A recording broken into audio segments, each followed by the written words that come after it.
The True Story of My Life by Hans Christian Andersen. Chapter 1. My life is a lovely story, happy and full of incident. If, when I was a boy, and went forth into the world poor and friendless, a good fairy had met me and said, "Choose now thy own course for life, and the object for which thou wilt strive, and when, according to the development of the mind, and as reason requires, I will guide and defend thee to its attainment." My fate could not even then have been directed more happily, more prudently or better. The history of my life will say to the world what it says to me. There is a loving God who directs all things for the best. My native land, Denmark, is a poetical land, full of popular traditions, old songs, and an eventful history, which has become bound up with that of Sweden and Norway. The Danish islands are possessed of beautiful beech woods and corn and cover fields. There resemble gardens on a great scale. Upon one of these green islands, Funen, stands Odense, the place of my birth. Odense is called after the patron and god Odin, who, as tradition states, lived here. This place is the capital of a province and lies 22 Danish miles from Copenhagen. In the year 1805, there lived here, in a small mean room, a young married couple who were extremely attached to each other. He was a shoemaker, Secret 22 years old, a man of a richly gifted and truly poetical mind. His wife, a few years older than himself, was ignorant of life and of the world, but possessed a heart full of love. The young man had himself made his shoemaking bench and the bedstead with which he began housekeeping. This bedstead he had made out of a wooden frame which had borne only a short time before the coffin of a decayed corn-tramp. His alien state in the remnants of a cloth bag on woodwork kept the fact still in remembrance. Instead of a noble corpse surrounded by crape and wax lights, here lay, on the 2nd of April 1805, a living and a wedding child, which was myself, Hans Christian Andersen. During the first day of my existence, my father is said to have sat by the bed read alone in Holberg, but I cried all the time. We will go to sleep or listen quietly. It is reported that my father asked in joke, but I still cried on, and even in the church, when I was taken to be baptized, I cried so loudly that the preacher, who was a passionate man, said, "The young one screams like a cat," which words my mother never forgot. A poor immigrant, Gommer, who stood as godfather, consoled her in the meantime by saying that the louder I cried as a child, all the more beautiful should I sing when I grew older. Our little room, which was almost filled with a shoemaker bench, the bed, and my crib, was the abode of my childhood. The walls, however, were covered with pictures, and over the workbench was a cupboard containing books and songs. The little kitchen was full of shining plates and metal pans, and by means of a ladder it was possible to go out on the roof, where, in the gutters between and the neighbor's house, was stood a great chest filled with soil, my mother's soul garden, and where she grew her vegetables. In my store of a snow queen with garden still blooms. I was the only child and was extremely spoiled, but I continually heard from my mother how very much happier I was when she had been, and that I was brought up like a nobleman's child. She, as a child, had been driven out by parents to beg, and once when she was not able to do it, she had sat for a whole day under a bridge and wept. I have drawn a character in two different aspects, an old Domenica in the improvised story, and in the mother of Kristen, and only a fiddler. My father gratified me in all my wishes, possessed his whole heart. He lived for me. On Sunday he made me perspective glasses, theatres, and pictures that could be changed. He read to me from Holberg's plays and the Arabian tales. It was only in such moments as these that I can remember to have seen him really cheerful, for he never felt himself happy in his life, and as a handicraft man. His parents had been country people in God circumstances, but upon whom many misfortunes had fallen. The cattle had died, the farmhouse had been burned down, and lastly the husband had lost his reason.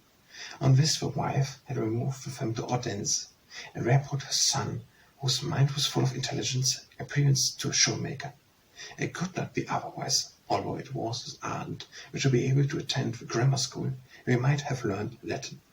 A few well-to-do citizens had at one time spoken of this, of coming together a sufficient sum to pay for his board and education, and thus giving him a start in life. but I never went beyond words. My poor father saw his dearest wish unfulfilled, and he never lost the remembrance of it. I recollect that once, as a child, I saw tears in his eyes, and it was when a youth from the grammar school came to our house to be measured for a new pair of boots, and showed us his books and told us what he learned. "That was the path upon which I ought to have gone," said my father, kissed me passionately, and was silent the whole evening. He very seldom associated with his equals. He went out into the woods on Sundays, when he took me with him. He did not talk much when he was out, but would sit silently, sunk in deep thought, whilst I ran about and strung strawberries on a straw or wound garlands. One only twice in the year, and that in the month of May, when the woods were arrayed in the earliest green, did my mother go with us, and when she wore a cotton gown, which she put on only on these occasions, and when she partook of the Lord's Supper, and which, as long as I can remember, was a holiday gown. She always took home with her on the wood a grey many first beach boats, which were planted behind the polished stone. Later in the year's spring of St. John's wort were stuck into the chinks of the beams, and we considered the growth as omens whether our lives would be long or short. Green branches and pictures ornamented our little room, which was my mother always kept neat and clean. She took great pride in always having the bed lined and the curtains very right. The mother of my father came daily to our house, where only for a moment, in order to see her little grandson. I was her joy and her delight. She was a quiet and most amiable old woman, with mild blue eyes and a fine figure which life had severely tired. For having been the wife of a countryman in easy circumstance, she had now fallen into great poverty, and dwelt with a feeble-minded husband in a little house, which was the last poor remains of her property. I never saw her shed a tear, but it made all the deeper impressions upon me when she quietly sighed and told me about her own mother's mother, how she had been a rich noble lady in the city of Kassel, and that she had married a comedy player, but was, as she expressed it, in a runaway from parents and home, for all of which her posterity had known to do penance. I never can recollect that. I heard her mention the family name of her grandmother, but her own maiden name was Andersen. She was employed to take care of a garden belonging to a lunatic asylum, and every Sunday evening she brought us some flowers, which I gave her permission to take home with her. These flowers adorned my mother's cupboard, but they were mine, and to me it was allowed to put them in the glass of water. How great was this pleasure! She brought them all to me. She loved me with her whole soul. I knew it, and I understood it. She burned twice in the year the green rubbish of a garden. On such occasions she took me with her to the asylum, and I lay upon the green heaps of green leaves and pea straw. I had many flowers to play with, and, which was a circumstance upon which I set great importance to, I had here better food to eat than I could expect at home. All such patients as were harmless were permitted to go freely about the court. They often come to us in the garden, and with curiosity and terror, I listened to them and followed them about. Nay, I even ventured so far as to go with attendance to those who were raving mad. A long passageway led where were cells. On one occasion, when the attendants were out of the way, I lay down upon the floor, and I peeped through the crack of a door into one of his cells. I saw within a lady almost naked, lying on a straw bed. Her hair hung down over her shoulders, and she sang with a very beautiful voice. All at once she sprang up and threw herself against the door where I lay. The little valve through which she received the foot burst open. She stared down upon me and stretched out her long arm towards me. I screamed for terror. I felt the tips of her fingers touching my clothes. I was half dead when the attendant came, and even in later years that sight and that feeling remained within my soul. Close beside the place where the leaves were burned, the poor old woman had the spin room. I often went in there, and was very soon a favorite. When with these people, I found myself possessed of an eloquence which filled them with astonishment. I had accidentally heard about the internal mechanism of a human frame, of course without understanding anything about it, but all of these mysteries were very captivating to me, and with Schalk, therefore, and to a quantity of flourished on the door, which were to represent the intensest, and the descriptions of the heart and the lungs made the deepest impressions. I passed for a remarkably wise child, but would not live long, and rewarded my eloquency by telling me tales in return, and thus a word as rich as that of 1,001 Night was revealed to me. The stories told by these old ladies, and the ancient figures which I saw around me in the asylum, operated in the meantime so powerfully upon me, that when I grew dark, I scarcely dared to go out of the house. I was therefore permitted, generally at sunset, to lay me down in my parents' bed, with its long flowered curtains, because the press bed in which I slept could not conveniently be put down so early in the evening on account of a room it occupied in our small dwelling. And here, in the paternal bed, lay I in a waking dream, as if the actual world did not concern me. I was very much afraid of my weak-minded grandfather. Only once had he ever spoken to me, and when he had made us of a formal pronoun, you. He employed himself in cutting out of wood strange figures, men with beasts' heads and beasts with wings. These he packed in a basket and carried them out into the country, where he was everywhere well received by the peasant woman, because he gave to them and the children these strange toys. One day, when he was returned to Andersen, I heard the boys in the street shouting after him. I hid myself behind a flight of steps in terror, for I knew that I was of his flesh and blood. Every circumstance around me tending to excite my imagination. Odense itself, in those days in which there was not a single steamboat in existence, and when intercourse with other places was much more rare than now, was a totally different city with what it is in our day. A person might have fancied himself living hundreds of years ago, because so many customs prevailed in which belonging to an earlier age. The guides walking procession through the town with their hair long before, or with mace and belts. On Shrove Tuesday, the watchers led them, next as the box through the streets adorned with garlands, while the boy in a white shirt and bright green rings on the shoulders rode upon it. The sailors paraded through the city with music and all their flags flying, and when two of the boldest among them stood and wrestled upon a plank placed between two boats, and the one who was not thrown into the water was a victor.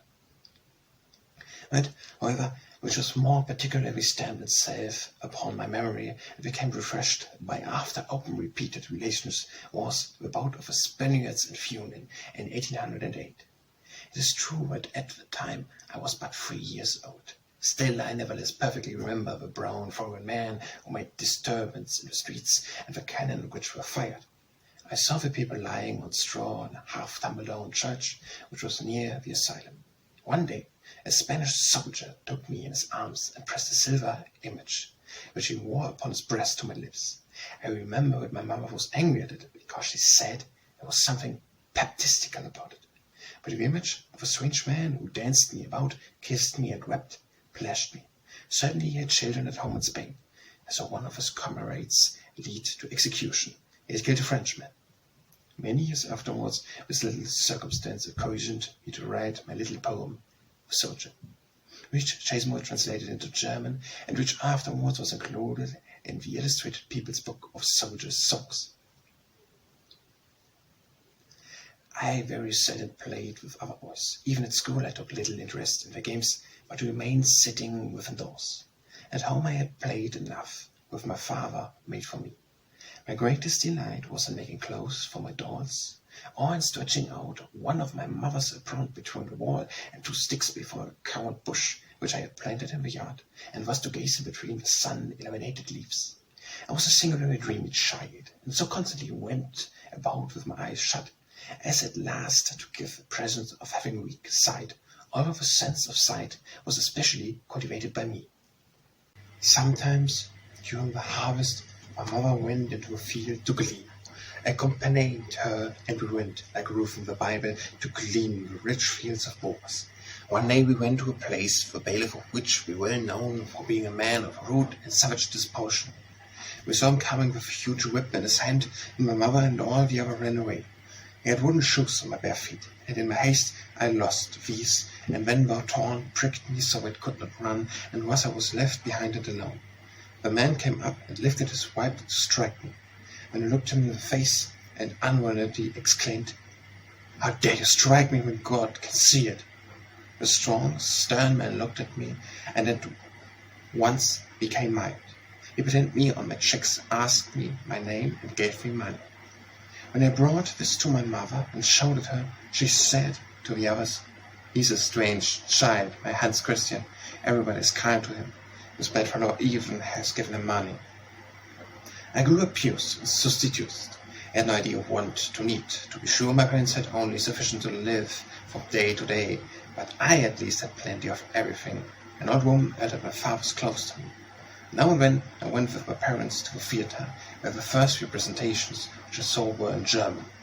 Das Donauweibchen was a favorite piece of the whole city, where, however, I saw for the first time Holberg's Village politically threatened as an opera.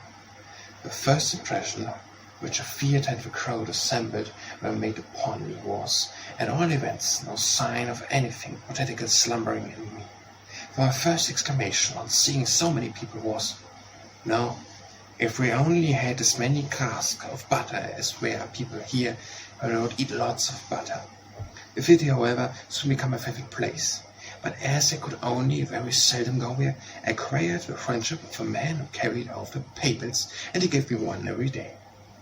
With this I seated myself in the corner and imagined an entire play according to the name of the piece and the characters in it. That was my first unconscious poetising. My father's favorite reading was plays and stories, or we also read works of history and the scriptures. He pondered in silent thought afterward upon which he had read, but my mother did not understand him when he talked with her about them, and therefore he grew more and more silent. One day he closed the Bible with the words, "Christ was a man like us, but an extraordinary man." These words horrified my mother, and she burst into tears. In my distress I prayed to God that he would forgive this fearful blasphemy of my father. There is no other devil but that which we have in our own hearts. I heard my father say one day, and I made myself miserable about him in the soul. I was therefore entirely of the opinion of my mother and the neighbors, and my father one morning found 3 scratches on his arm, probably occasioned by a nail that the devil had been to visit him in the night, in order to prove to him that he really existed. My father's rambles in the wood became more frequent. He had no rest. The events of the war in Germany, which he read in the newspapers with anger, curiosity, occupied him completely. Napoleon was his hero. His rise from obscurity was the most beautiful example to him. At the time Denmark was in league with France. Nothing was talked of but war. My father entered the service as a soldier in hope of returning home a lieutenant. My mother wept. The neighbors shrugged their shoulders and said that it was folly to go out to be shot when there was no occasion for it. The morning on which the corps were to march, I heard my father singing and talking merrily, but his heart was deeply agitated. I observed it by the passionate manner in which he kissed me when he took his leave. I was sick of the measles and alone in the room where the drums beat, and my mother accompanied my father, weeping to the city gate. As soon as we were gone, my old grandmother came in. She looked at me with her mild eyes and said, "It would be a good thing if I died, but that God's will was always the best."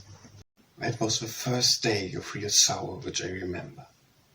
The regiment advanced no farther than Holstein. Peace was concluded, and the voluntary soldier returned to his work stool. Everything fell into its old course. I played again with my dolls, acted comedies, and always in German, because I had only seen them in this language, but my German was a sort of gibberish which I made up, and in which occurred only one real German word, and it was Wesen, a word which I had picked up out of the various dialects which my father brought home from Holstein. "Was indeed some benefits from my travels," said he and joked. "God knows why it gets as far, but it must be the care. Think about it, Hans Christian." But it was my mother's intention that as long as she had any voice in the matter, I should remain at home and not lose my health as he had done. That was the case with him. His health had suffered. One morning he woke in a state of the wildest excitement and talked only of campaigns and Napoleon. He fancied that he had received orders from him to take the command. My mother immediately sent me not to the physician, but to a so-called wise woman some miles from Odense.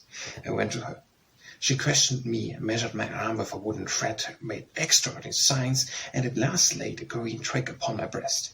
It was, she said, a piece of the same kind of tree upon which the Saviour was crucified. Go now, said she, by the river side towards home. If your father will die this time, then you will meet his ghost. My anxiety and distress may be imagined. I was who was so full of substantions, and whose imagination was so easily excited. And thou hast not meet anything, hast thou? Inquired my mother when I got home. I assured her with beating heart that I had not. My father died the third day after it. His corpse lay on the bed. I therefore slept with my mother, and cricket chirped the whole night through. He's dead, said my mother, addressing it. Thou needst not call him. The ice maiden has fetched him. I understood what she meant. I recollect that, in the winter before, when our window panes were frozen, my father pointed to them and shouted as a figure as that of a maiden with outstretched arms. She's come to fetch me, said he in jest. And now when he lay dead in the bed, my mother remembered this, and it occupied my thoughts also. He was buried in St. Knud's churchyard, by the door on the left-hand side, coming from the altar. My grandmother planted roses upon his grave. We are now in the same place 2 strangers' graves, and the grass grew green upon them also. After my father's death, I was entirely left to myself. My mother went out washing. I stayed alone at home with my little theatre, made dolls, clothes, and read plays. It was being told me that I was always clean and nicely dressed. I had grown tall. My hair was long, bright, and almost yellow, and I almost went bareheaded. There dwelt in our neighborhood a widow of a clergyman, Madame Bunkerflot, with a sister of a deceased husband. This lady opened to me her door, and hers was the first house belonging to the educated class, into which I was kindly received. The deceased clergyman had written poems, and had gained a reputation in Danish literature. His spinning songs were at the point in the mouths of the people. In my vignettes to the Danish poets, I first sang of him whom my contemporaries had forgotten. Spindles rattle, wheels turn round, spinning songs depart. Songs of youth singing soon become music of the heart. Here it was that I heard for the first time the word poet spoken, and with so much reversed as proved it to be something sacred. It is true that my father had read Holbeck's play to me, but here it was not of these that they spoke, but of verse and poetry. My brother's the poet, said Bunkerflot's sister, and her eyes sparkled as she said it. From here I learned that it was something glorious, something fortunate to be a poet. Here, too, for the first time, I read Shakespeare, in a bad translation, to be sure, but the bold description, the heroic incidents, witches and ghosts were exactly to my taste. I immediately acted Shakespeare's plays on my little puppet theatre. I saw Hamlet's ghost, and lived upon the heath with Lear. The more persons died in the play, the more interesting I found it. At this time I wrote my first piece. It was nothing less than a tragedy, when, as a matter of course, everything died. For the sharp subject of it I borrowed from an old song about Priamus and Tisbe. But I had increased the incidents through a hermit and a son, who both loved Tisbe, and who both killed themselves when she died. Many speeches of a hermit with a passage from the Bible, taken out of a little catechism, especially from our duty to our neighbors. To the piece I gave a title, Aber and Elvira. I ought to be called Perch, a boar and stockfish, said one of our neighbors rightly to me, as I came with it to her after having read it with great satisfaction and joy to other people in our street. This entirely depressed me, because I felt that it was turned both me and my poem to ridicule. With a trouble beat heart I told it to my mother. She only said so, replied my mother, because the son had not done it. I was comforted, began a new piece, in which a king and a queen were more than the most personal. I thought it was not quite right with these dignified personages, as the Shakespeares should speak like other man and woman. I asked my mother and different people how a king ought properly to speak, but no one knew exactly.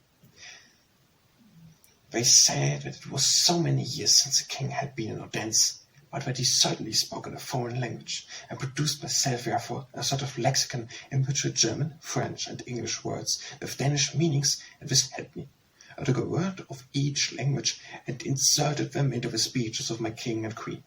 It was a regular babble-like language, which I considered only suitable for such elevated personages. And as I had known that everybody should hear my piece, it was a real felicity to me to read it aloud, and it never occurred to me that others should not have the same pleasure in listening to it. The son of one of our neighbors worked in a cloth manufactory, and every week brought home a sum of money, and was at a loose end, people said, and got nothing, and was only also known to go to the manufactory. Not for the sake of the money, my mother said, but that she might know where I was and what I was doing.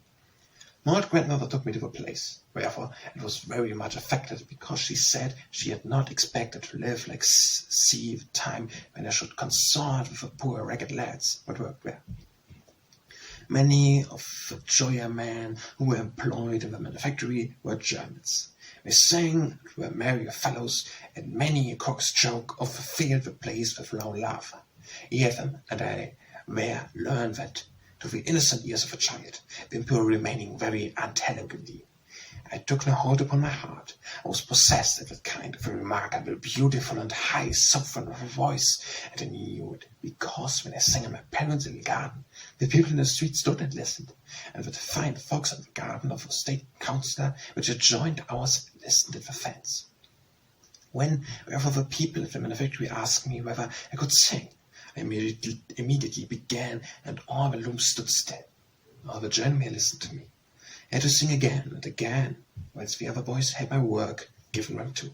And I told them that I also could act plays, and that I knew whole scenes of Holbeck's and Shakespeare. Everybody liked me, and in this way the first days in the manufactory passed on very merrily. One day, however, when I was in my best singing vein, and everybody spoke of the extraordinary brilliancy of my voice, one of the journeymen said that I was a girl and not a boy.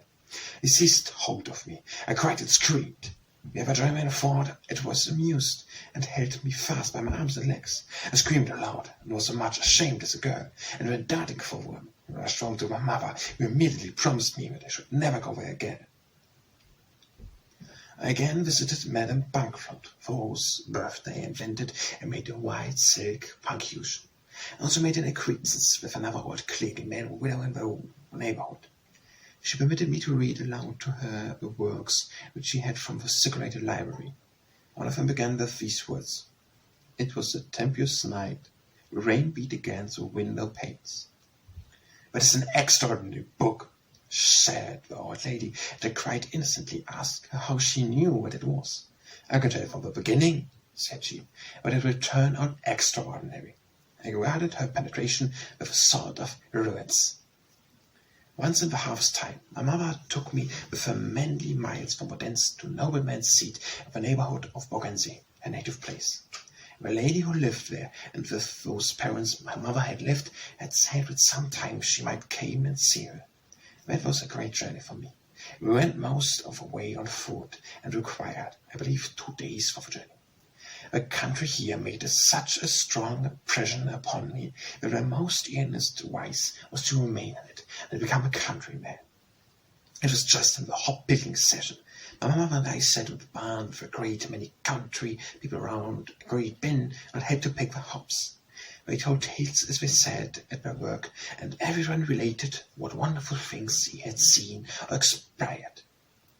One afternoon I heard an old man among them say that God knew everything, both what happened and had happened and would have happened. That idea occupied my whole mind, and towards evening, as I went alone from the court, where there was a deep pond and stood upon some stones which were just within the water, a thought passed through my heart. Whether God actually knew everything, it was to happen there. Yes, he has now determined that I should live and be so many years old, thought I, but if I know where to jump into the water here and drown myself, then it would not be as he wished. And all at once I was firmly and resolutely determined to drown myself.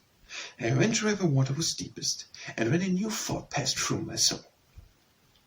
Is it the evil who wishes to have power over me?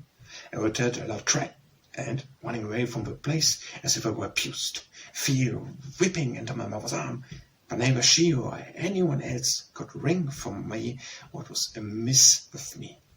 "He has certainly seen a ghost," said one of the women, and I almost believed so myself. My mother married a second time, a young handicraftsman, but his family, who also belongs to the handicraft class, thought that he had married below himself, and neither my mother nor myself were permitted to visit her. My stepfather was a young, grave man who would have nothing to do with my education. I spent my time therefore over my peep shop and my puppet theatre, and my greatest happiness consisted in collecting bright coloured pieces of cloth and silk, which I cut out myself and sewed. My mother regarded it was good exercise preparatory to my becoming a tailor, and took up the idea that I certainly was born for it. I, on the contrary, said that I would go to the theatre and be an actor, a wish which my mother most sedulously opposed, because she knew of no other theatre in robes of strolling players and with rope dances. No, a tailor I must and should be. The only thing which in some measure reconciled me to this prospect was that I should then get so many fragments to make up my theatre.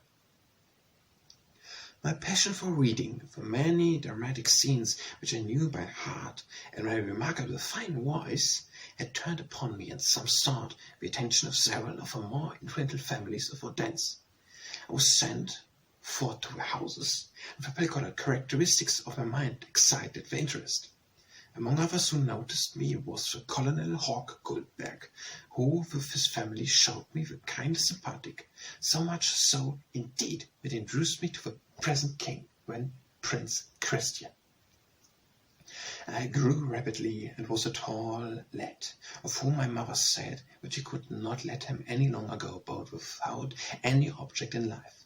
I was sent therefore to the charity school, but learned only religion, writing, and arithmetic, and the last badly enough. I could also scarcely spell a word correctly.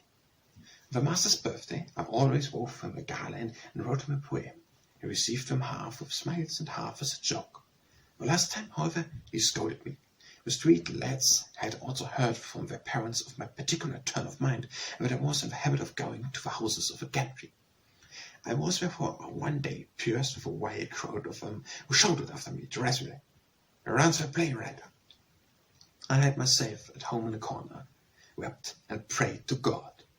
My mother said that I must be confirmed in order that I might be a priest to the tailor trade, and thus do something rational. She loved me with her whole heart, but she did not understand my impulses and my endeavours, nor indeed at the time did I myself. The people about her always spoke against my odd ways, and turned me to ridicule. We belonged to the parish of St. Inmut, and the candidates for confirmation could either enter their names with a provost or the chaplain. The children of the so-called superior families and the scholar of a grammar school went to the first, and the children of the poor to the second. I, however, announced myself as a candidate to the provost, who was obliged to receive me. Although he discovered the intimate see myself among his catechism were, although taking the lowest place, I was still above those who were under the care of a chaplain. I would, however, hope that it was not only vanity which appeared me. I had a sort of fear of the poor boys who had laughed at me, and I always felt as it were an inward dawing towards a scholar of a grammar school whom I regarded as far better than other boys. When I saw them playing in the churchyard, I would stand outside the railing and wish that I were but among the fortunate ones, not for the sake of play, but for the sake of the many books they had, and for what they might be able to become in the world. With the previous, therefore, I should be able to come together with them and be as they were, but I do not remember a single one of them now, so little intercourse would they hold me with me. I had daily the feeling of having thrust myself where people thought that I did not belong. Only young girl, however, there was, and one was considerate too of the highest rank, whom I shall afterwards have to mention. She always looked gently and kindly at me, and even once gave me a rose. I returned home full of happiness, because there was only one being who did not overlook and repel me. An old female tailor returned my deceased father's great coat into confirmation suit for me. Never before had I worn so good a coat. It always for the first time in my life a pair of boots. My delight was extremely great. My only fear was that everybody would not see them, and therefore I drove them up over my trousers and thus marched through the church.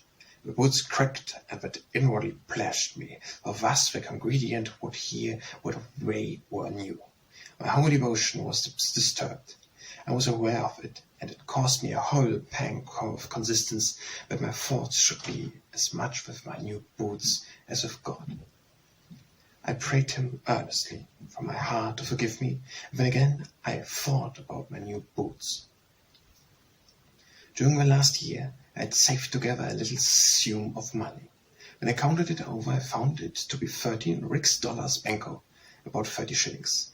I was quite overjoyed at the possession of so much wealth, and that my mother now most resolutely required that I should be apprenticed to a tailor. I prayed Miss Salter that I might make a journey to Copenhagen, that I might see the greatest city in the world. What will you do there? Asked my mother. I will become famous, returned I, and I went told her all that I had read about extraordinary men. People have, said I, at first an immense deal of adversity to go through, and then they will be famous. It was a wholly unintelligible impulse that guided me. I rapped, I prayed, and at last my mother consisted, after having first sent for a so-called wise woman out of the hospital, that she might read my future fortune by the coffee grounds and cards. Your son will become a great man, said the old woman, and in honor of him, Odense will one day be illuminated. My mother wept when she heard that, and I obtained permission to travel. All the neighbors told my mother that I was a dreadful thing to let me at only 14 years of age go to Copenhagen, which was a long way off in such a great and interesting city, and where I knew nobody. Yes, replied my mother, but he lets me have no peace.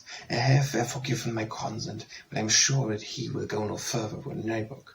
When he gets sight of a roof sea, he will be frightened and turn back again. During the summer before my confirmation, a part of the singers and performers for Theatre Royal had been Odense and had given a series of operas and tragedies there. The whole city was taken with them. I, who was on good terms with the man who delivered the play bills, saw the performance behind the scenes, and had even acted a part as page, shepherd, etc., and had spoken a few morals. My zeal was great on such occasions that I stood there fully appeared when the actor arrived to dress. By these means the attention was turned to me. Me, childlike manners, and my enthusiasm amused them. They talked kindly with me, and I looked up to them as to early divineness. Everything which I had formerly heard about musical voice and recitation of poetry became intelligible to me. It was the theatre for which I was born. It was there that I should become a famous man, and for what reason Copenhagen was the goal of my race. I heard a deal said that the large theatre in Copenhagen, and that I was to be soon what was called the ballet, as something which surpassed both the opera and the play. More especially did I hear the solo dancer, Madame Schall, spoken of the first of all. She therefore appeared to me as the queen of everything, and in my imagination I regarded her as the one who would be able to do everything for me, if I could only obtain her support. Filled with these thoughts, I went to the old printer Everson, one of the most respectable citizens of Odense, and who, as I heard, had had considerable intercourse with the actors when they were in the town. He, I thought, must of necessity be acquainted with the famous dancer. Him I would request to give me a letter of introduction to her, and when I would commit the rest to God. The old man saw me for the first time and heard my petition with much kindness, but he assured me most earnestly from it, and said that I might learn a trade. It would actually be a great sin, returned I. He was startled at the manner in which I said that, and it proposed me in my favour. He confessed that he was not personally acquainted with the dancer, but still that he would give me a letter to hear her. I received one from him, and now believed the goal to be nearly won. My mother packed up my clothes in a small bundle, and made a bargain with the driver of a post carriage to take me back with him to Copenhagen for 3 rix dollars Banco. The afternoon on which we were to set out came, and my mother accompanied me to the city gate. Here stood my old grandmother In the last few years her beautiful hair had become grey. She fell upon my neck and wept without being able to speak a word. I was myself deeply affected, and once we parted, I saw her no more. She died in the following year. I do not even know her grave. She sleeps in the poorhouse burial ground. The postilion blew his horn. It was a glorious sunny afternoon. The sunshine soon entered into my gay, childlike mind. I delighted in every novel object which met my eye, and I was journeying toward the goal of my soul's desires. When, however, I arrived at Nyberg on the Great Belt, and was borne in the ship away from my native island, I when truly felt how alone and forlorn I was, and that I had no one else except God in heaven to depend upon. As soon as I set foot on Sealand, I sat behind a sheet, which stood on the store, and falling upon my knees, besought of God to help and guide me aright. I felt myself comfortable by so doing, and I firmly trusted in God and my own good fortune. The whole day and the following night I travelled through cities and villages. I stood solitary by the carriage and ate my bread while I was repacked. I thought I was far away in the wide world. Chapter 2. On Monday morning, September 5th, 1819, I saw from the heights of Frederiksberg, Copenhagen for the first time. At this place I alighted from the carriage, and with my little bundle in my hand entered the city through the castle garden, the long alley, and the suburb. The evening before my arrival had been made memorial by the breaking out of a so-called Jews' quarrel which spread through many European countries. The whole city was in commotion. Everybody was in the streets. The noise and tumult of Copenhagen far exceeded therefore any idea which my imagination had formed of this, at that time to me, great city. With scarcely $10 in my pocket, I turned into a small public house. My first ramble was to the theatre. I went round it many times. I looked up to its walls and regarded them almost as a hound. One of the bill sellers, who wandered about her each day, observed me and asked me if I would have a bill. I was so wholly ignorant of the world, but I thought the man wishes to give me one. I therefore accepted his offer with thankfulness. He fancied I was making fun of him, and was angry, so that I was frightened and hasted from a place which was to me the dearest in the city. Little did I even imagine that 10 years afterwards my first dramatic piece would be represented there, and that in this manner I should make my appearance before the Danish public. On the following day I dressed myself in my confirmation suit, nor were the boots forgotten over this time where I were worn, naturally under my trousers, and thus in my best attire, with a hat on, which fell half over my eyes. I hasted to present my letter of introduction to the dancer, Madame Scholl, where before I rung at the bell, I fell on my knees before the door and prayed God that I here might find help and support. A maid servant came down the steps with a basket in her hand. She smiled kindly at me, gave me a skingling, Danish, and tripping on. Astonished, I looked at her and the money. I had won my confirmation suit, and thought I must look very smart. How could she think what I wanted to beg? I called after her. Keep it, said she to me. In return it was gone. At length I was admitted to the dancer. She looked at me in the great amazement, and when he heard what I had to say, she had not the slightest knowledge of him from whom the letter came, and my whole appearance and behaviour seemed very strange to her. I confessed to her my heartfelt inclination for the theatre, and upon her asking me what character I thought I could represent, I replied Cinderella. This piece had been performed in the dance by the Royal Company.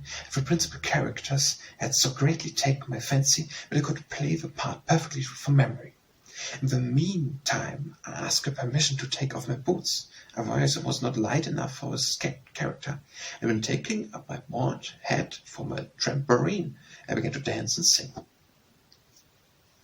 Here below no rank nor riches are exempt from pain and woe. My strange gestures and my great activity caused the lady to think me out of my mind, and she lost no time in getting rid of me. From her I went to the manager of a theatre to ask him for an engagement. He looked at me and said that I was to fend for the theatre. Oh, replied I, You will only engage me with 100 rix dollars banker salary when I shall soon get fat. The manager bade me gravely go on my way, adding, well, they only engage people of education. I stood there deeply wounded, and knew no one in all Copenhagen who could give me either concours or consolations. I thought of death as being the only thing and the best thing for me. But even when my thoughts arose upwards to God, with all the undoubting confidence of a child in his father, he riveted himself upon him. I wept bitterly, and when I said to myself, when everything happens really miserable, when he sends help, I've always read so. People must first of all suffer a great deal before they can bring anything to accomplishment.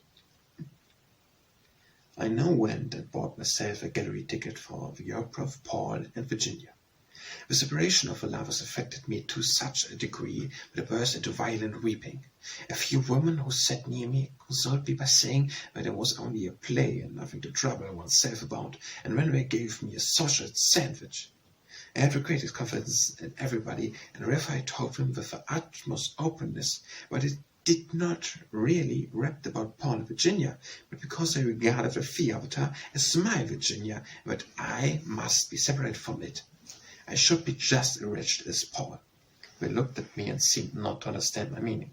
I went and told them why I had come to Copenhagen, and how forlorn I was there. One of the women, therefore, gave me more bread, butter, fruit, and cakes.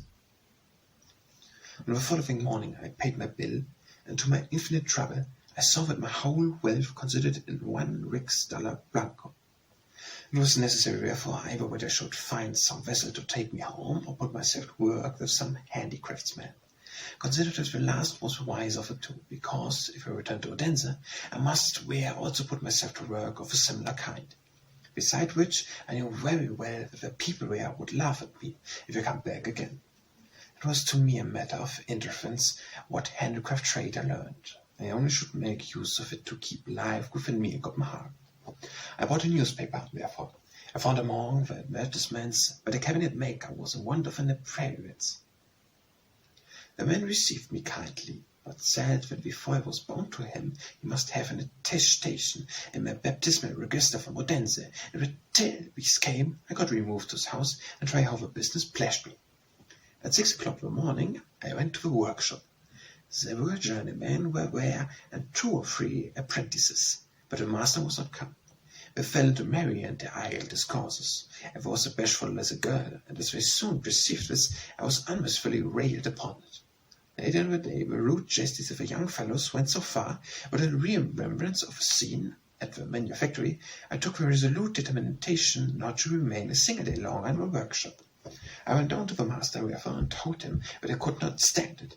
He tried to console me, but in vain. I was too much affected, and hastened away.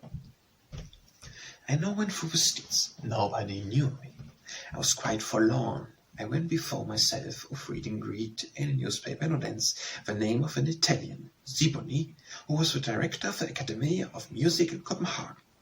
Everybody praised him with my voice. Perhaps he would assist me for its sake. If not, when that very evening I must seek of the master of some vessel who would take me home again. The thoughts of a journey home I become still more violently excited, and in this state of suffering I hasted to Ziboni's house. It happened that very day, when he had a large party to dinner. Our celebrated composer Weiss was there, the poet Bergenses, and other guests.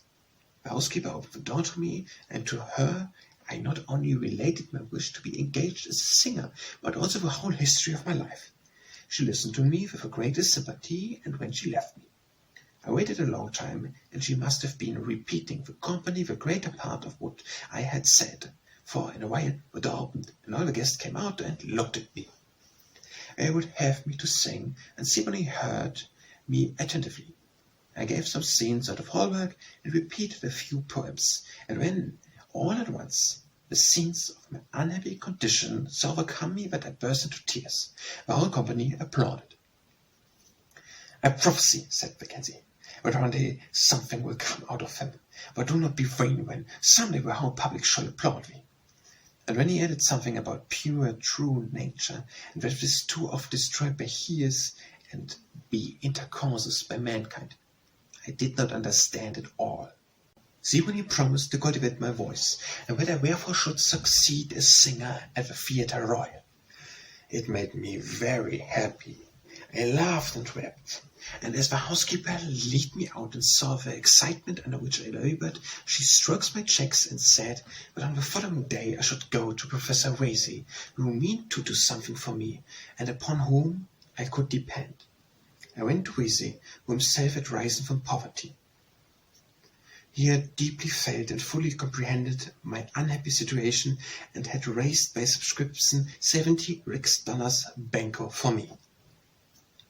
I then wrote my first letter to my mother, a letter full of rejoicing for the good fortune of the whole world seemed poured upon me. My mother in her joy showed me letters to all friends. Many heard of it with astonishment. I was laughed at it, but what was to be the end of it? In order to understand Sibylle, it was necessary for me to learn something of German.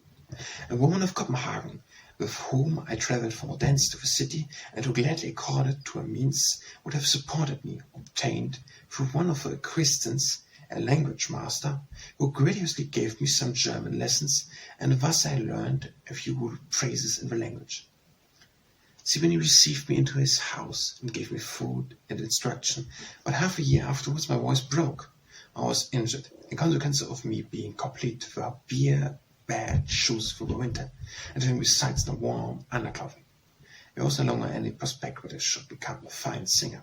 Sibylle told me that Canada and conciliably me to go to Odense and where I learn a trade. I woe and the rich colours of fancy and described to my mother the happiness which I actually felt, must now return home and become an object of derision. Agonized with this foe, I stood as if crushed to the earth. Yet precisely amid this apparently great unhappiness lay the stepping stones of a better fortune. As I found myself again abandoned, and was pounding myself upon what was best for me next to do, occurred to me that the poet Goldberg, a brother of a colonel of that name in Odense, who had shown me so much kindness, lived in Copenhagen. He lived at the time near the new churchyard outside the city, of which he has so beautiful songs in his poems. I wrote to him and relayed to him everything. Afterwards I went to him myself, and found him surrounded with books and tobacco pipes. The strong, warm-hearted man received me kindly, and as he saw by my letter how incorrectly I wrote, he promised to give me instruction in the Danish tongue. He examined me a little in German, and vowed that it would be well if he could improve me in this respect also. More than this, he made me a present of a property of a little work which he had just published. It became known, and I believe they exceeded 100 rix dollars banco. The exact ways and others all supported me. It was too expensive for me to lodge at a public house. I was therefore obliged to seek for private lodgings. My ignorancy of the world led me to a widow who lived in one of the most disreputed streets of Copenhagen. She was inclined to receive me into her house, and I never suspected what kind of world it was which moved around me. She was a stern but active dame.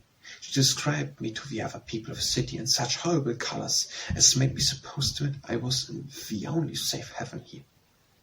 I was to pay 20 rix dollars monthly for one room, which was nothing but an empty storeroom without window and light, but I had permission to sit in her parlor. I was to make trial of it at first for 2 days. Meantime, on the following day, she told me that I could decide to stay or immediately go. I, who so easily attached myself to people, I really liked her and felt myself at home with her. But more than $16 per month, Risi had told me I must not pay, and this was the sum which I had received from him and Goldberg, so with no surplus remaining to me for my other expenses. It disturbed me very much. When she was gone out of the room, I seated myself on the sofa and contemplated the poetry of a deceased husband. I was wholly a child, but as the tears rolled down my own cheeks, I wetted the eyes of the poetry with my tears, in order that the dead man might feel how troubled I was, and influenced the heart of his wife. She must have seen that nothing more was to be drained out of me, for when she returned to the room, she said that she would receive me into the house for 16 rix dollars. I thank God and the dead man, I found myself in the midst of the mysteries of Copenhagen, but I did not understand how to interpret them. There was in the house in which I lived a friendly young lady who lived alone and oft wept. Every evening my old father came and paid her a visit. I opened the door to him frequently. He wore a plain sort of coat, had his throat very much tied up, and his hat pulled over his eyes. He always drank his tea with her, and nobody dared to be present, because he was not fond of company. She never seemed very glad of his coming. Many years afterwards, when I had reached another step on the ladder of life, and the refined world of fashionable life was open before me, I saw one evening in the midst of a brilliantly lighting hall a polite old gentleman covered with orders. It was the old father in the shabby coat, he whom I had let in. He had little idea that I had opened the door to him when he played his part as guest, but I, on my side, had also no thought but for my own comedy playing. But to say, I was at the time so much as a first child, but I played with my puppet theatre and made my dolls' clothing. And in order that I might obtain gaily colored fragments for this purpose, I used to go to the shops and ask for patterns of various kinds of stuff and ribbons. I myself did not possess a single farthing. My landlady received all the money each month in advance. Only now and when I did any errands for her, she gave me something, and what went in the purchase of paper, of old plate books. I was now very happy. I was doubly so because Professor Goldberg had indicated Lindgren, the first comic actor at the theatre, to give me instruction. He gave me several parts in Holberg to learn, such as Henrik and the silly boy, for which I had shown some talent. My desire, however, was to play the Correggio. I obtained permission to learn this piece in my own way, although Lindgren asked with comic gravity whether I expected to resemble the great painter. I, however, repeated to him the soliloquy in the picture gallery with so much feeling that the old man clapped me on the shoulder and said, "Feeling you have, but you must not be an actor, or God knows what else. Speak to Goldberg about your learning Latin, but always opens the way for a student." I, a student? That was a thought which had never come before into my head. The theatre lay near to me, and was dearer too. But Latin I had always wished to learn. But before I spoke on the subject to Goldberg, I mentioned it to the lady who gave me gratuitous instructions in German. But she told me that Latin was the most expensive language in the world, and that it was not possible to gain free instructions in it. Goldberg, however, managed it so that one of his friends, out of kindness, gave me 2 lessons a week. The dancer, Dalian, whose wife at the time was one of the first artists on the Danish boards, opened his house to me. I passed many an evening there, and the gentle, warm-hearted lady was kind to me. The husband took me with him to the dancing school, and that was to me one step nearer to the theatre.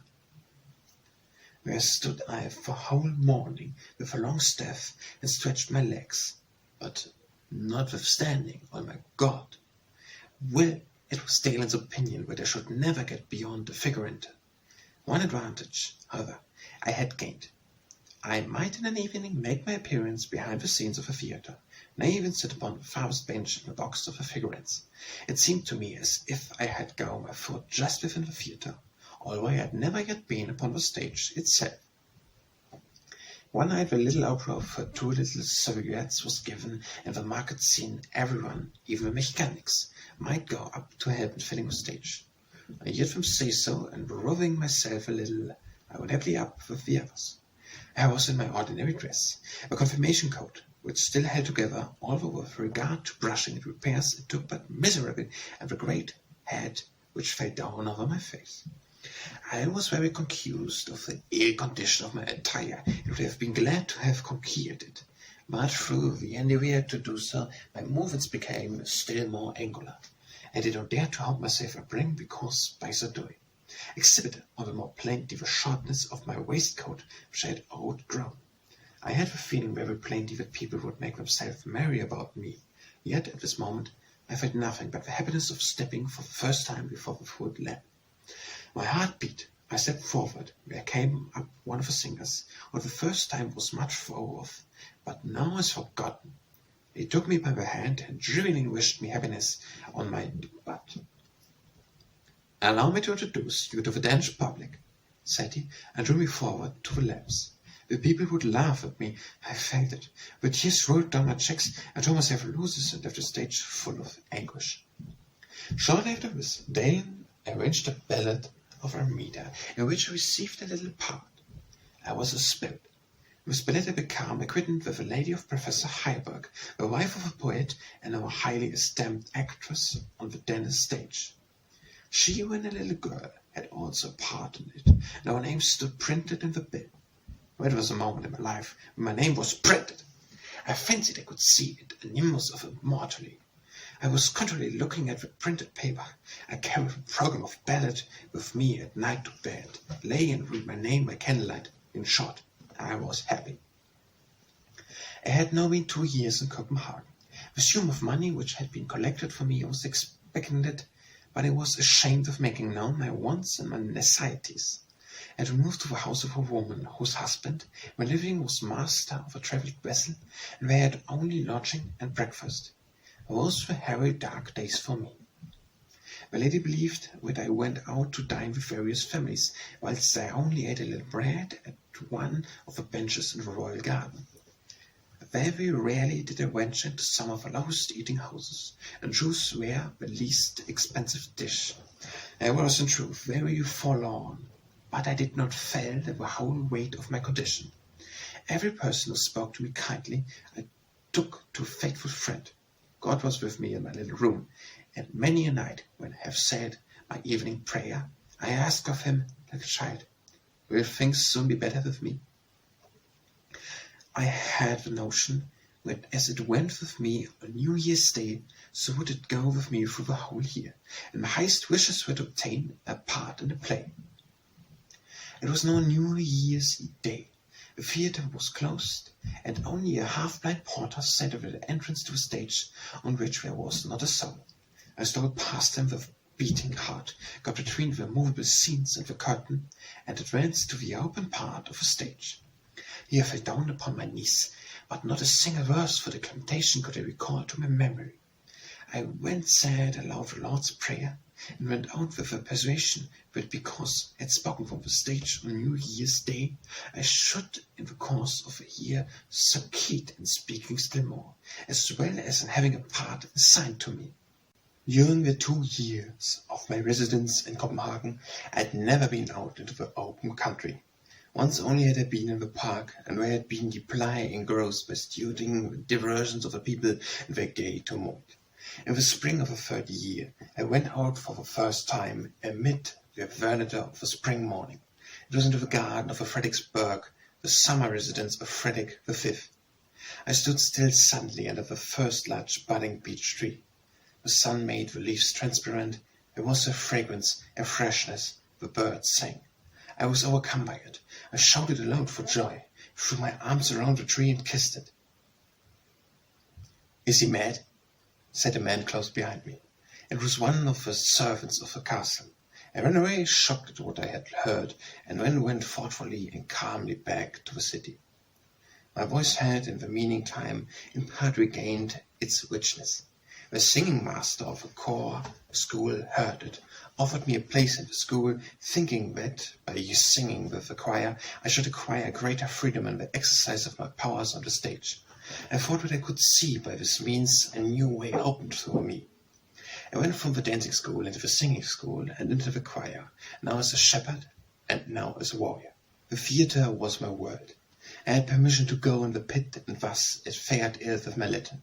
And yet many people say that there was no Latin required for singing in the choir, and that without the knowledge of this language it was possible to become a great actor.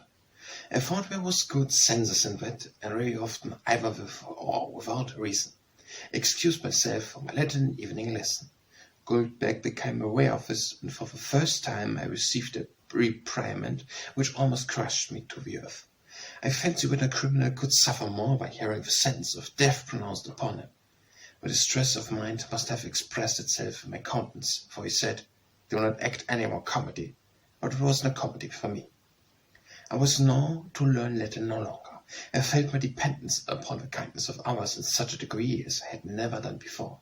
Occasionally I had had gloomy and earnest thoughts in looking forward to my future, because I was in want of a very necessary of life at other times, and the perfect thoughtlessness of a child. A widow of a celebrated Danish statesman, Christian Colrians, and her daughter were the first ladies of high rank who cordially befriended the poor lad, who listened to me with sympathy and saw my frequently. Mrs. von Kolbe-Jensen resided during the summer at Bankhorst, where also lived the poet Rebek and his interesting wife. Rebek never spoke to me, but his lively and kind-hearted wife often amused herself with me. I had at the time again begun to write a tragedy, which I read aloud to her. Immediately on hearing the first sentence, she exclaimed, "But you have actually taken whole passages out of Oldensch, Ger, and Engermann."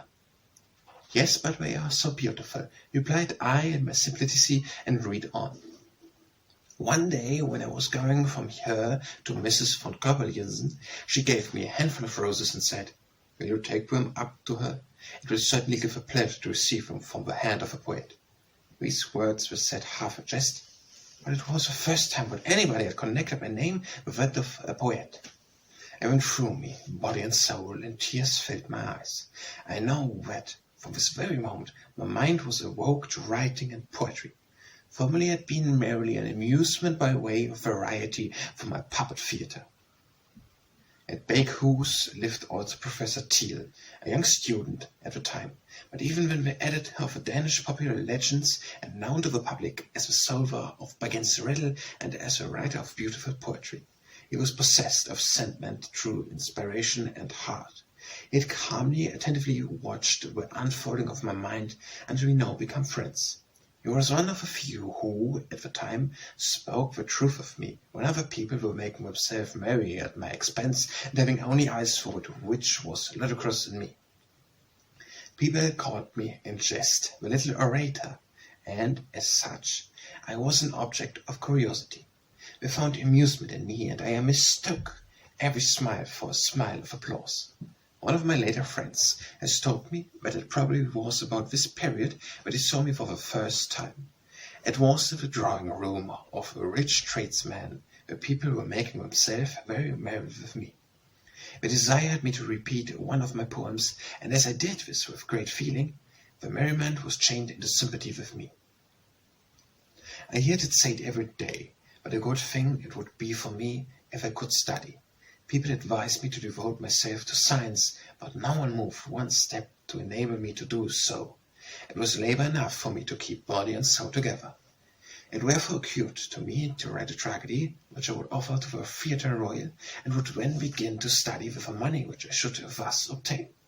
Whilst Goldbeck instructed me in Danish, I had written a tragedy from a German story called The Chapel in the Wood. Yet this was done merely as an exercise in the language, and, as he forbade me in the most decided manner to bring it out, I would not do so. I organized my own material, therefore, and within 14 days I wrote my national tragedy called Robbers in Wiesenberg. There was secretly a word in it correctly written, but I had no person to help me because I meant it to be anonymous. There was nevertheless one person that meant it into the secret, namely, the young lady whom I had me with an audience during my invitation for confirmation, the only one who at the time showed me kindness and good will. It was through her that I was introduced to the Kolbe-Jensen family, and was known and received in all those circles of which the one leads into the other. She paid some of to prepare a legible copy of my piece, and then I took the present it for perusal. After an interval of 6 weeks, I received it back, accompanied by a letter which said that people did not frequently wish to retain works which betrayed, in so great a degree, a want of elementary knowledge. I was just at the close of the theatre session in May 1823 when I received a letter from the director by which I was dismissed from the singing and dancing school. The letter indicating also when a participation in the school teaching could lead to no advantage for me, but that I wished some of my many friends would enable me to receive an education without which talent availed nothing. I felt myself again, as it were, cast out into the wide world without help and without support. It was absolutely necessary that I should write a piece for the theatre, and that must be accepted. There was no other solution for me. I wrote, therefore, a tragedy founded on a passage in history, and I called it Elfsson. I was delighted with the first act, and with this I immediately went to the Danish translator of Shakespeare, Admiral Wolf, an eduquist who good naturally had heard me read it. And after years I met with the most cordial reception in his family.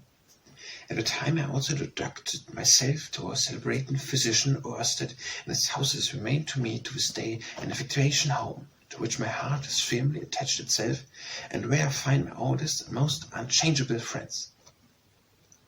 A favourite preacher, the rural Dean Goodfeld, was living at the time, and he it was who exerted himself most earnestly for my tragedy, which was now finished, and having written a letter of recommendation, he sent it to the manager of a theatre. I was suspended between hope and fear. In the course of the summer I endured bitter want, but I told it to no one else. Many a one whose sympathy I had experienced would have helped me to the utmost of their means. A false shame prevented me from confessing what I endured. Still happiness filled my heart. I returned for the first time the work of Walter Scott. A new world was opened to me.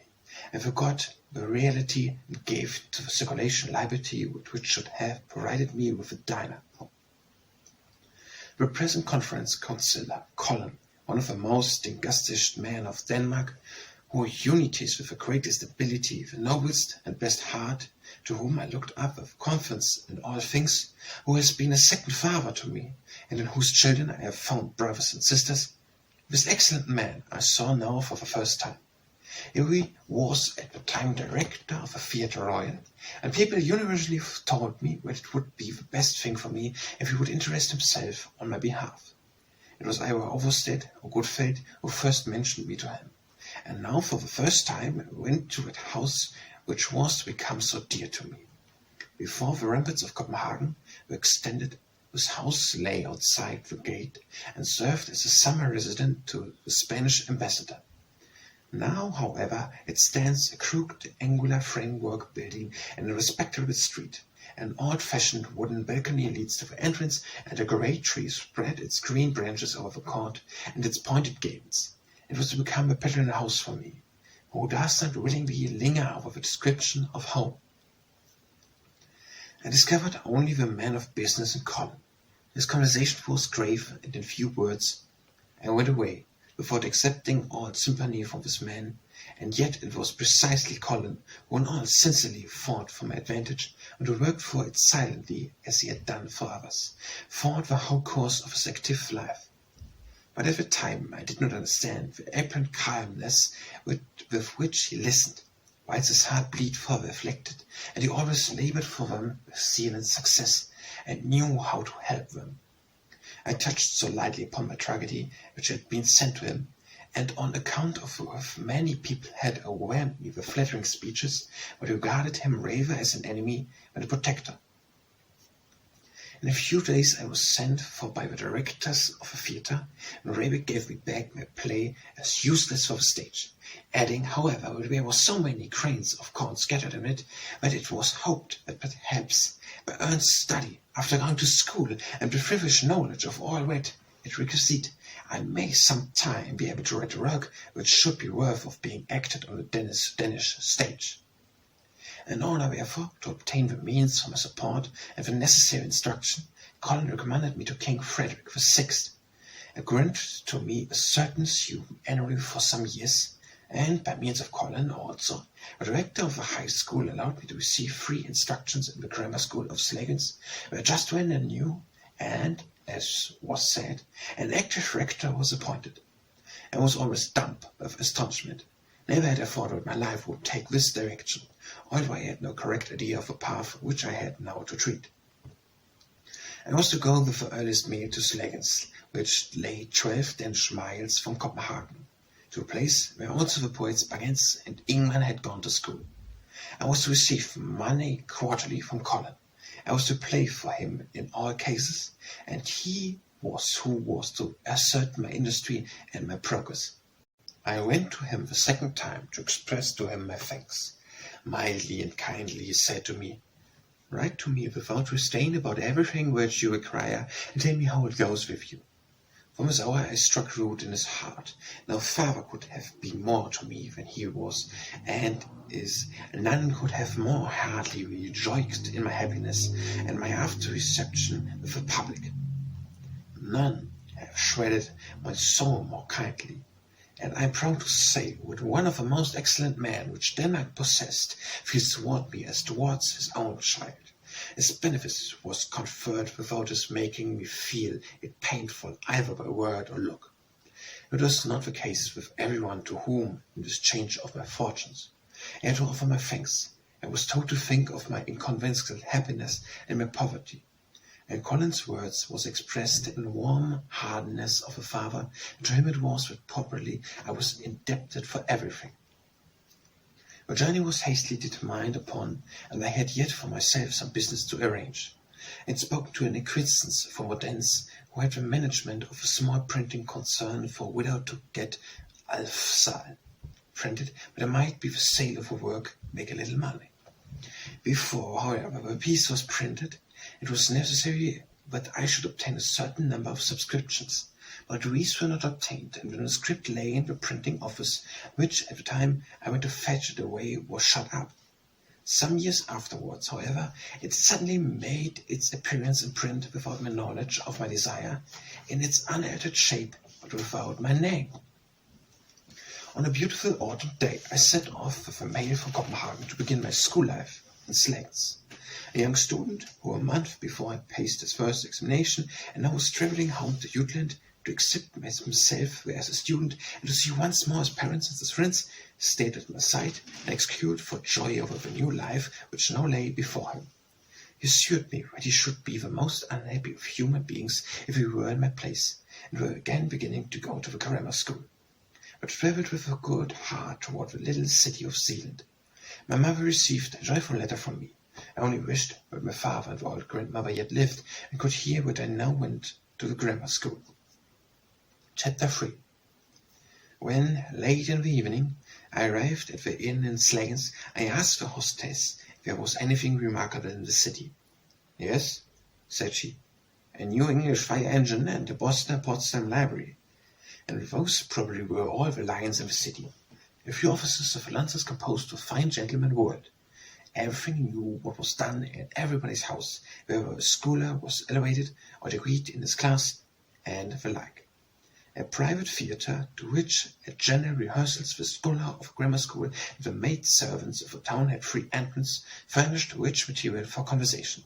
The place was remote from woods, and still farther from the coast, but a great post road went through the city, and the post horn resounded from the Roland carriage. I boarded with a respectable widow of educated class, and had a little chamber looking out into the garden and field.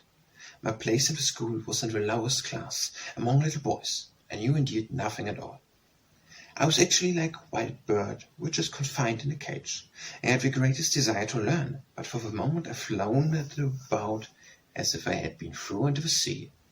The one who followed another grammar, geography, mathematics, I felt myself overpowered by them, and feared that I should never be able to acquire all these. The rector, who took a particular delight in turning everything to a dickle, did not, of course, making an exception in my case. To me he stood then as a divinity. I believed unconditionally every word which he spoke.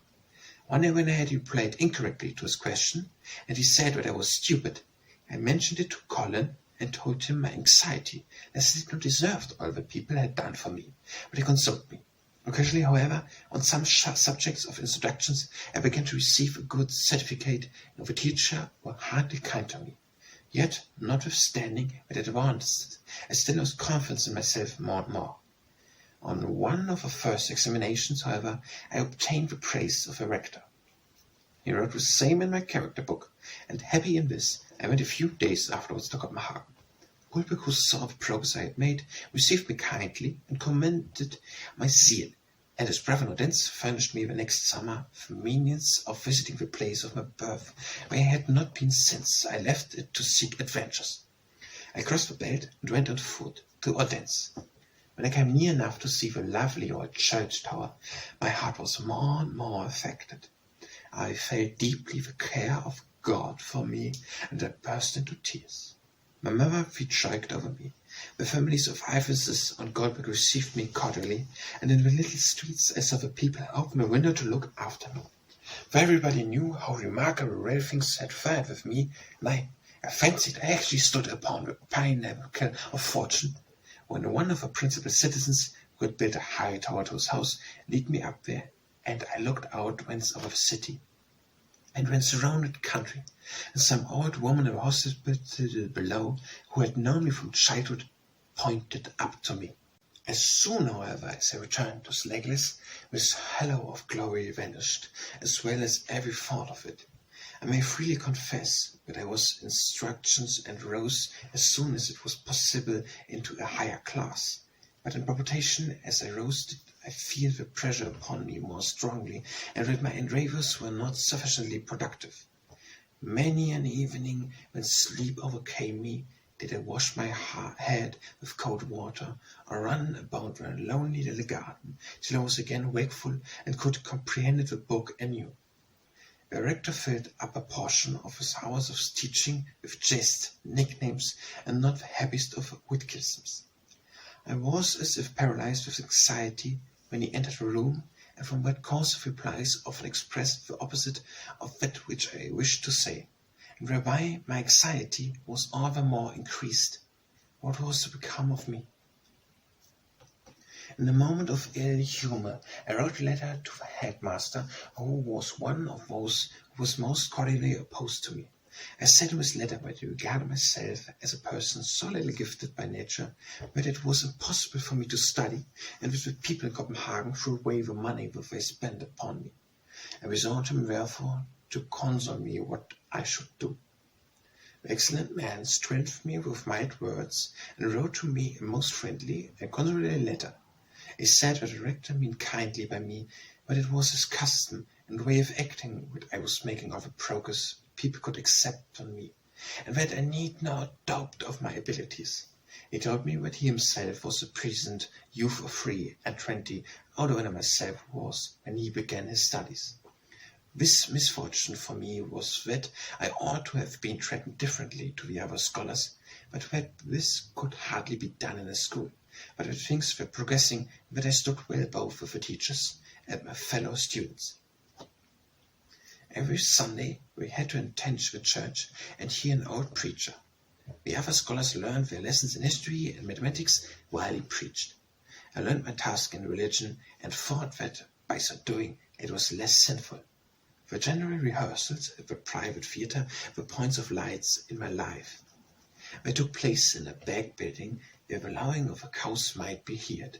The street decoration was a picture of a marketplace of the city, which means the representation of something familiar about it. It amused the inhabitants to see their own houses. On Sunday afternoon it was my delight to go to the castle of Antvorskov. At the time only half ruins, and once a monastery, where pierced the excavation of a ruined cellar as if it had been a Pompeii. I also often re-aim to the crucifix of St. Andres, which stands upon one of the heights of Sleggis, and which is one of the wooden crosses erected in the time of Catholicism in Denmark. St. Andreas was prized in Sleggins, and travelled to the Holy Land. On the last day he remained so long praying on the holy grave that the ship sailed away without him. Vexed at this circumstance, he walked along the shore, where a man met him riding on an ass, and took him up with him. Immediately he fell asleep, and when he awoke he heard the bells of Sleggins ringing. He lay upon the hill of rest, where the cross now stands. He was at home a year and a day before the ship returned, which had sailed away without him, and an angel had borne him home. The legend and the place where he woke were both fortunes of mine. From the spot I could see the ocean and dunes. Here I could indulge my fancies. When at home, my sense of duty chained me thoughts only to my books.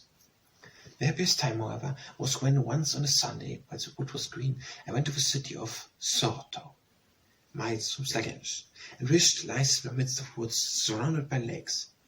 Here is an academy for the nobility founded by the poet Holberg. Everything lay in a conventional stillness. I visited here the poet Enkman, who had just married and who held a situation as teacher. He had already received me kindly in Copenhagen, But here his reception of me was still more kind. His life in this place seemed to me like a beautiful store. Flowers and vines twined around his window. Rooms were adorned with the portraits of disgusted poets and other pictures. He sailed upon the lake with an alien harp made fast to the mast. England talked so cheerful, and his excellent, amiable wife threatened me as if she were an elder sister. I love these people. Our friendship has grown with years. I have been from that time almost every summer a welcome guest there, and had experienced that where are people in most society, one is made better, as it were, but which is better paced away, and the whole world appears in sunlight. Among the pupils in the Academy of Nobles, there were two who made verses. They knew that I did the same, and they attached themselves to me. But one was Pettit, who afterwards, certainly with the best intention, but not faithfully, translated several of my books. The other, the poet Carl Berger, one of the most gifted of men who has come forward in Danish literature, but who has been unjustly judged.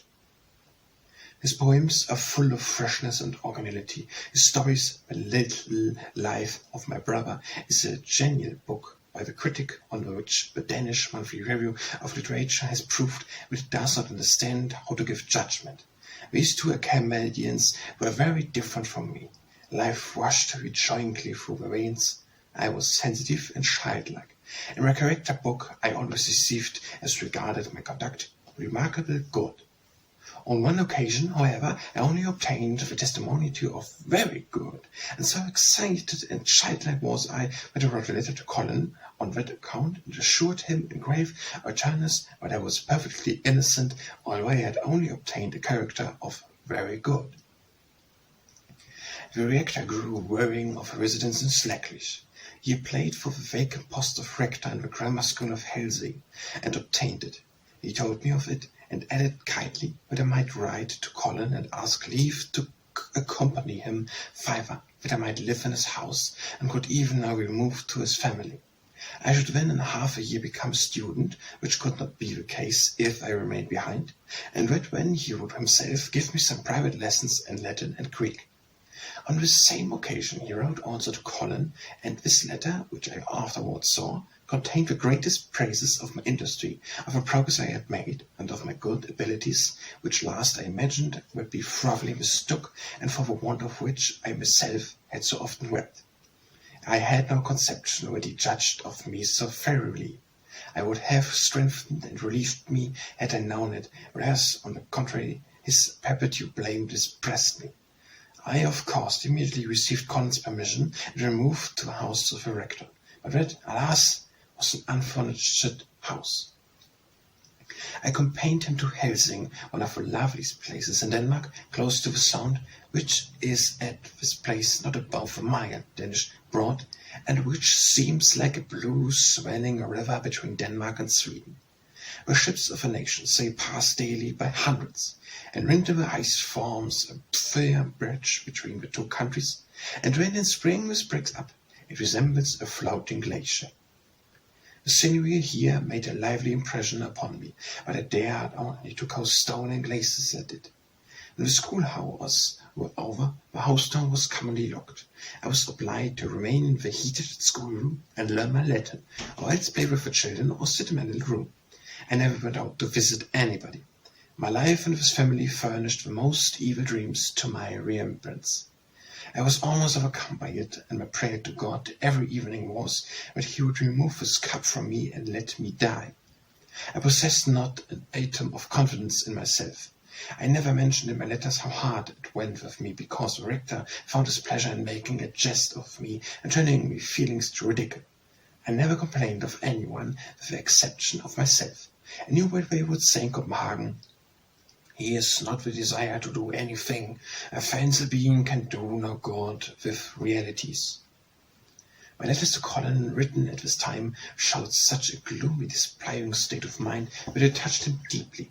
But people imagined what was not to be helped. They fancied that it was my disposition, and not, as was the case, that it was the consequence of outward influences. My temper of mind was fruitfully buoyant and suspectful of every ray of sunshine, but only on one single holiday in the year, When I could go to Copenhagen, I was able to enjoy it. What a change it was to get for a few days out of the rector's rooms into a house in Copenhagen, where all was elegance, clean lines, and full of the comforts of refined life. This was at Admiral Wolf's, whose wife felt for me in the kindness of a mother, and whose children met me with cordiality. We dwelt in a portion of the castle of Emmelinburg, and my chamber looked out into the square. I remember the first evening where Aldine's words paced through my mind when he looked down from a splendid castle into the square and said, "Here come I as a poor lad." My soul was full of gratitude. During my whole residence in Slecklis, I had scarcely written more than 4 or 5 poems, 2 of which, The Soul and To My Mother, will be found printed in my collected works. During my school time at Helsing, I wrote only one single poem, The Dying Child, a poem which, of all my afterworks, became most popular and most widely circulated. I read it to some acquaintance in Copenhagen. Some were struck by it, but most of them only remarked my fluent dialect, which stops the D in every word. I was commended by many, but from the greater number I received a lecture on modesty, and that I should not get too great ideas of myself. I, who really at the time thought nothing of myself. At the house of Admiral Wolf I saw many men of the most disgusting talent, and among them all my mind paid the greatest homage to one, that was poet Adam Olenschel. I heard his praises resound from every mouth around me. I looked up to him with the most pious faith. I was happy when one evening, in a large, brilliantly lighted drawing-room, where I deeply felt that my appeal was the shabbiest there, and for that reason I concealed myself behind the long curtains, Olenschel came to me and offered me his hand.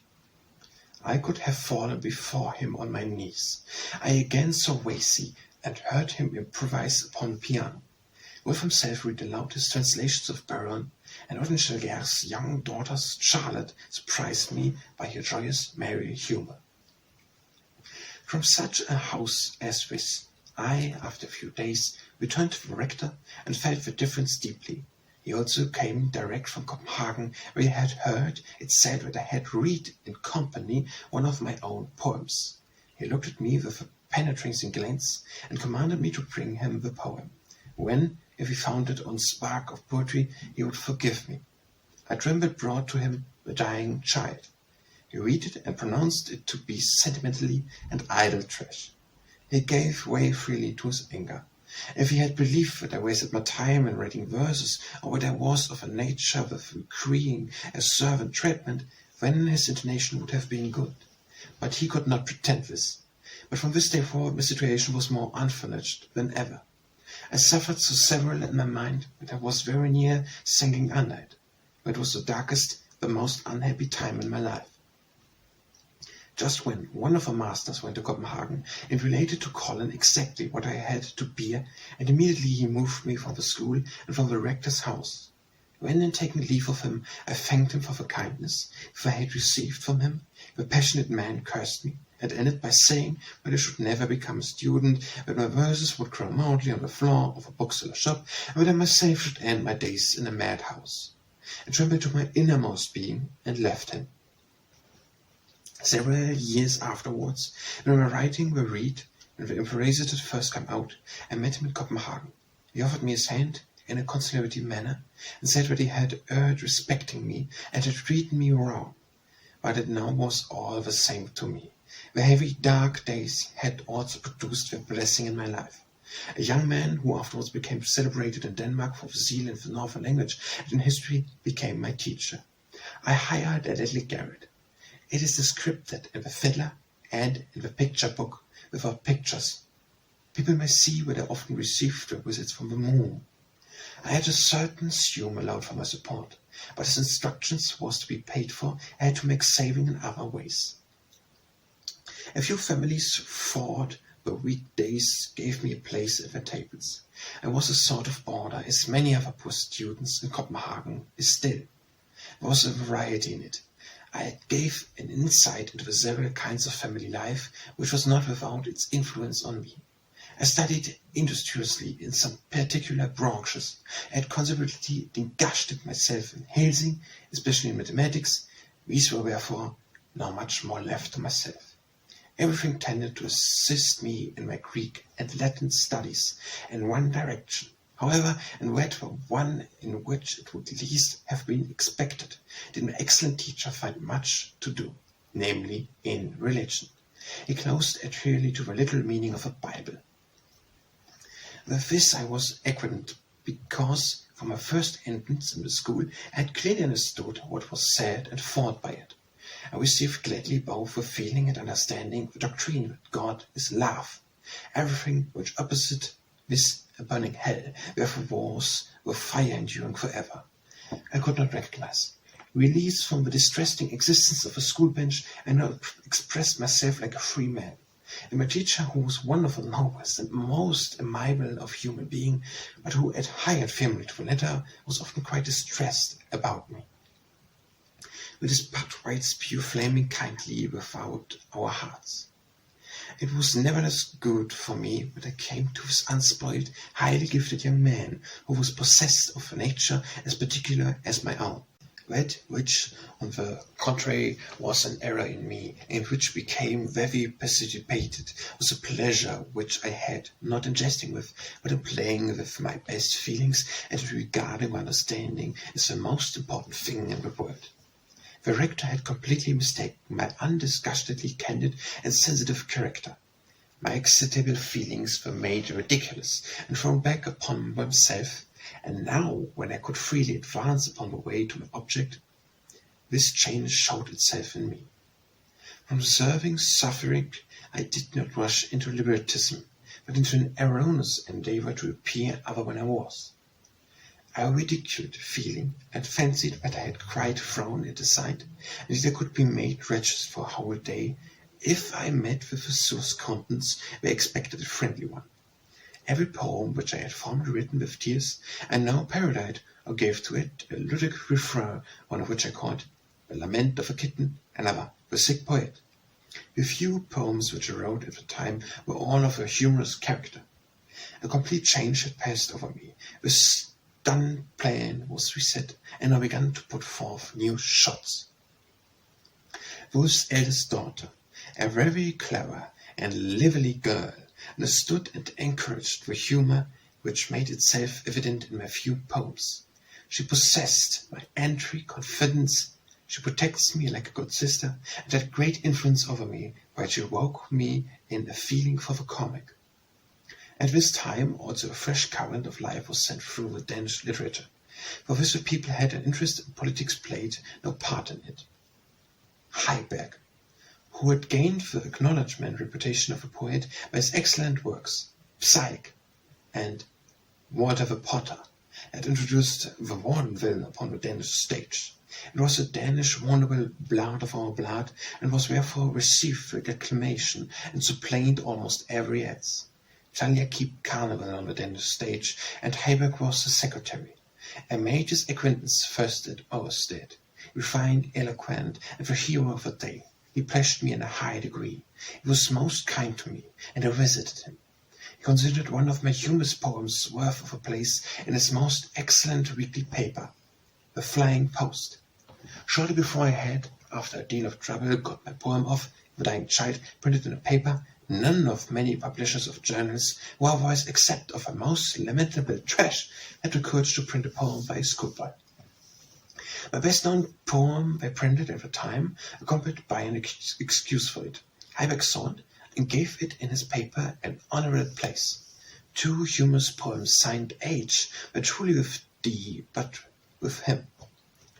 I remember the first evening when The Flying Post appeared with my verse in it. I was with a family who wished me well, but who regarded my poetical talents as quite insignificant, and who found my something to accuse in every line.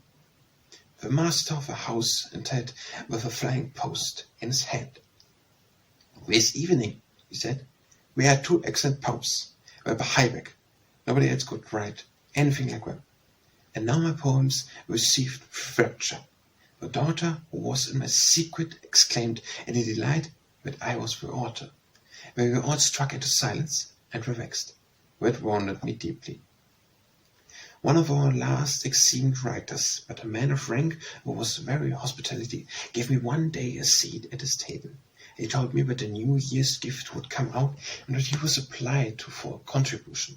I said that the little poem of mine, at the wish of a publisher, would appear in the same New Year's gift. What, when anybody are to contribute to his book, said the man in vexation, when he will need nothing from me. I certainly can hardly give him anything. My teacher dwelled at a considerable distance from me. I went to him twice a week, and on the way there my thoughts were occupied with my lessons. On my return, however, I breathed more freely, and when bright poetical ideas passed through my brain, but they were never committed to papers. Only 5 or 6 humorous poems were written in the course of a year, and these disturbed me less when they were laid to rest on paper than if they had remained in my mind. In September 1828, I was a student, and when the examination was over, 1,000 ideas and thoughts, which I was pierced on the way to my teacher, flew like a swarm of bees out into the world, and indeed into my first work, A Journey on Foot to Ermak, a particularly humorous book, but on which fully exhibited my own individual characters at the time, and my disposition to sport with everything, and the jest and tears over my own feelings, a fantastic, gaily colored tapestry work. No publisher had the courage to bring out that little book. I therefore ventured to do it myself, and in a few days after its appearance, the impression was sold. Publisher Keitzer bought for me the second edition, after a while he had a third, and beside this, the work was reprinted in Sweden. Everybody read my book. I heard nothing but praises. I was a student. I had attained the highest goal of my wishes. I was in a while of joy, and in this state I wrote my first dramatic work, Love on the Nicholas Tower, or What Says the Pit. It was unsuccessful because its interest with which no longer existed among us, namely the shows of the Middle Ages, beside which it rather reduced the enthusiasm to the vaudeville. The subject of it was, in short, as follows. The watchman of the Nicholas Tower, who always spoke as the knight of castle, wished to give his daughter to a watchman of the near-boying church tower. But she loved a young tailor who had made a journey to the grave of Eulenspiegel and was just now returned, as the punch bowl steamed and was to be emptied in honor of a young lady's consistent being given. My love's escape together to the tailor's Herbert, where dancing and merriment are going forward. The watchman, however, fetches back his daughter, but she had lost her senses, and she sued them that she never would recover them unless she had her tailor. The old watchman determined the fate should decide the affair, but when, who was fate? The idea then comes into his head that the public should be his piter, and that the public should decide whether should have a tailor or a watchman. They determined therefore to send for one of the youngest of the poets, and beg him to write the history in the style of a vaudeville, a kind of writing which was the most successful at the time, and when the piece was brought upon the stage, and the public either whistled or hissed, it should be in none wise considered that the work of a young author had been unsuccessful, but that it should be the voice of fate, which said, "She shall marry the watchman." If on the contrary the piece was successful, it indicates that she should have a tailor, and this last remark the father must be said in prose, in order that the public may understand it. Now every one of the characters fought himself on the stage, where in the epilogue the lovers besought the public for the applause, with the watchman begging from Ives to whistle, or at least to hiss. My fellow students received the piece with acclamation. They were proud of me. I was the second of a body who in this year had brought out a piece on the Danish stage. The other was Andersen, student at the same time with me, an author of a vaudeville called The Intruge in the People's Theatre, a piece which had a great run. We were the 2 young authors of October examination, 2 of the 16 poets with this year produced, and whom people in jest divided into the 4 great and the 12 small poets. I was now a happy human being, and possessed the soul of a poet and the heart of youth. All houses began to be open to me. I flew from circle to circle. Still, however, I devoted myself introducedly to students, so that in September 1829 I passed my examen Philologicum et Philosophicum and brought out the first collected edition of my poems, which met with great praises. Life lay bright with sunshine before me. Chapter 4. Until now I had only seen a small part of my native land, that is to say, a few points in Funen and Sealand, as well as Mount Kind, which last is truly one of our most beautiful places. The beech woods were hang like a garland over the white chalk cliffs, from which a view is obtained far over the Baltic. I wished therefore in the summer of 1830 to devote my first literary pursuit to seeing Jutland and making myself more thoroughly acquainted with my own view. I had no idea how much solitude of mind I should derive from the summer excursion, or what a change was about to take place in my inner life. Jutland, which stretches between the German Ocean and the Baltic until it ends of Skaden in a reef of quicksand, possessed a peculiar character. Towards the Baltic extends immense woods and hills. Towards the North Sea, mountains and quicksands, sceneries of a grand and solitary character, and between the two infinite expansions of brown heath, with a wandering grist, where wailing birds and their deep solitude, with the Danish poet Steenblicher has described in his novels. This was the first foreign scenery which I had ever seen, and the impression, therefore, which is made upon me was very strong. In the cities where my journey on foot and my comic poems were known, I met with a good reception. Funen revealed her rural life to me, and not far from my birthplace of Odense, I passed several weeks at the country seat of the elder Evans as a welcome guest. Poems sprung forth upon paper, but of a comic fever and fever. Sentiment, which I had so often decried, would now be arranged. I arrived in the course of my journey at the house of a rich family in a small city, and here suddenly a new world opened before me, an immense world which yet could be contained in 4 lines, which I wrote at that time. A pair of dark eyes fixed my sight. They were my world, my home, my delight. The sun beamed in them in childlike peace, and never on earth with their memory keys. New plans of life occupied me. I would give up writing poetry. To what could it lead? I would study theology and become a preacher. I had only one thought, and that was she. But it was self-delusion. She loved another. She married him. It was still several years later when I felt, acknowledged that it was best, both for her and myself, but things had fallen out of where they were. She had no idea, perhaps, how deep my feeling for her had been, or what an influence it produced in me. She had become the excellent wife of a good man and a happy mother. God's blessing rest upon her. In my journey on foot, and in most of my writings, stereo had been the prevailing characteristic. This displeased many people who thought that this bent of mind could lead to no good purpose. The critics now blamed me precisely for that which a far deeper feeling had expelled from my breast. A new collection of poetry, fancies and sketches, which was published for the new year, showed satisfactorily what my heart suffered. A paraphrase of that history of my own heart appeared in a serious vaudeville. Parting and meeting, with this difference only, that here the laugh was mutual, the piece was not presented on the stage till 5 years later.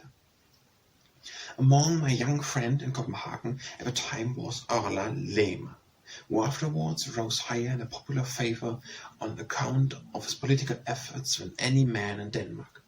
Full of animation, eloquent and undaunted, his character of mind was one which interested me also.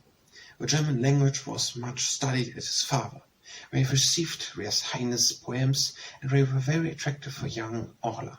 He lived in the country, in the neighborhood of the castle of Frederiksberg. I went there to see him, and he sang as I come one of Heine's verses. Talata, Talata, du ewiges Meer. We read Heine together. The afternoon and the evening passed, and I was so glad to remain there all night.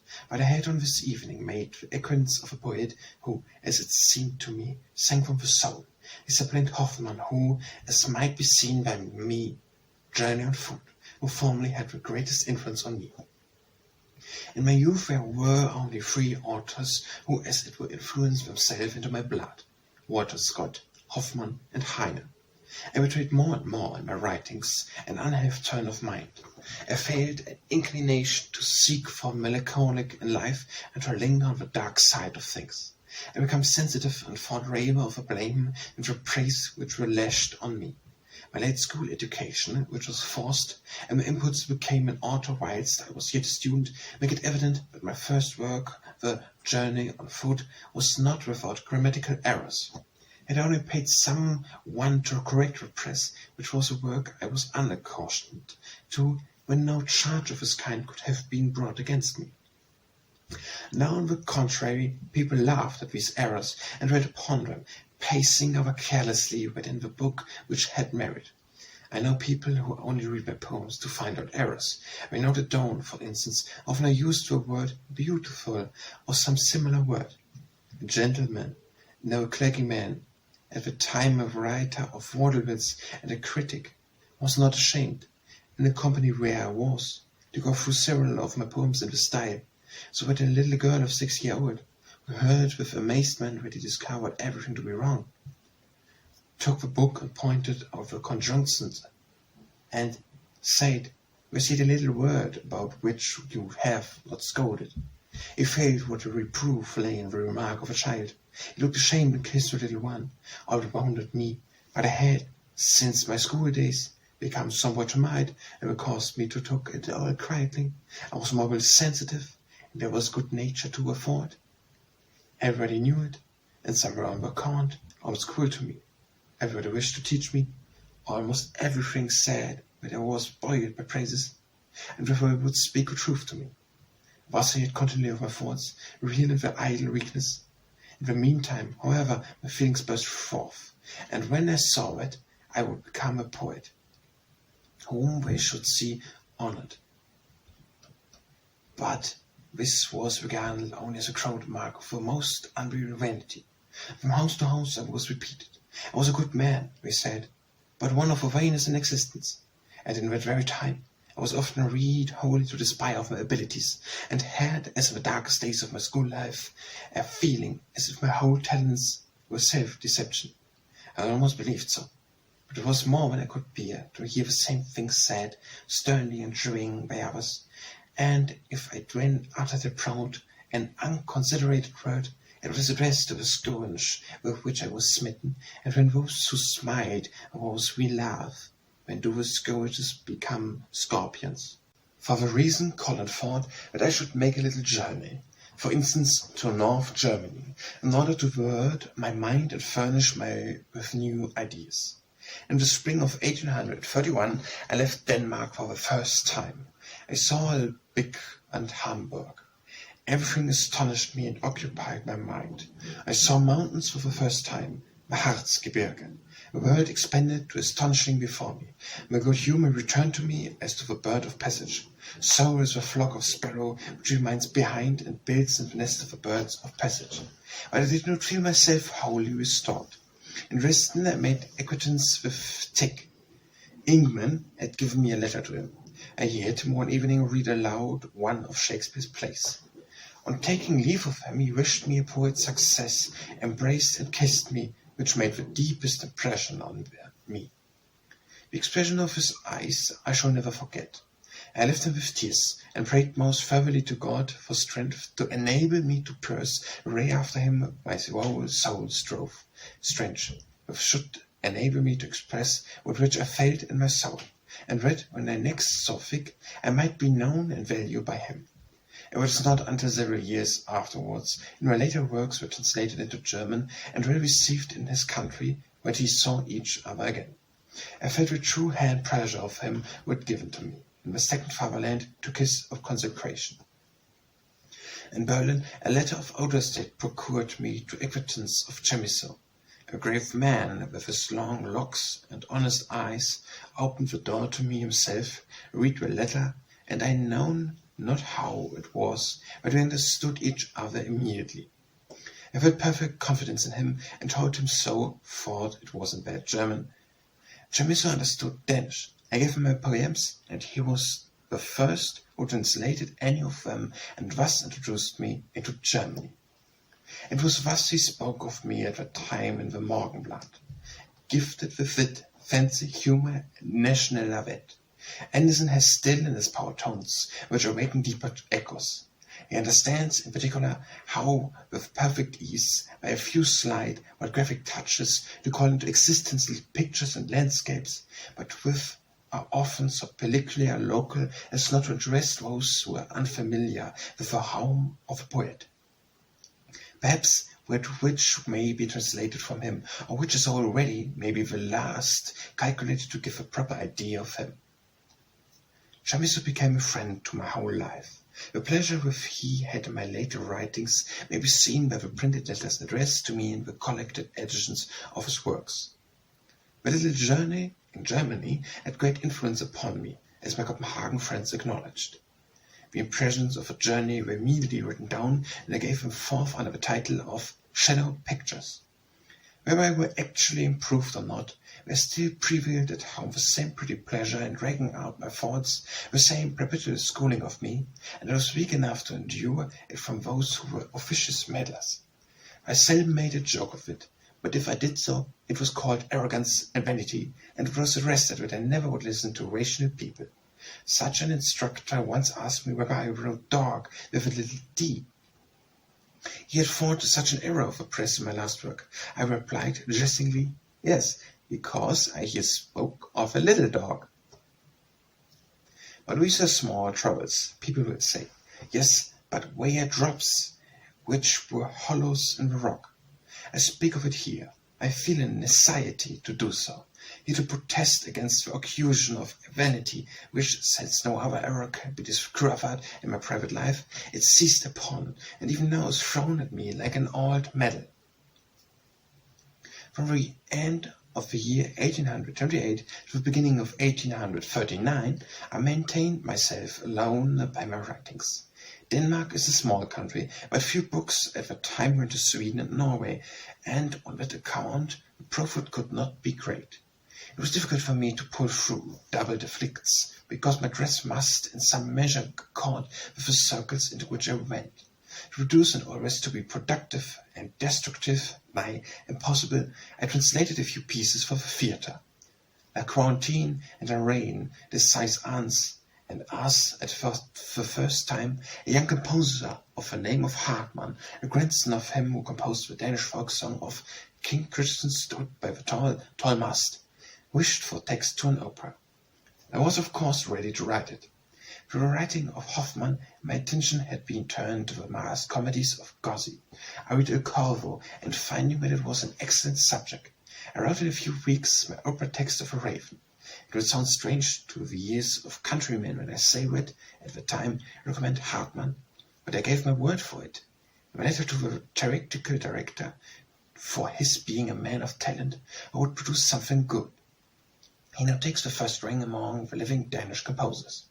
I worked up also Walter Scott's Bride of Lammermoor for another young composer, Bredel. Both operas appeared on the stage, but I was subjected to the most merciless criticisms as one who had defied the labours of foreign poets. What people had discovered to be good in before seemed now to be forgotten, and all talent was denied to me. The composer Wacy, my earliest benefactor, whom I have already mentioned, was, on the contrary, satisfied in the highest degree with my treatment of these subjects. He told me that he had wished for a long time to compose an opera from Walter Scott's Kenilworth. He now requested me to commence the joint work and write the text. I had no idea of assuming a justice which would be dealt to me. I needed money to live, and, what still more determined me to it, I felt flattered to have to work with Race, our most celebrated composer. It delighted me that he, who had first spoken in my favour of Siboney's house, now, as artist, sought a noble connection with me. I had secretly half finished the text when I was already blamed for having made use of a well-known romance. I wished to give it up, but Wace consoled me and encouraged me to proceed. Afterwards, before he had finished the music and I was about to travel abroad, I committed my fate, as regarded the text, entirely to his hands. He wrote whole verses of it, and the ultimate conclusion as wholly his own. It was the particular of that singular man when he looked in a book which ended sorrowfully. For what reason? Amy must marry Leicester, and Elizabeth say, "Proud England, I'm fine." I posthwise at the beginning, but afterwards I yielded, and the piece was really half created by race. It was broad on the stage, but was not printed, with the exception of a source. It was followed in anonymous attic. The City Post brought me letters in which the unknown writers scoffed at and derided me. That same year published a new collection of poetry, the 12 months of the year, and this book thought it was afterwards pronounced to contain the greater part of my best lyrical poems, and when condemned as bad. At that time, the Monthly Review of Literature thought it is now gone to its grave, was in its full bloom.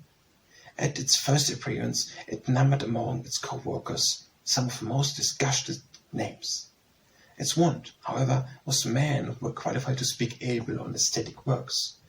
Unfortunately, everybody fancied himself able to give an opinion upon these, but people may write excellent on surgery or pedagogical science, and may have a name in those things, and yet be dull in poetry. Of his proof may be seen. With degrees it became more and more difficult for the critical bench to find a judge for poetical works. The one, however, who thought extraordinary zeal for writing and speaking was ready at hand was the historian and state counsel Moulbeck, who played in our time so great a part in the history of Danish criticisms that I must speak of him rather more fully. He is an industrious collector, writes extremely correct Danish, and his Danish dictionary, let him be reproached with however want he may, is a most highly useful work. But as a judge of aesthetic works, he is one-sided and even fanatically devoted to party spirit. He belongs unfortunately to the men of science who are only on 64th of poet and who are the most incompetent judges of aesthetics. He has, for example, by his critic in Ingerman's Romans, shown how far he is below the poetry which he censes. He has himself published a volume of poems which belong to the common run of books, A Ramble Through Denmark, written with the fate, flowered style of those times, and A Journey Through Germany, France, and Italy, which seems to be made up out of books, not out of life. He sat in his study on the Royal Library, where he has a post, when suddenly became director of a theatre and censor of the pieces sent in. He was sickly, one-sided in judgment, and irritable. People may imagine the result. He spoke of my first poems very fortunately, but my star soon sank for another, who was in the ascendant, a young lyrical poet, Paulunde Lair, and as he no longer laughed, he hated me. That is the short story. Indeed, in the self-same monthly review, the very poems which had formerly been praised were now condemned by the same judge when they appeared in a new increased edition. There is a Danish proverb: when the carriage drags, everybody pushed behind, and they prove the truth of it now. It happened that a new star in Danish literature is Kent at this time. Henrik Hertz published his Letters from the Dead anonymously. It was a mode of driving all the unclean things out of the temple. The Diskentegenses sent polemical letters from paradise, which resembled in the highest degree the style of that author. They contained a sort of apologies of Heiberg, and in part attacks upon Odenschelger and Horch. The old story about my orthographical errors was again rewrite. My name and my school days and slogans were brought into connection with St. Anders. I was ridiculed, or, if people will, I was shady-side. Hertz's book went through all Denmark. People spoke of nothing but him. It made it still more piquant that the author of the work could not be discovered. People were enraped, and justly. Heiberg, in his Flying Post, defined it a few aesthetical insignificance, but not me. I felt the wound of a sharp knife deeply.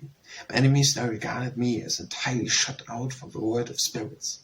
I, however, in a short time published a little book, Vignettes to the Danish Poets, in which I characterized the dead and the living authors in a few lines each, but only spoke of which was good and well.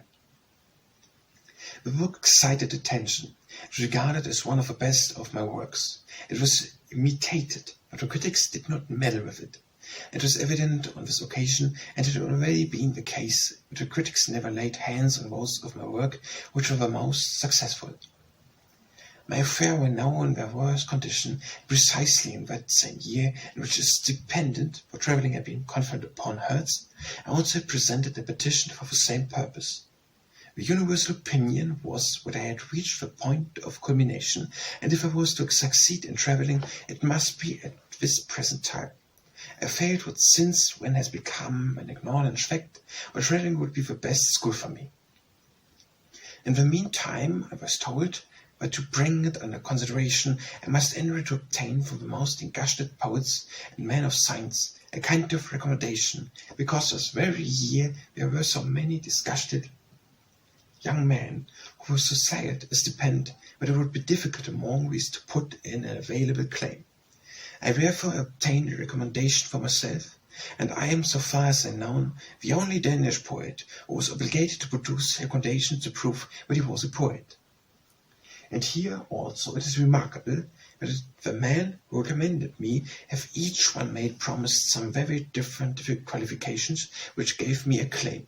For instance, Unschelger, my lyrical power, and the eagerness which was in me, Inkman, my skill in depicting popular life, Heiberg, decorated it since the days of Wessel. No Danish poet had possessed so much humour as myself.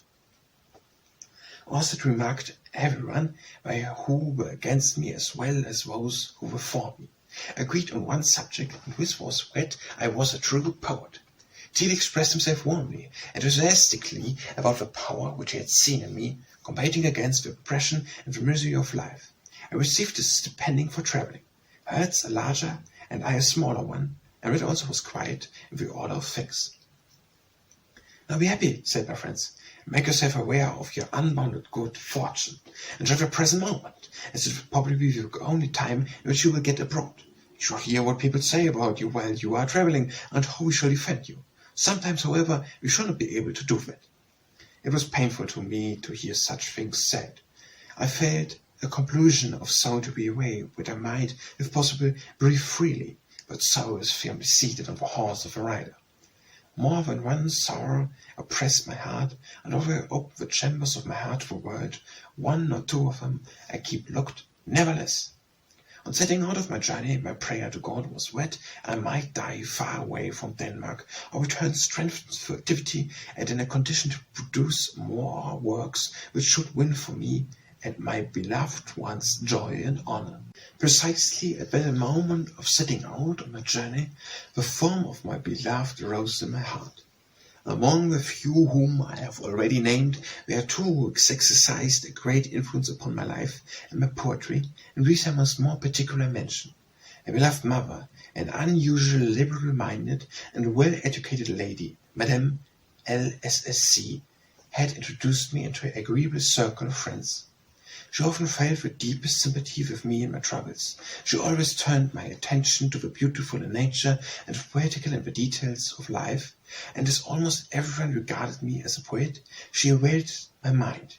Yes, and if there be tenderness and purity in anything which I have written, where are among those things which I have especially to be thankful to her? Another character of great importance to me was Colin's son, Edward. Brought up under fortunate circumstances of life, he was possessed of the courage and determination which I wanted. I felt that he sincerely loved me, and I, full of affection, threw myself upon him with my whole soul. He paced on calmly and practically through the business of life. I often mistook him at the very moment when he felt for me most deeply, and when he would gladly have infused into my portion of his own character, to me, who was a reed shaken by wind. In the practical part of life, he, the younger, stood actively by my side. From the assistant, which he gave me in Latin exercises, to the arranging the business of bringing out editions of my works. These always remained the same, and were I to enumerate my friends, and he would be placed by me as the first on her list. When the traveller leaves the mountains behind him, when for the first time he sees them in their true form, so is it also with friends. I arrived at Paris by way of Castle and the Rhine. I retained a vivid impression of all that I saw. The idea for a poem fixed itself firmer and firmer in my mind, and I hoped, as it became more clearly worked out, to abide by it my enemies. Whereas an old Danish folk song of England and the Merman, which bore an affinity to my own state of mind, to the fragment of which I felt an inward impulse. The song tells that Agnete wandered solitary along the shore when a merman rose up from graves and decoyed her by his speeches. She followed him to the bottom of the sea, remained there 7 years, and bore him 7 children. One day, as she sat by her cradle, she heard the church bells sounding down to her in the deeps of the sea, and the longing seized her heart to go to church. By her prayers and tears she induced the merman to conduct her to the upper world again, promising soon to return. He prayed her not to forget his children, more especially the little one in the cradle, stopped up her ears and her mouth, and went later upwards to the seashore. When, however, she entered the church, all the holy images, as soon as they saw her, a daughter of sin, and from the depths of the sea, turned themselves round to the walls. She was affrighted and would not return, although the little ones in the home below were weeping. I threatened the subject freely, in a little and dramatic manner. I ventured to say that the whole grew of my heart, all the recollections of other beechwoods and the open sea were blenched in it. In the midst of the excitement of Paris, I live in the spirit of the Danish folk songs. The most heartfelt gratitude to God filled my soul, because I felt that all which I had received through his mercy. Yet at the same time, I took a lively interest in all that surrounded me. I was present at one of the July festivals, and their first Frühstück, it was the year 1833. I saw the unveiling of Napoleon's pillar. I gazed on the world-experienced King Louis Philip, who was evidently defended by a prudent dance. I saw the Duke of Orleans, full of health and the enjoyment of life, dancing at the gay people's ball and the gay Menage de Ville. Accidentally led in Paris to my first meeting with Heine, the poet, who at that time occupied the throne in my poetical world. When I told him how happy this meeting and his kind words made me, he said that this could not very well be the case, else I should have sought him out. I replied that I had now done so precisely because I esteemed him so highly. I should have feared that he might have thought it ridiculous in me, an unknown Danish poet, to seek him out, and added, your sarcastic smile would deeply have wounded me. In reply, he said something friendly.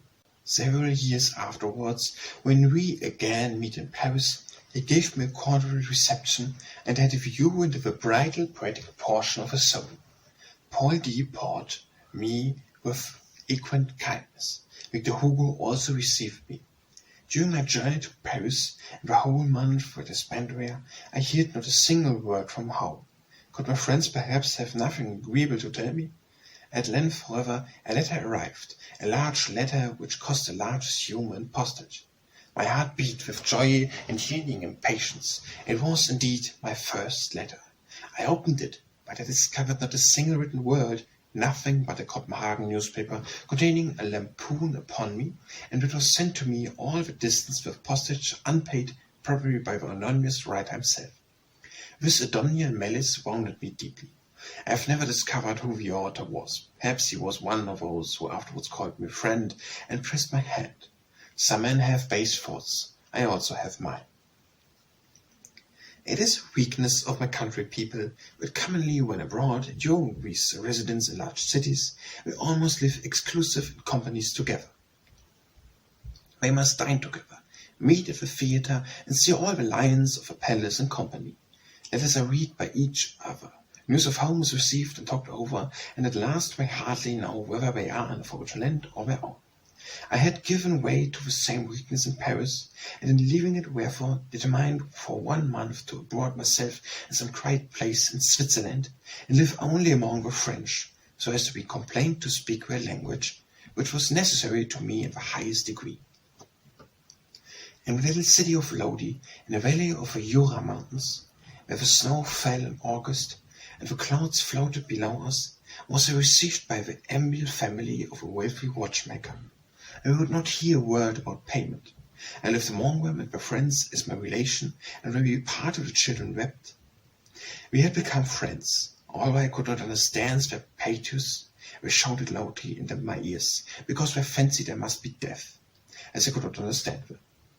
In the evenings, in the elevated region, there was a repose and a stillness of nature, and the sound of the evening bells extended to us from the French fortune. At some distance from the city stood a solitary house, painted white and clean. On descending through 2 cellars, the noise of a mill wheel was heard, and the rushing water of a river which flowed on here, hidden from the world. I often visited this place in my solitary rambles, and here finished my poem of Agnete and the Merman, which had begun to perish. I sent home this poem from Lodi, and never, with my earlier or my later works, were my hopes so high as they were now. But it was received coldly. People said I had done it in imitation of Oelschelgier, who at one time sent home masterpieces. Within the last few years, I fancy this poem has been somewhat more read and has met with its friends, and was, however, a step forwards, and decided, as it were, arguably to me, more pure lyrical phrases. It has been also of late critical adjustments in Denmark, where, notwithstanding, when on its first appearance it excited for less attention when some of my earlier and less successful works, still read in this, the poetry is of a deeper, fuller, and more powerful character than anything which I had hitherto produced. This poem closed on portion of my life. Chapter 5. On 5th of December 1833, I crossed the Simplon on my way to Italy. On the very day on which 14 years before I had arrived poor and helpless in Copenhagen, did I set foot in the country of my longing and of my poetical happiness. It happened in this case, as it often does, by accident, without any arrangement on my part, as if I had preordinary lucky days in the year, yet good fortune has so frequently been with me, that I perhaps only remind myself of its visit on my own self-elected days. All was sunshine, all was spring. The vine hung in long trails from tree to tree. Never since I seen Italy so beautiful. I sailed on Lago Maggiore. I scanned the cathedral of Milan, paced several days in Genoa, and made from thence a journey rich in the beauties of nature along the shore to Carrara. I had seen statues in Paris, but my eyes were closed to them in Florence before the Venus de Medici. It was for the first time as if scales fell from my eyes. A new world of art disclosed itself before me. It was the first fruit of my journey. Here it was that I first learned to understand the beauty of form, the spirit which read itself in form. The life of a people, nature, all was new to me, and yet as strangely familiar as if I were come to a home where I had lived in my childhood. With a peculiar rapidity did I seized upon everything and entered into its life, whilst a deep northern melancholy, it was not homesickness, but a heavy, unhappy feeling filled my breast. I received the news in Rome of how little the poem of Agnete, which I had sent home, was thought of there. The next letter in Rome brought me the news that my mother was dead. I was now quite alone in the world. It was at this time, and in Rome, that my first meeting with Herz took place. In a letter which I had received from Colin, he had said that it would give him pleasure to hear from Herz, and they had become friends. But even without this wish, it would have happened, for Herz kindly offered me his hand and expressed sympathy with my sorrow. He had, of all those with whom I was at the time acquainted, the most variously cultivated mind. We had often discussions together, even about the attacks which had been made upon me at home as a poet. He, who had himself given me a wound, said the following words, which deeply impressed themselves on my memory. Your misfortune is that you have been obligated to print everything. The public has been able to follow you step by step. I believed that even a Goethe himself must have suffered the same fate had he been in your situation. and when he praised my talent, was seizing upon the characteristics of nature and giving by a few intuitive sketches pictures of familiar life. My encounters with him was very instructive to me, and I felt that I had one merciful judge more. I travelled in company with him to Naples, where we dwelt together in one house. Many years before, when I had not been in Copenhagen and was walking through the streets as a poor boy, Thorvaldsen was there too. But it was on his first return home. We met one another in the street. I knew that he was a disgusted man in art. I looked at him, I bowed. He went on, and when, suddenly turning around, came back to me and said, "Where have I seen you before? I think we know one another." I replied, "No, we don't know one another at all." I now related the story to him in Rome. He smiled, pressed my hand, and said, "Yet we felt at that time that we should become good friends." I vigneted to him, and that which delighted me in his judgment upon it was the hesitation. "It is just," said he, "as if I were walked at home in the woods, and here the Danish lakes." And then he kissed me. One day, when he saw how distressed I was, and I related to him about the pasquint which I had received from home in Paris, he gnashed his teeth violently and said, in momentary anger, Yes, I know the people. I would not have gone any better with me if I had remained theirs. I should then perhaps not even have obtained permission to set up a model. Thank God that I did not need them, for when we know how to torment and to annoy. He desired me to keep up a good heart, and when things could not fail of going well, and with that he told me of some dark passages in his own life, where he in like manner had been mortified and unjustly condemned. After the carnival, I left Rome for Naples, saw at Capri the Blue Grotto, which was at that time first discovered, visited the temple at Paestum, and returned in the eastern week to Rome, from whence I went through Florence and Venice to Vienna and Munich. But I had at that time neither mind nor heart for Germany. When I thought on Denmark, I felt fear and distress of mind about the bad reception which I expected to find there. Italy, with its scenery and its people's life, occupied my soul, and towards this land I felt a yearning.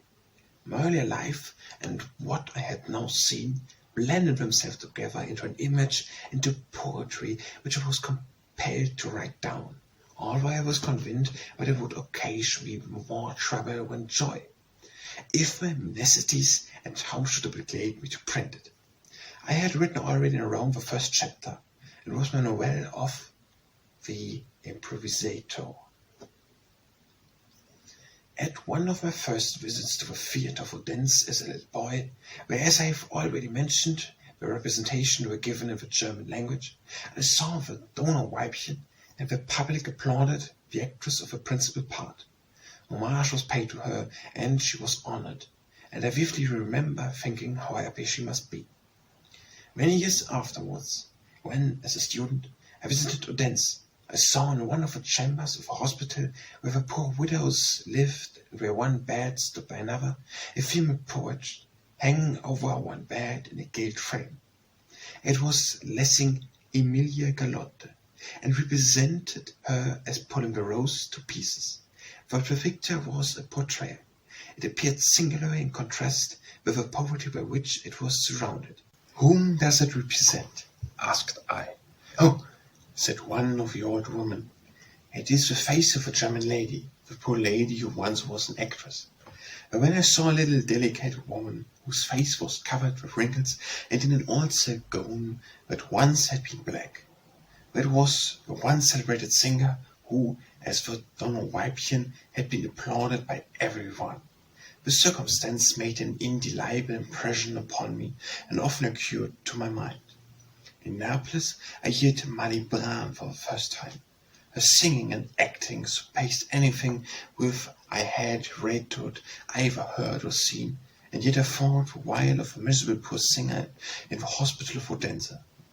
The two figures blended into the audience of Noel. Italy was a background for what which had been experienced and what which was imagined. In August of 1834 I returned to Denmark. I wrote the first part of a book at Inkman's in Zoo, a little chamber in a roof among Fretting's lime trees. I finished it in Copenhagen. At this time my best friends even had almost given me up as a poet. They said that they had erred with regards to my talents. It was with difficulty that I found a publisher for the book. I received a miserable sum of money for it, and the improvisator made its appearance, was read, sought out, and again published. The critics were silent, newspapers said nothing, but I heard all around me of the interest which was felt for the work and the delight which it occasioned. At length the poet Carl Becker, who was at the time the editor of a newspaper, wrote a first critique upon it and began ironically with a customary tirade against me. But this was all over with this author and had already passed his heyday.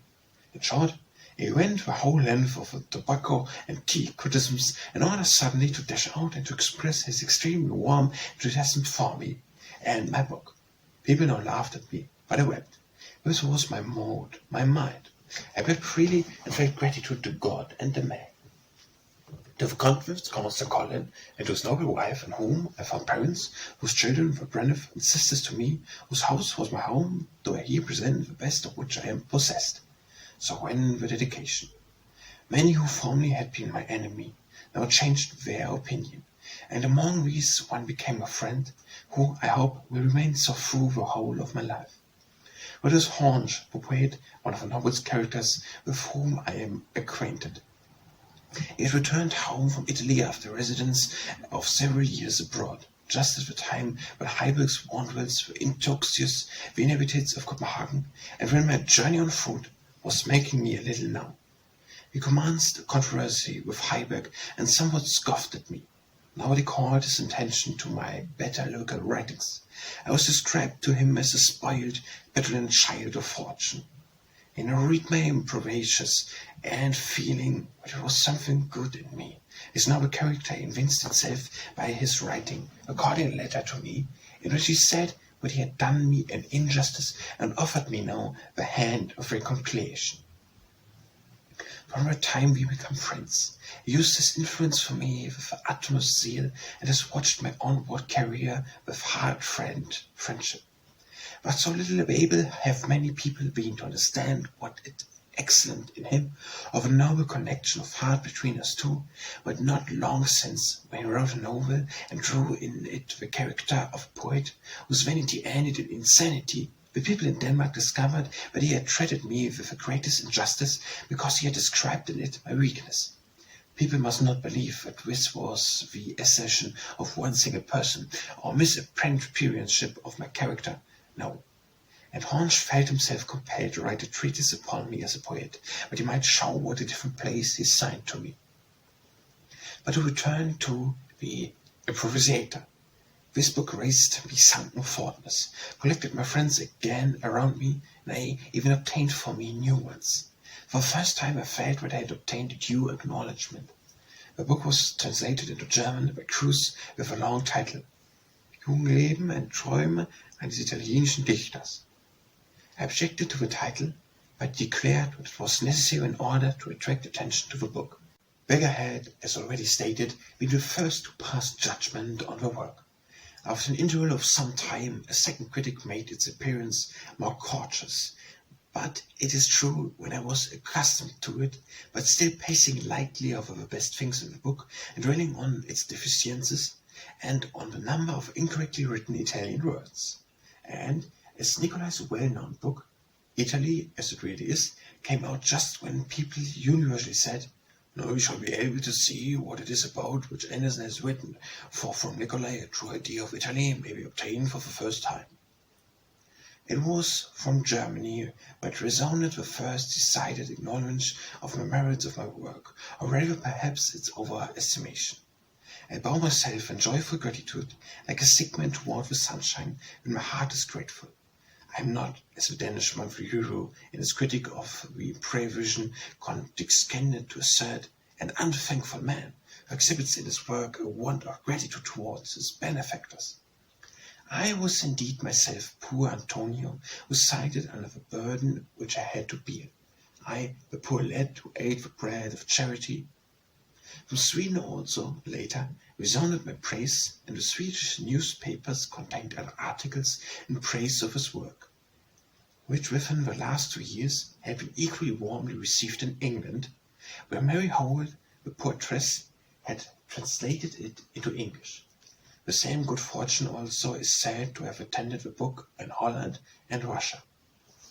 Everywhere abroad resounded the loudest acknowledgment of its excellence. There exists in the public a power which is stronger than all the critics and cliques. I felt that I stood at home on firm ground, and my spirit again had moments in which it raised its wings for flight. In this alternation of feeling between gaiety and ill humor, I wrote my next novel, O.T., which is regarded by many persons in Denmark as my best work, an estimation which I cannot myself award to it. It contains characteristic features of town life. The first tales appeared before O.T., but this is not the place in which to speak of her. I felt just at this time a strong mental impulse to write, and I believed that I had found my true element in novel writing.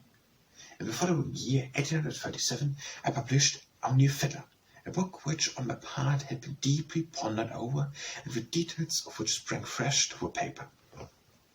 My design was to show where talent is not genius, but if the sunshine of good fortune be withheld, which must go to the ground without losing its noble better nature.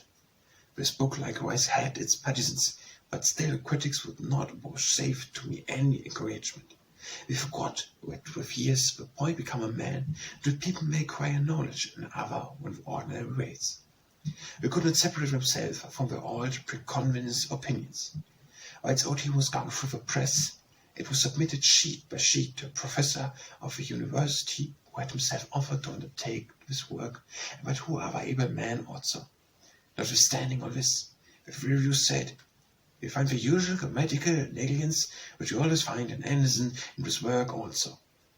With which contribute likewise to place this book in the shape was the circumstance of Heiberg having at the time published his everyday stories, which were written in excellent language and with good taste and truth. Their own merits and recommendation of their being Heiberg's, who was the beaming star of literature, placed them in the highest rank. I had, however, advanced so far that there no longer exist any doubt as to my poetical ability, which people had wholly denied to me before my journey to Italy. Still not a single Danish critic had spoken of the characteristics which are peculiar to my novels. It was not until my works appeared in Sweden, but this was done, and when several Swedish journalists went profoundly into the subject and analyzed my works with good and honorable intentions.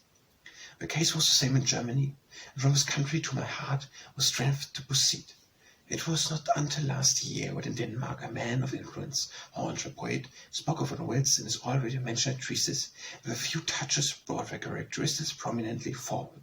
The principal thing, says he, in Andersen's best and most elaborate works, and those which are disgusted for the richest fancy, the deepest feeling, the most lively poetic spirit, is of talent, or at least of a noble nature, which will struggle its way out of narrow and depressing circumstances. This in the case was his three novels, and with his purpose in view, it is really an important state of existence which he describes, and in a world which no one understands better than he, who has himself drained out of a bitter cup of suffering and renunciation, painful and deep feelings which are closely related to those of his own experience, and from which memory, who according to the old significant myth, is the mother of the muses, met him hand in hand with them. That which he, in his works, relates to the world, deserves assuredly to be listened to with attention, because at the time that it may be only the most secret inward life of individuals, yet it is also the common lot of men of talent and genius, at least when these are needy circumstances, as in the case of those who are here placed before our eyes. In so far as in his improvisators, in O.T. and in Only a Fiddler, he represents not only himself in his own separated individuality, but at the same time the monumental discomfort which so many have to pass through, and which he understands so well, because in his own life has developed itself, Therefore, no instance can be said to present to the reader what belongs to a world of illusion, but only what which bears witness to truth, and which, as in the case with all sudden testimony, has a universal and enduring worth. And still more than this, Andersen is not only the defender of talent and genius, but at the time of every human heart, which is unkindly and unjustly fretted, and which himself has so painfully suffered in the deep combat in which the raccoon snake seized upon the outstretched hand, which himself has been compelled to drink from the wormwood-steeped bowl which the cold-blooded and arrogant world so constantly offers to those who are in depressed circumstances, is fully capable of giving to his delineation in this respect a truth and an earnestness, nay, even a tragic, pain-awaking pathos, but rarely fails of producing its effect on the sympathizing human heart, who can read what scenes in his only a fiddler, in which the high-bred hound, as the poet expresses it, turned away with disgust from the broken victuals with a poor youth received as alms, without recognizing at the same time that it is no game in which vanity seeks for triumph, but that is expressed much more. Human nature wandered to its immense depths, which speaks out its sufferings. Thus it is spoken in Denmark of my works, after an interval of 9 or 10 years. Thus speaks the voice of a noble, venerated man. It is with me and the critics as it is with wine. The more years pass before it is drunk, the better is its flavour. During the year in which the fiddler came out, I visited for the first time the neighbouring country of Sweden. I went to the guitar canal to Stockholm. At the time nobody understood what is now called Scandinavian sympathies. There still exists a sort of mistrust inherited from the old wars between the two neighbour nations. Little was known of Swedish literature, and there were only very few Danes who could easily read and understand the Swedish language. People sacredly knew Lang's Fridtjof and Axel, excepting a few translations. I had, however, read a few other Swedish authors, and the Dikiste Anfondet Stenglös placed me more as a poet than Ingvar, who recently poeted in Sweden. I, who had only travelled to Germany and southern countries, where by this means the departure from Copenhagen was also the departure from my mother tongue, felt in this respect almost at home in Sweden. Our language are so much a kind that if two persons each might read in the language of his own country, and yet we ever understand him. It seemed to me, as a Dan, that Denmark expanded itself, kindship with the people excited itself in many ways, more and more, and I felt livingly how near a kind are Swedes, Danes, and Norwegians. I met with cordial, kind people, and with these I easily made acquaintance. A raccoon whose journey among the happiest I ever made. I had no knowledge of the character of Swedish scenery, and therefore I was in the highest degree astonished by the droll voyage and by the extremely picturesque situation of Stockholm. It sounds to the unitated half like a fairy tale, and when one said that the steamboat goes up across a lake over the mountains, from whence may be seen the outstretched pine and beechwoods below. Immense lucines heave up and allow the vessel again, while the travellers ramble through the woods. No one of the cascades of Switzerland, none in Italy, not even that of Terni, have from them anything too imposing as that of Trollta. Such is the impression of all events which is made on me. On this journey, and at this last mentioned place, commenced a very interesting acquaintance, and one which has not been without its influence on me. An acquaintance with a Swedish authoress, Frederica Bremer. I had just been speaking with the captain of a steamboat and some of the passengers about the Swedish authors living in Stockholm. They mentioned my desire to see and converse with Miss Bremer. "You will not meet with her," said the captain, "as she is at this moment on a visit in Norway." "She will be coming back while I am there," said the joke.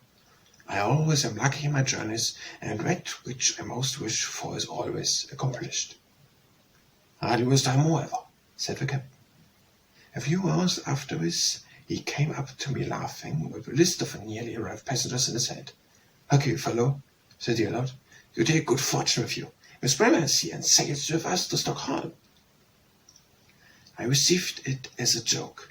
He showed me the list, but still it was uncertain. Among the new arrivals I could see no one who resembled an authoress. Evening came on, and about midnight we were on the great Rena lake. At sunrise I wished to have a view of this extensive lake, the shore of which could scarcely be seen, and of this purpose I left the cabin. At the very moment when I did so, another passenger was also doing the same. A lady, neither young nor old, wrapping a shawl in a cloak. I thought to myself, if this Bremer is aboard, this must be she, and fell into discourse with her. She replied politely, but still distantly, nor would she directly answer my question, whether she was the authoress of celebrated novels. She asked of my name. I was ignorant with it, but confessed that she had read none of my works. She even inquired whether I had not some of them with me, and I lent her a copy of the Improvisator, which I destined for Beskov. She vanished immediately with volumes, and was not again visible all morning. When I again saw her, her countenance was beaming, and she was full of cordiality. She pressed my hand and said that she had read the greater part of the first volume, and she now knew me. The vessel flew with us across the mountains, through quiet inland lakes and forest, till it arrived at the Baltic Sea, where islands lie scattered, as in the archipelago, and where the most remarkable transition takes place from naked cliffs to grassy islands, and to walls on which stand trees and houses. Eddies and breakers made it here necessary to take on board a skillful pilot, and there were indeed some places where every passenger must sit quietly on his seat, whilst the eye of the pilot is riveted upon one point. On shipboard one feels the mighty power of nature, with one moment seized hold of the vessels, and the next lets it go again. The Bremer related many legends and many histories, which were connected with this or that island, or those farm premises up aloft on the mainland. In Stockholm the acquaintance with her increases, and year after year the letters which have passed between us have strengthened it. She is a noble woman, for a great truth of religion and reporting which lies in the quiet circumstances of life have penetrated her being. It was not until after my visit to Stockholm that the Swedish translation of my novel came out. My lyrical poems only and my Journey on Foot were known to a few authors. Who received me with utmost kindness, and the late Lady Kiestanger were known by his humorous poems, with a song my honor. In short, I met with hospitality and countenance beaming with Sunday gladness. Sweden and its inhabitants become dear to me. The city itself, by its situation and its whole picturesque appearance, seemed to me like emulate Naples. Of course, this last has the advantage of fine atmosphere and the sunshine of the south, but a view of Stockholm is just as imposing. It has also some resemblance to Constantinople as seen from Paris, only that the minarets are wanting. There prevails a great variety of colouring in the capital of Sweden, white-painted buildings, framework houses with woodwork painted red, barracks of turf with flowering pans. Fire-tree and birches look out from among the houses, and the churches with the balls and towers. Streets in Swedelmorn ascends by flights of wooden step up from the Mlerk, which is all active, with smoking steam vessels and with boats rowing by women in gay-coloured dresses. I had brought with me a letter of introduction from Orsted to the celebrated Bellstoses, who gave me a good reception in the old city of Uppsala. From this place I returned to Stockholm. City, country, and people were all dear to me. It seemed to me, as I said before, that the boundaries of my native land had stretched themselves out, and I now first felt the kindredship of a free people, and in this feeling I wrote a Scandinavian song, a hymn of praises for all the free nations, for which was particular and best in each one of them. One can see that the Swedish made a deal of him, was the first remark which I heard at home on the song. Years pass on. The neighbors understand each other better. Odetschelger, Fredrika Bremer, and Tengar cause them mutual to read each other's authors, and the foolish remains of the old enemy, which had no other foundation, but which they did not know each other, vanished. There now prevails a beautiful, cordial relationship between Sweden and Denmark. A Scandinavian club has been established in Stockholm, and with this my song came to honor, and it was once said, "It will outlive everything that Andersen has written," which was as unjust as when we said that it was only the product of flattery and vanity. The song is now sung in Sweden as well as in Denmark.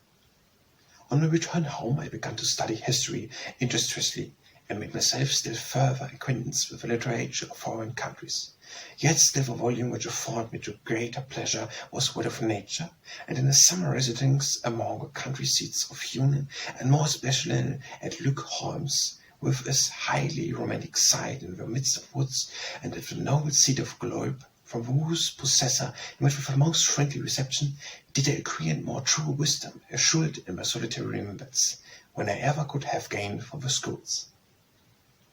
The house of the conference councillor Colin in Copenhagen was at the time, as it has been since, a second father's house to me, and where I had parents and brothers and sisters. The best circuits of social life were open to me, and the student life interested me. Here mixed the pleasure of youth. The student life in Copenhagen is besides different from that of the German cities, and was at this time peculiar and full of life. For me this was most predictable in the students' clubs, where the students and professors were accustomed to meet each other. There were no boundary drawn between the youthful and elder man of letters. In this club were to be found the journals and books of various countries. Once a week an author would read his last work. A concert or some peculiar burlesque entertainment would take place. It was here that what may be called the first Danish people's comedies took their origins. Comedies with the events of the day were worked up always in an innocent but witty and amusing manner. Sometimes dramatic representations were given in the presence of ladies for reference of some noble purpose, and lately to assist the Frauenwald's Museum to raise funds for the execution of Bissy's statue in marble, and for similar ends. The professor and students were the actors. I also appeared several times as an actor, and convinced myself that my terror of appearing on the stage was greater than the talent which I perhaps possessed. Beside this, I wrote and arranged several pieces, and thus gave me assistance. Several scenes from this time, the scenes in the students' club, I have worked up in my rounds of O.T., the human laugh of life observable in various passages of this book, and in the little romantic pieces written about this time, owing to the influence of the family of Colin, where much good was done me in that respect, so that my morbid turn of mind was unable to gain the mastery of me. Colin's eldest married daughter, especially, exercised great influence on me, by her merry humour and wit. The mind is yielding and elastic, like the expanse of ocean, and really like the ocean mirrors its environment. My writings in my own country were now classed among those which were always bought and read. Therefore for each fresh work I received a higher payment. Yet truly, when you consider what a circumscribed word the Danish reading word is, you would see that his payment could not be the most liberal. Yet I had to live. Colin, who was one of a man who do more than by promise, was my help, my consolation, my support. At this time, the late Count Conrad von Ratzow-Breitenberg, a native of Holstein, was Prime Minister in Denmark. He was of a noble, amiable nature, a highly educated man, and possessed of a truly chivalrous disposition. He carefully observed the movements in German and Danish literature. In his youth he had travelled much and spent a long time in Spain and Italy. I read my Improvisator in the original. His imagination was powerfully seized by it, and he spoke both at court and in his own private circles of my book in the warmest manner. He did not stop here. He sought me out and became my benefactor and friend. One forenoon, while I was sitting solitary in my little chamber, this friendly man stood before me for the first time. He belonged to that class of men who immediately inspire you with confidence. He besought me to visit him, and frankly asked me whether there were no means by which he could be of use to me. I hinted how impressive it was to be forced to write in order to live, always to be forced to think of a moral and not move free. From care to being able to develop your mind and thoughts, he pressed my hand in a friendly manner and promised to be an efficient friend. Colin and Andersen secretly associated himself with him and became my intercessors. Already for many years there had existed under Frederick V an institution which does the highest honor to the Danish government, namely, that beside the considerable sum expended yearly for the travelling expenses of young literary men and artists, a small pension should be awarded to such of them as enjoy no official emoluments. All our most important poets have had a share of his assistance. Ulschild, Ingman, Heiberg, C. Winter, and others. Hence had just received such a pension, and his future life made was the more secure. It was my hope and my wish that the same good fortune might be mine, and it was. Frederick V granted me 200 rix dollars banco yearly. I was filled with gratitude and joy. I was no longer forced to write in order to live. I had a sure support in the possibility event of sickness. I was less dependent upon the people that bore me. A new chapter of my life began. Chapter 6. From this day forward, it was as if a more constant sunshine had entered my heart. I felt within myself more repose, more certainty. It was clear to me, as I glanced back over my earlier life, that a loving providence watched over me, but all was directed for me by a higher power. And the Fehmark becomes such a convenience, the more secure does a man feel himself. My childhood lay behind me. My youthful life began properly from this period. Hitherto it had been only an arduous swimming against the stream. The spring of my life commenced, but still spring had its dark days, its storms, before it advances to settle summer. It has these in order to develop what children happen, with which one of my dearest friends wrote to me on one of my later travels abroad, may serve as an introduction to what I have here to relate. He wrote in his own peculiar style, "It is your vivid imagination which creates the idea of your being despited in Denmark. It is totally untrue. You and Denmark agree and admirable, and you would agree still better if we were in Denmark no theatre in Gilead Lacrimae. This cute theatre is this when Denmark, and are you when nothing but a writer for the theatre?" Herein lies the solid truth. The theatre has been the cave out of which most of the evil storms have burst upon me. We are peculiar people, these people of the theatre, as different, in fact, from others, as between from Germans, the first pantomimes to the first lava. Everyone places himself systematically in one scale and puts all the world in the other. The Danish theatre is a good theatre. It may indeed be placed on a level with the Berg Theatre in Vienna, but the theatre Copenhagen plays too great a part of conversation and possessed in most circles too much importance. I am not sufficiently acquainted with the stage and the actors in other great cities, and therefore cannot compare one with our theatre. But ours has so little military discipline, and this is absolutely necessary, where many people have to form a whole, even when that whole is an artistical one. The most disgusting dramatic poets in Denmark, which is to say, in Copenhagen, for where only is a theatre, have their troubles. Most actors and actresses who form talent over people's favour take the first rank, very often place themselves above both the managers and authors. We must pay court to where, or we may ruin a part, or what is still worse, may spread abroad an unfinished opinion of a piece previous to its being acted. And thus we have a coffee-house criticism before anyone ought properly to know anything of the work. It is more characteristic for the people of Copenhagen that when a new piece is announced, we do not say, "I am glad of it," but "I will probably be good for nothing. It will be hissed off the stage." But hissing off plays a great part. It is an amusement which fills the house. But this is not the bad actor who is hissed. No, the author and the composers only are the criminals.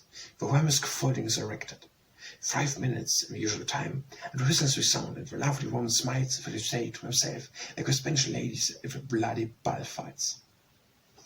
All our most eminent dramatic writers have been whistled down, as Umschagel, Heidberg, Vesco, and others. To say nothing of foreign classic, as Molière. In the meantime, the theatre is the most profitable spare of labour for the Danish writers, whose public does not extend far beyond the frontiers. This had induced me to write the opera text already spoken of, an account of which I was so severely criticized, and an internal impulse drove me once to add some of other works. Colin was no longer manager of a theatre. Councillor of Justice Malbec had taken his place, and Renai, which now consent degenerated into the comic. I fancy that in course of time manuscript volumes of the censorship which are preserved in the theatre, in which Malbec has certainly recorded his judgment on received and rejected pieces, represent some remarkable characteristics. I already wrote the stuff was broken.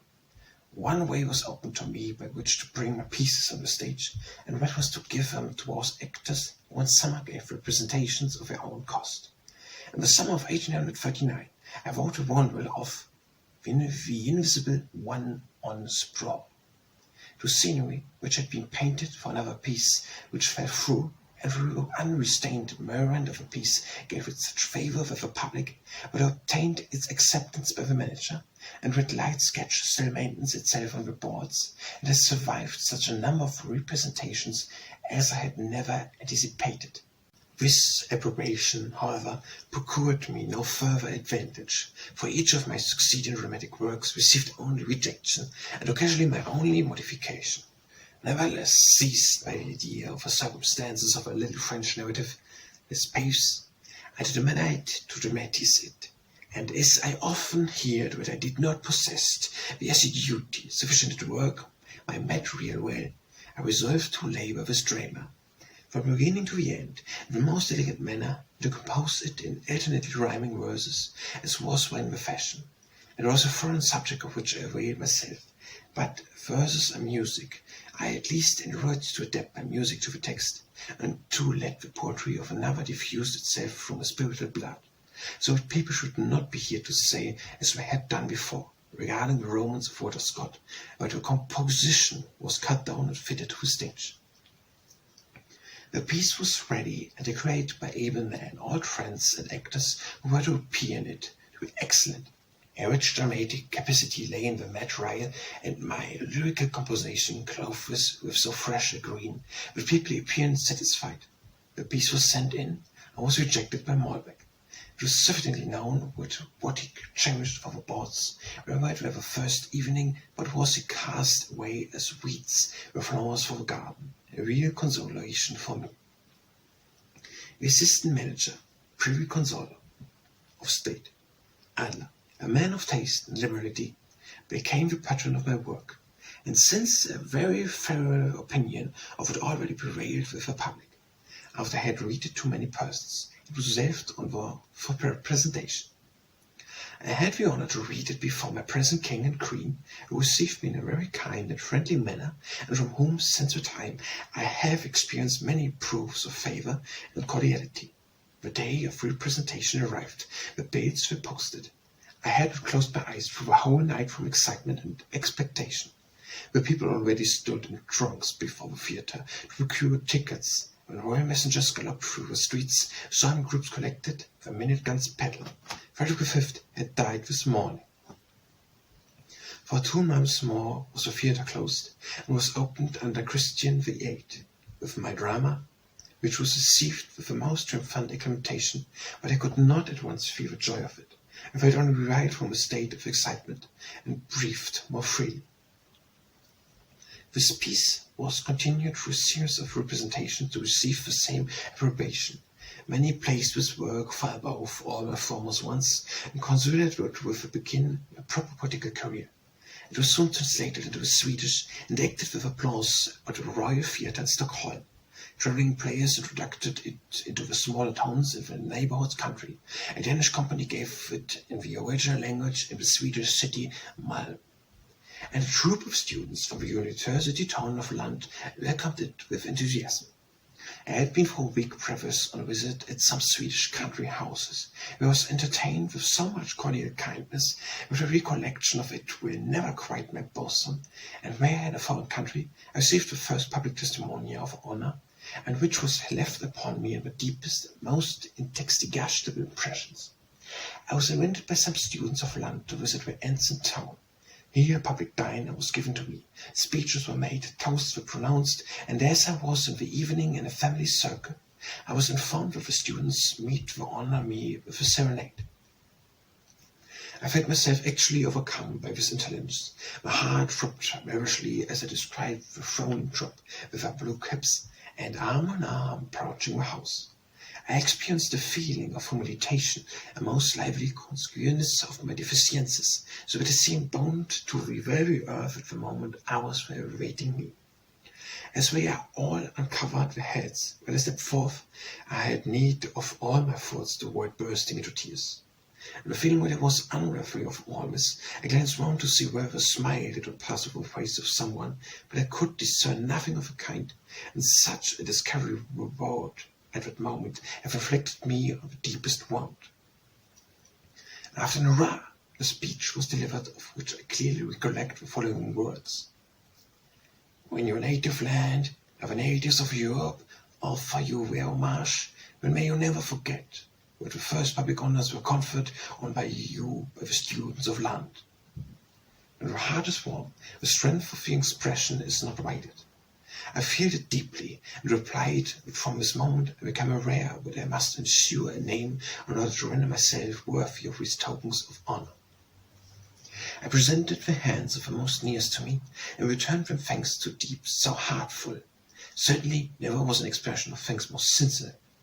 When I returned to my chamber, I went aside in order to weep out this excitement, this overwhelming situation. Think no more of it. Joy is with us, said some of my lively sweet friends, but a deep earnestness had entered my soul. Often has the memory of this time come back to me, and no noble-minded man who reads these pages will discover vanity in the fact that I have lingered so long over this moment of life, which scorched the roots of pride rather than nurturous web. My drama was now to be brought on the stage of Malm. The students wished to see it, but I hastened my departure, that I might not be in the theatre at the time. With gratitude and joy fly my thoughts towards the Swedish university city, but I myself have not been there again since. In the Swedish newspapers the honor paid me were mentioned, and it was added that the Swedish were not unaware that in my own country there was a clique which persecuted me, but which should not hinder my neighbors from offering me the honor which would demand my due. It was when I had returned to Copenhagen that I first truly felt how cordially I have been received by the Swedes. Amongst some of my old and tired friends, I found the most genuine sympathy. I saw tears in their eyes, tears of joy for the honor paid me, and especially, said they, for the manner in which I had received them.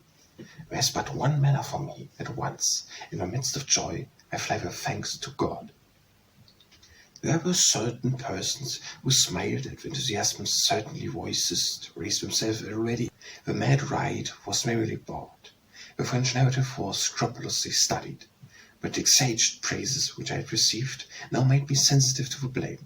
I could bear it less easily than before, and saw more clearly that it did not spring out of an interest in the matter, but was only intended in order to mortify me. For the rest, my mind was fresh and elastic. I convinced precisely at this time the idea of the picture book without pictures, and worked it out. The little book appears, to judge by the reviews and the numbers of editions, to have obtained an extraordinary popularity in Germany.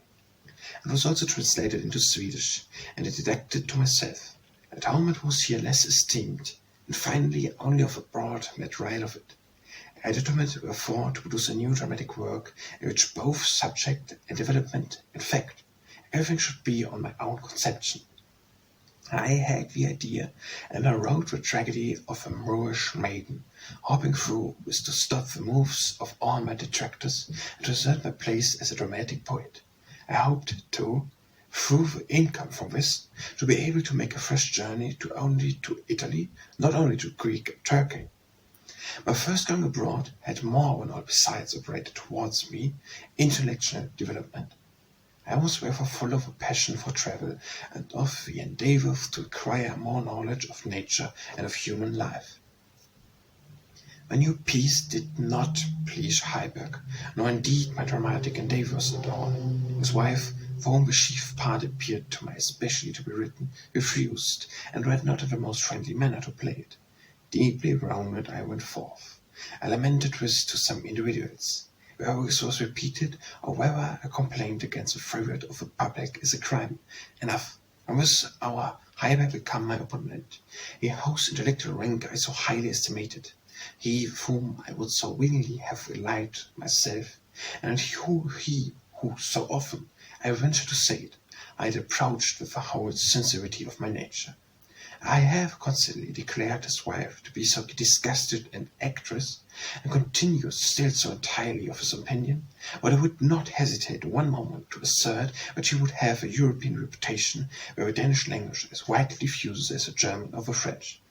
In tragedy which she is, where the spirit and geniality with which she comprehends and fills and impart a most interesting object, and in comedy she stands unread. Wrong may be on my side or not, no matter. A party was opposed to me. I felt myself wounded, excited by many convenience anyone's were. I felt uncomfortable in my native country, yes, almost ill. I therefore left my peace to its fate, and suffering and disconsolate, I hasted forth. In this mood I wrote a prologue to the Moorish maiden, which betrayed my irritated mind far too palpably. If I would represent this portion of my life more clearly and reflectingly, it would require me to penetrate into the mysteries of theatre, to analyze our aesthetic cliques, to drag into conspicuous notice many individuals who do not belong to publicity. Many persons in my place would, like me, have fallen ill or would have resented in their mentee. Perhaps the latter would have been to most sensible.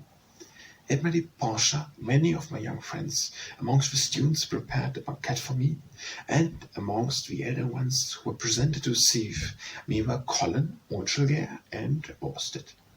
This was somewhat of sunshine in the midst of my mortification.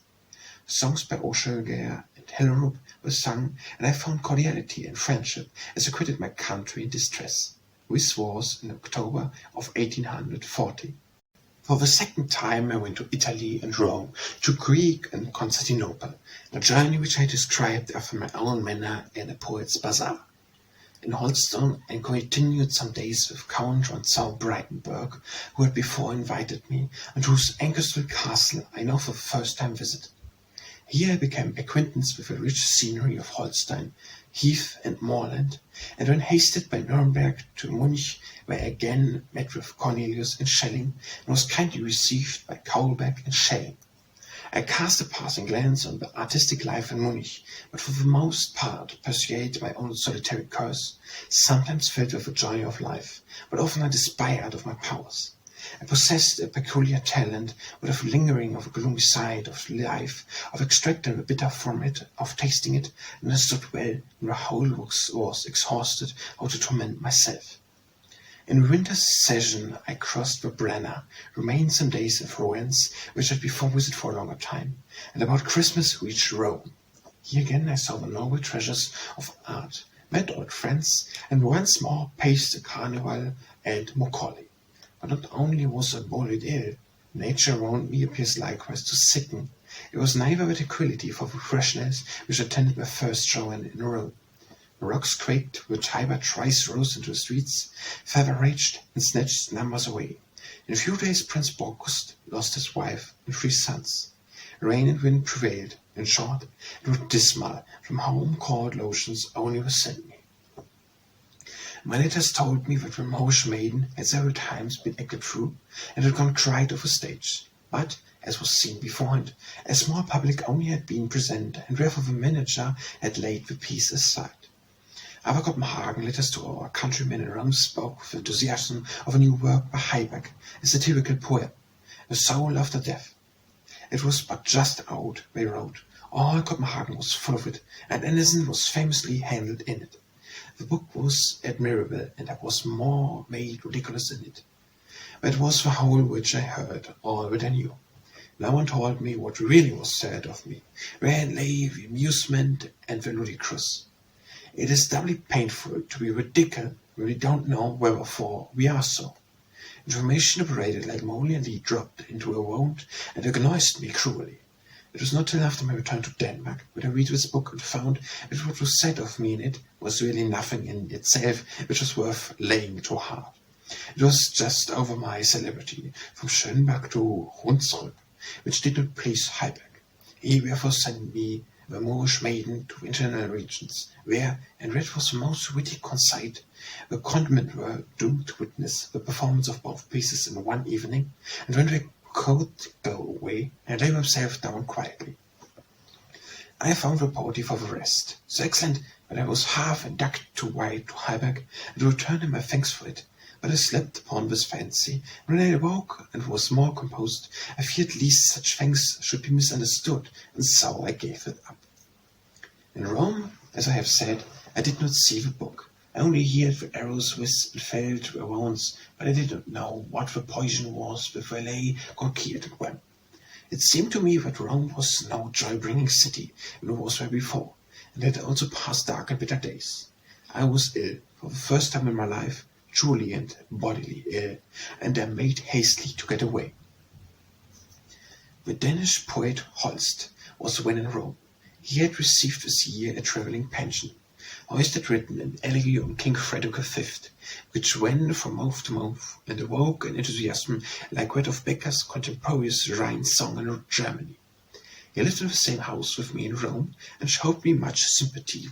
With him I made the journey to Naples, where notwithstanding it was March, the sun would not properly shine, and the snow lay on the hills around. There was fever in my blood.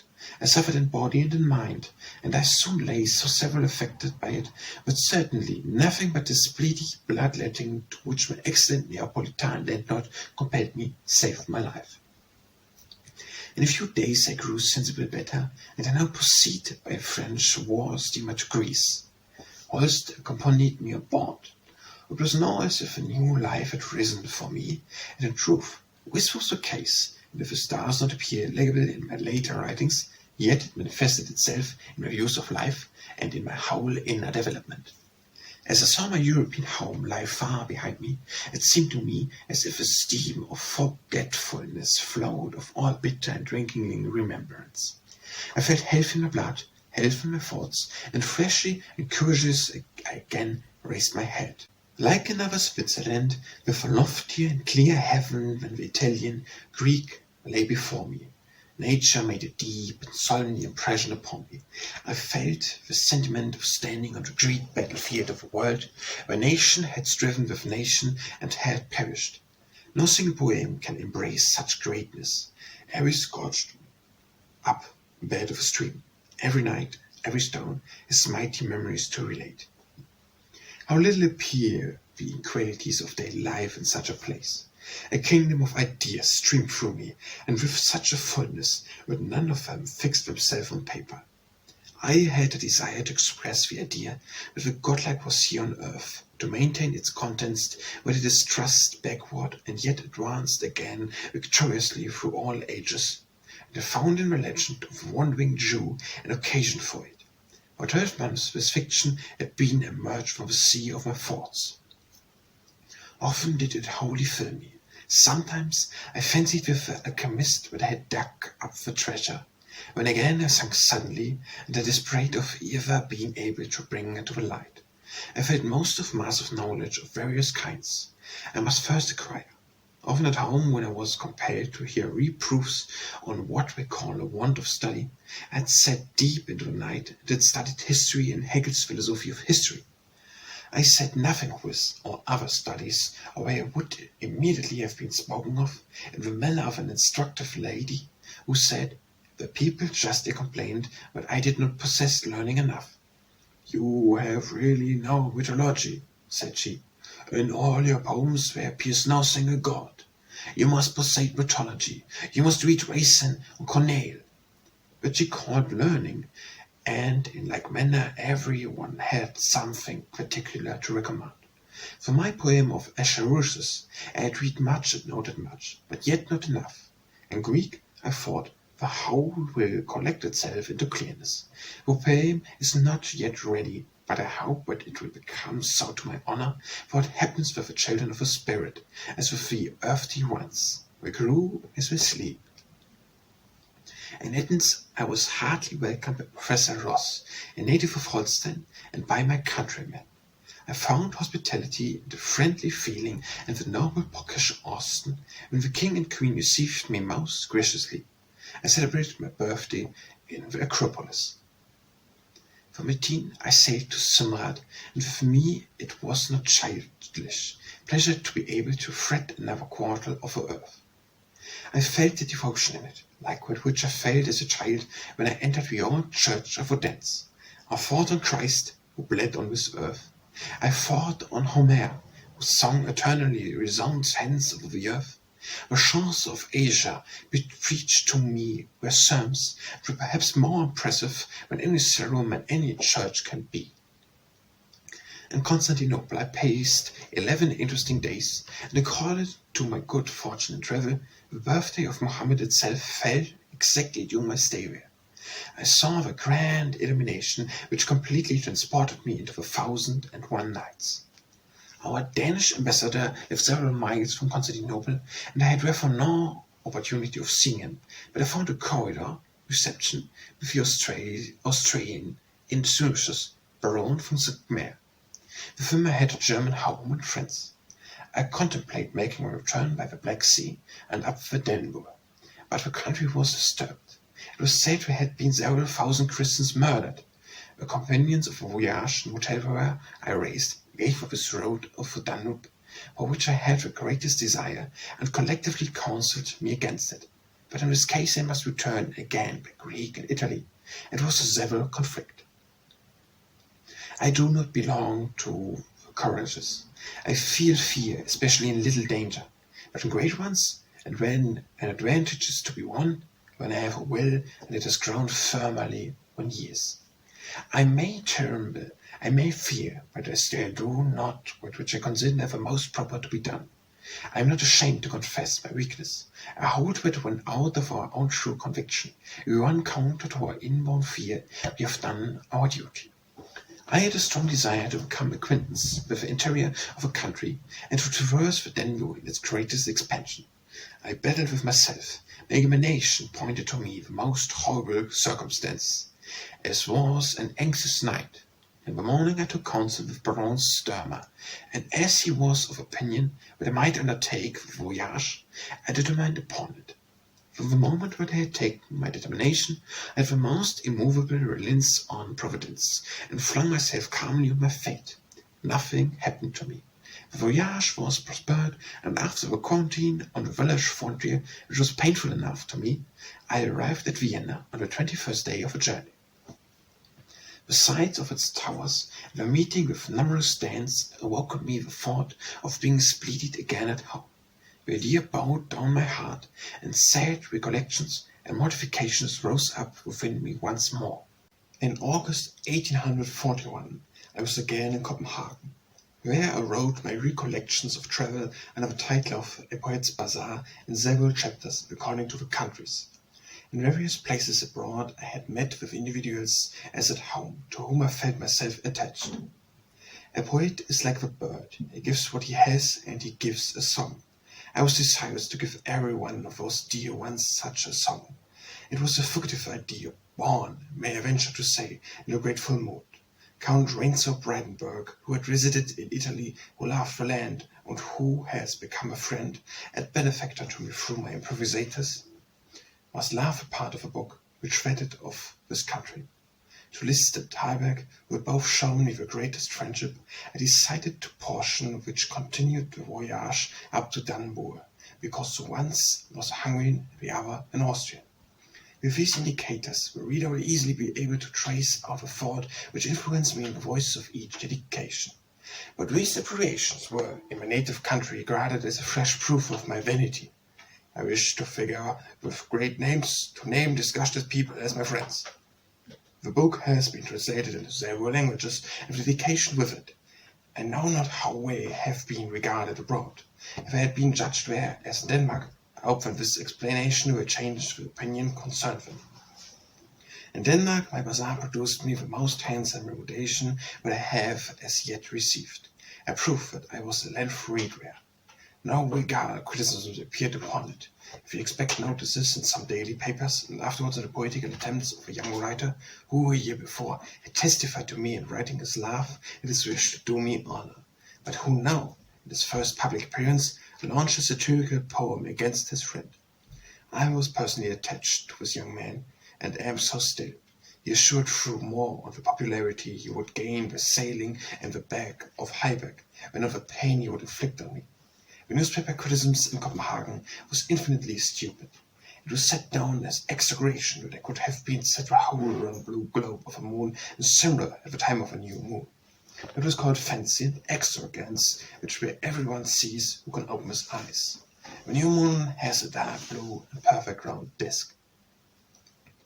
The Danish critics have generally no open eye for nature. Even the highest and most cultivated monthly periodical of literature in Denmark censored by once because the poem I had described a rainbow by moonlight.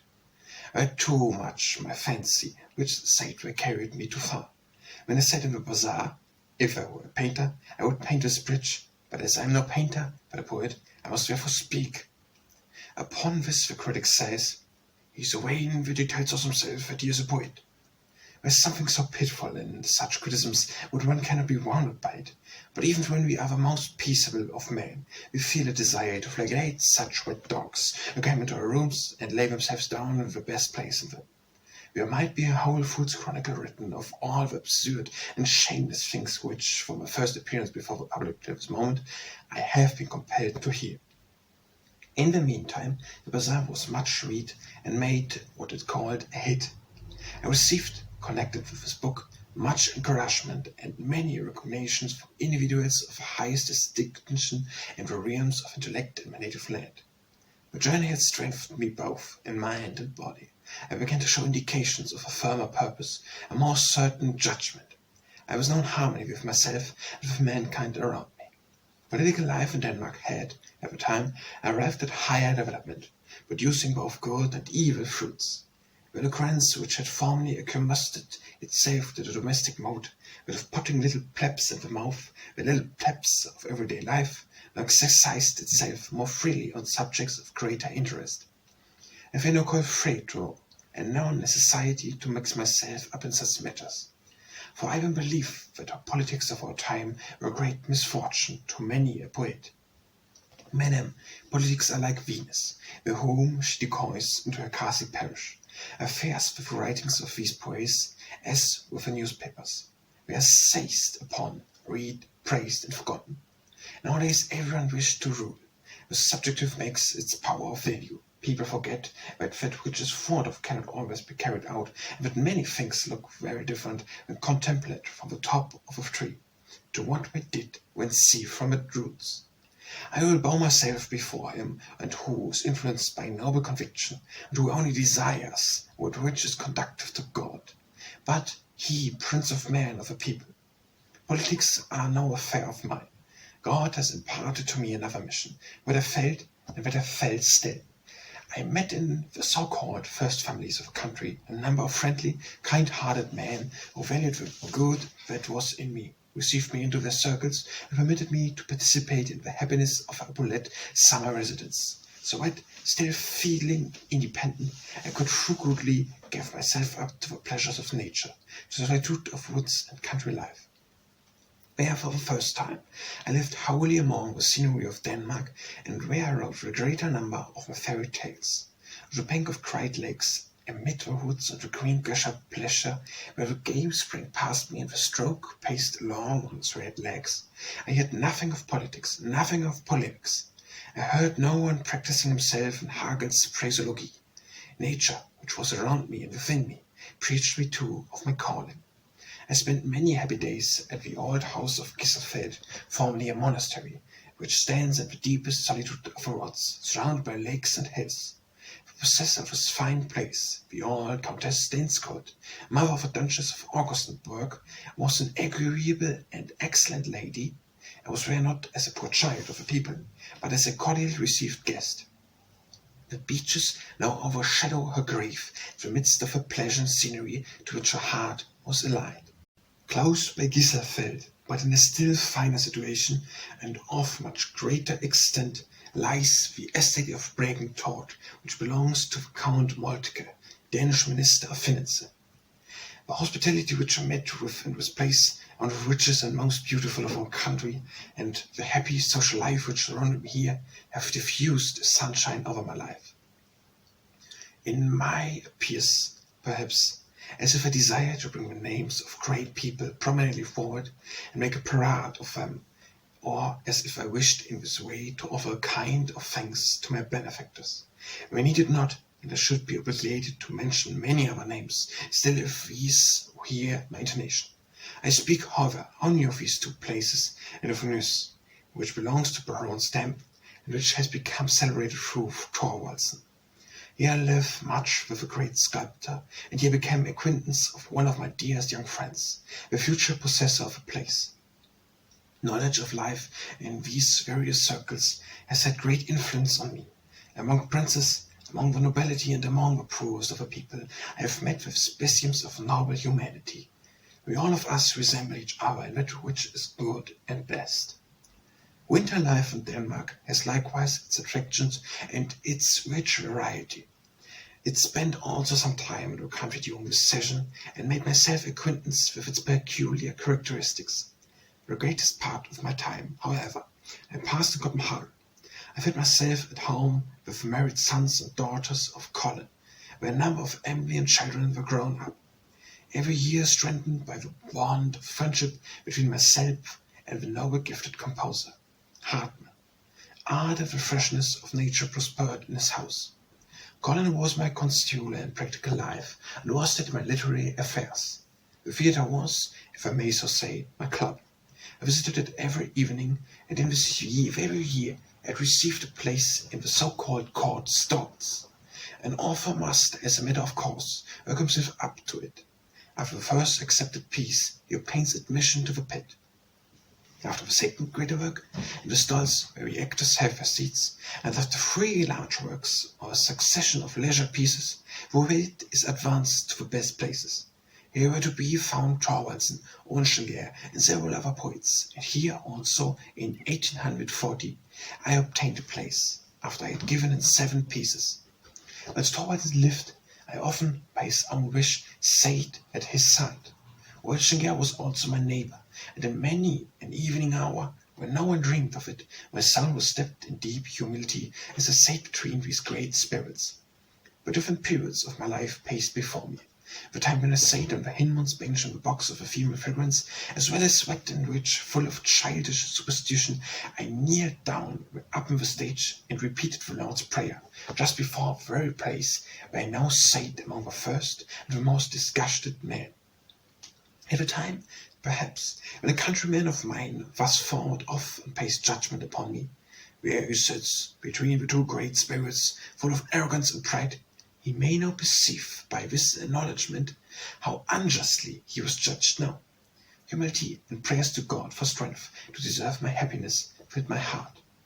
May he always enable me to preserve these feelings. I enjoyed the friendship of Thorvaldsen as well as of Oehlenschläger, who was the most engasted stars in the horizon of the north. I may here bring forward their reflection glory in and around me. There is in the character of Oehlenschläger, when he is not seen in the circle of the great, where he is quiet and reserved, something so open and childlike, that no one can help becoming attached to him.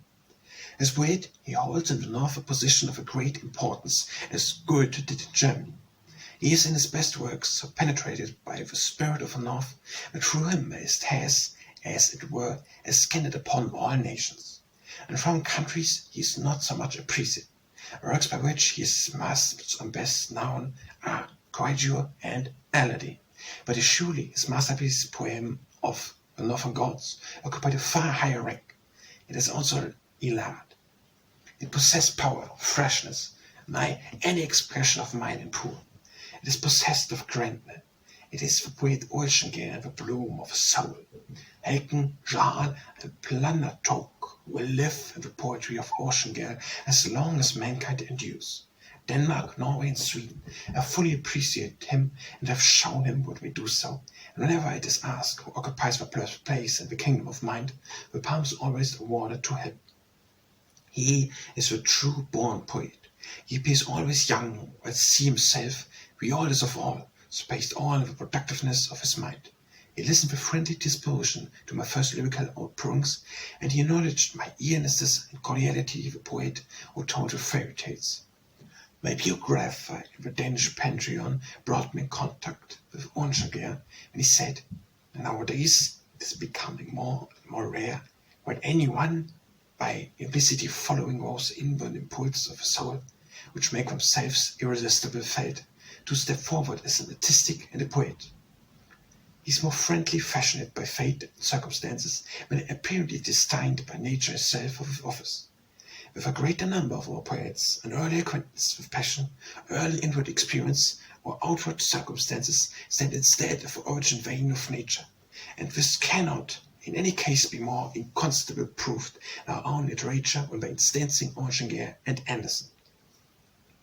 And in this way it may be explained why the former has been so frequently the object of the attacks of the critics, and where the latter was first widely appreciated as a poet in foreign countries, where civilization of a longer date has already produced a distinction for the compulsory rules of school and has occasioned a reaction toward which is fresh and natural, whilst we dance, on the contrary, cherish a pious respect for the joke of a school and the worn-out wisdom of Marxism.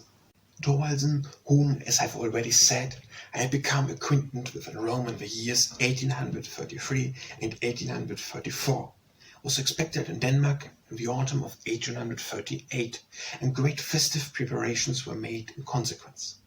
A flag was to wave upon one of the towers of Copenhagen as soon as the vessel which brought him should come in sight. It was a national festival. Boats decorated with flowers and flags filled the ridge. Painters, sculptors, all had their flags with our emblems. The students bore a Minerva, bore poets a Pegasus. I was misty weather, and the ship was first seen when it was already close by the city, and all poured out to meet. The poets, who, I believed, according to the arrangement of Heiberg, had been invited, stood by the boat. Oehlenschläger and Heiberg alone had not arrived. And now guns were fired from the ship, which came to anchor, and it was to be feared that Thorvaldsen might land before we had gone out to meet him. Wind bore the voice of singing out to us. The festive reception had already begun. I wished to see him, and I cried out to the others, "Let us put off." "Without Oehlenschläger and Heiberg?" asked someone. "But we are not arrived, and it will be all over." One of the poets declared that if these two men were not with us, I should not sail under the flag, and pointed up to Pegasus. "We will throw it in the boat," said I, and took it down from the staff. The others now followed me, and came up just as Thorvaldsen reached land. We met with Oehlenschläger and Heiberg in another boat, and they came over to us as the enthusiasm began on shore. The people drew Thorvaldsen's carriage through the streets to his house, where everybody who had the slightest acquaintance with him or with the friends of a friend of his thronged around him. In the evening the artist gave him a serenade, and the blaze of the torches illuminated the garden under the large trees. There was an exclusion and joy which really and truly was felt. Young and old hasted through the open doors, and the joyful old man clasped whom he knew to his breast, gave him his kiss, and pressed their hands. There was a glory around Thorvaldsen which kept him timely back. My heart beat for joy in seeing him who had met me when abroad with kindness and consolation, who had pressed me to his heart and had said, "Well, we must always remain friends." But here, in this jubilant crowd, where thousands noticed every movement of his, where to by always should be observed and criticized, yes, criticized as a vain man who now only wished to show that he too was acquainted with Thorvaldsen, and that this great man was kind and friendly towards him, here in this dense crowd, I drew myself back and avoided being recognized by him. Some days afterwards, and early in the morning, I went to call upon him and found him as a friend, but wondered at not having seen me earlier. In honor of Thorvaldsen, a music poetic academy was established. The poets who were invited to do so by Heiberg wrote and read each one a poem in praise of him, and returned home. I wrote to Jason, who fetched the golden fleece, that is to say, Jason Thorvaldsen, who went forth the wine golden art. A great dinner and a bar closed the festival, in which for the first time in Denmark popular life and subject of great interest in realms of art were made public. From this evening I saw Thorvaldsen almost daily in company or in his studio. I often paced several weeks together with him at Nice, where he seemed to have firmly taken root, and where a greater number of his work, executed in Denmark, had their origin. He was of a heedful and simple disposition of mind, not without humour, and wherefore he was extremely attached to Holberg, the poet. He did not all enter into the troubles and the disruptions of the world. One morning of Nice, at a time when he was working at his own statue, I entered his workroom, and bade him good morning. He appeared as if he did not wish to notice me, and stole softly away again. At breakfast he was very precise in the use of words, and when somebody asked him to say something, at all events, he replied in his dry way, "I have said more during this morning than in my whole days, but nobody heard me. When I stood and fancied Andersen was behind me, for he came and said good morning. So I told him a long story about myself and my wrong. I thought that he might give one word in reply, and turned myself round, and there had been standing a whole hour and chattering aloud over bare words. Well, all of us besought him to let us hear the whole story at once more, but we had it now very short. "Oh, it was in Rome," said he. "When I was about to make my own statue, he placed himself just opposite to me, began immediately to assume quiet and have a conscience to what was customary to him. 'Will not just sit still?' said I. 'But you must not make with faces.' 'It is my expression,' said Braga. 'Indeed,' said I, and when I made him as I wished, and everybody said, when it was finished, that I had hit the likeness. When Byron, however, saw it, he said, 'It does not resemble me at all. I look more unhappy.' He was above all things so desirous of looking extremely unhappy, added Thorwaldsen with a comic expression. It afforded the great sculptor pleasure to listen to music after dinner with half-shut eyes, and was his brightest delight when in the evening the game of lotto began, which the whole neighborhood of Nice was to be glad to learn. We only played for glass pieces, and on this account I am able to relate a peculiar characteristics of the otherwise great man, but he played with the greatest interest on purpose to win. He would dispose with warmth and vehement to part of those from whom he believed that he had received an injustice. He opposed himself to unfairness and raillery even against the lady of the house, who for the rest had the most childlike sentiment towards him, and who had no other thought than how to make everything most agreeable to him. In this company I wrote several of my tales for children, for example, Orle Lac Oin, to which he listened with pleasure and interest. Often in the twilight, when the family circle sat in the open garden parlor, Thorwaldsen would come softly behind me and clap me on the shoulder and ask me, "Shall you little ones hear any tales tonight?" In his own peculiar natural manner, he bestowed the most bountiful praises on my fictions for the truth. It delighted him to hear the same stories over and over again. Often during his most glorious works would he stand with laughing countenance and listen to the stories of the top and the ball and the ugly duckling. I possessed a certain talent of improvising in my native tongue with little poems and songs. This talent amused Thorwaldsen very much, and as he had modelled, as Mies Holberg's portrait in clay, I was commissioned to make a poem for his work, and he received therefore the following impromptu. "Nor shall Holberg live. I therefore said, I crushed the clay, his soul's bones were true. And from the formless clay, the cold, the dead, cried Thorwaldsen, shall Holberg live once more."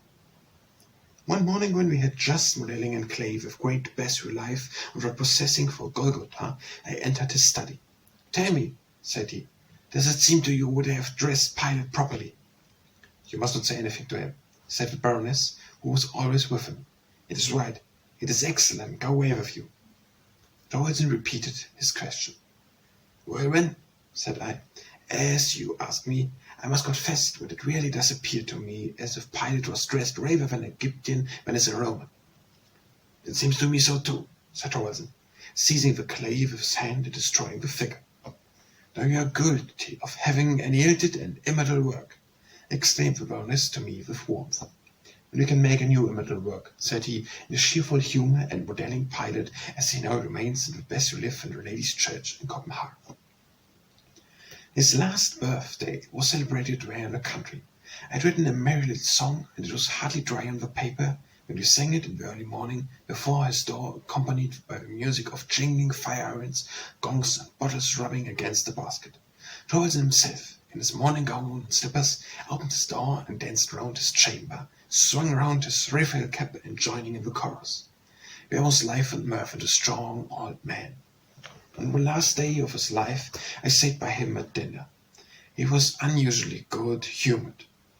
He repeated several witticisms which he had just read in the Corsair, a well-known Copenhagen newspaper, and spoke of a journey which he should undertake to Italy in the summer. After this we parted. We went to the theatre and I home. On the following morning the waiter at the hotel where I lived said, "But it was a very remarkable thing about Thorwaldsen, that he had died yesterday." "Thorwaldsen!" exclaimed I. "He's not dead. I dined with him yesterday."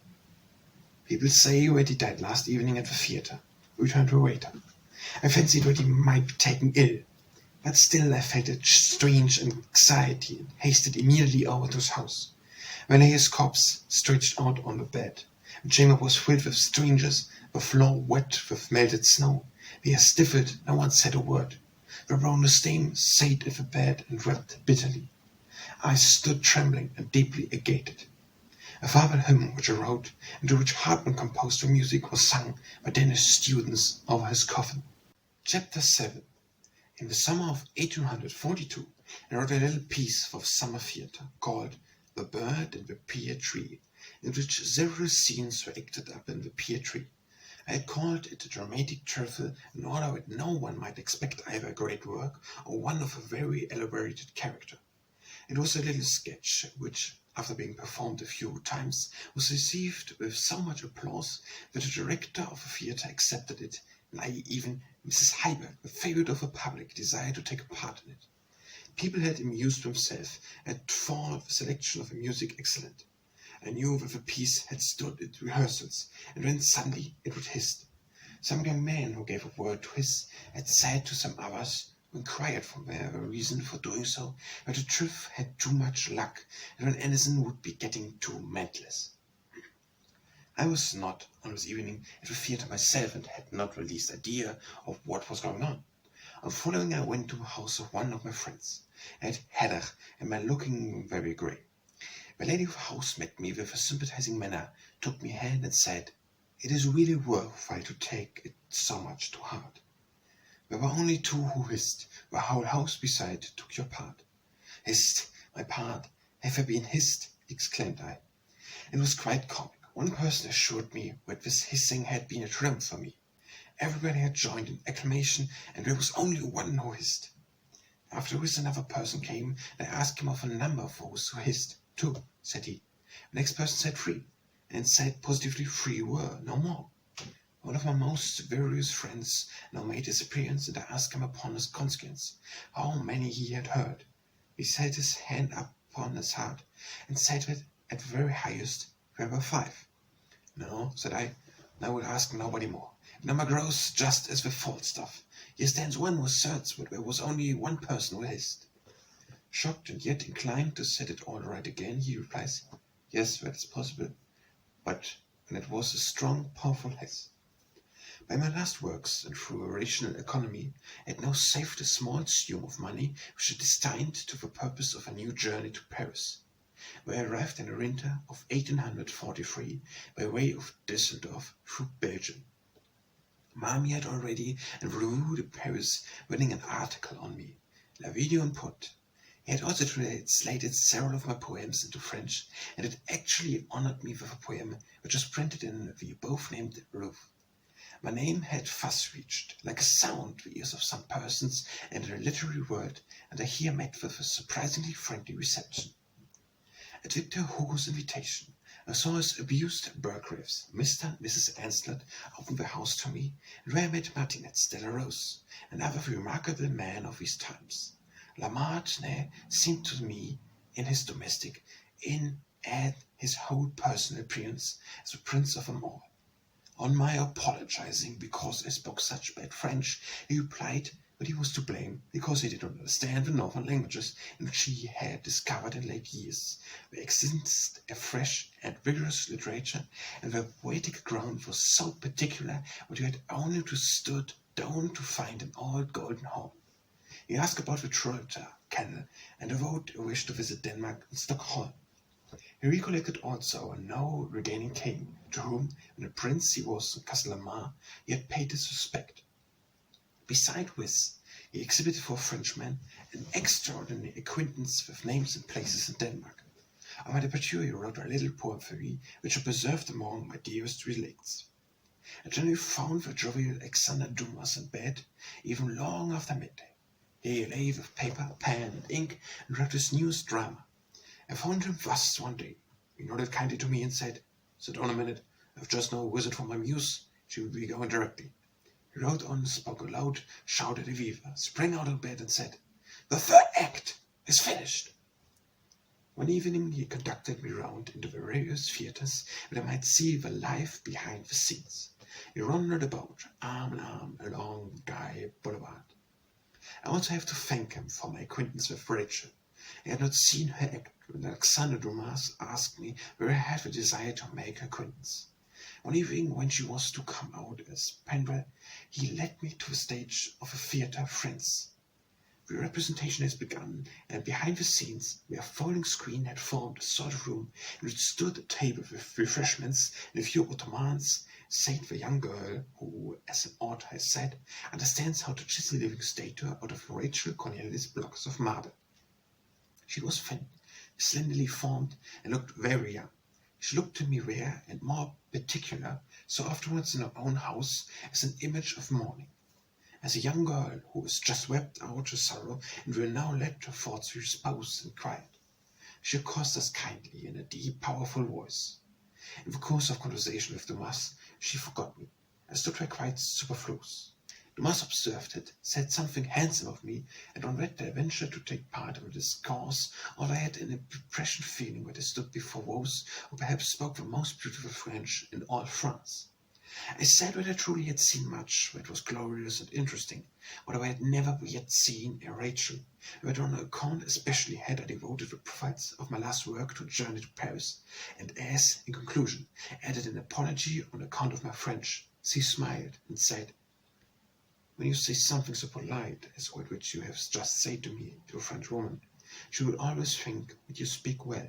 When I told her what a fame had resounded over north, she declared it that it was her intention to go to Petersburg and Copenhagen.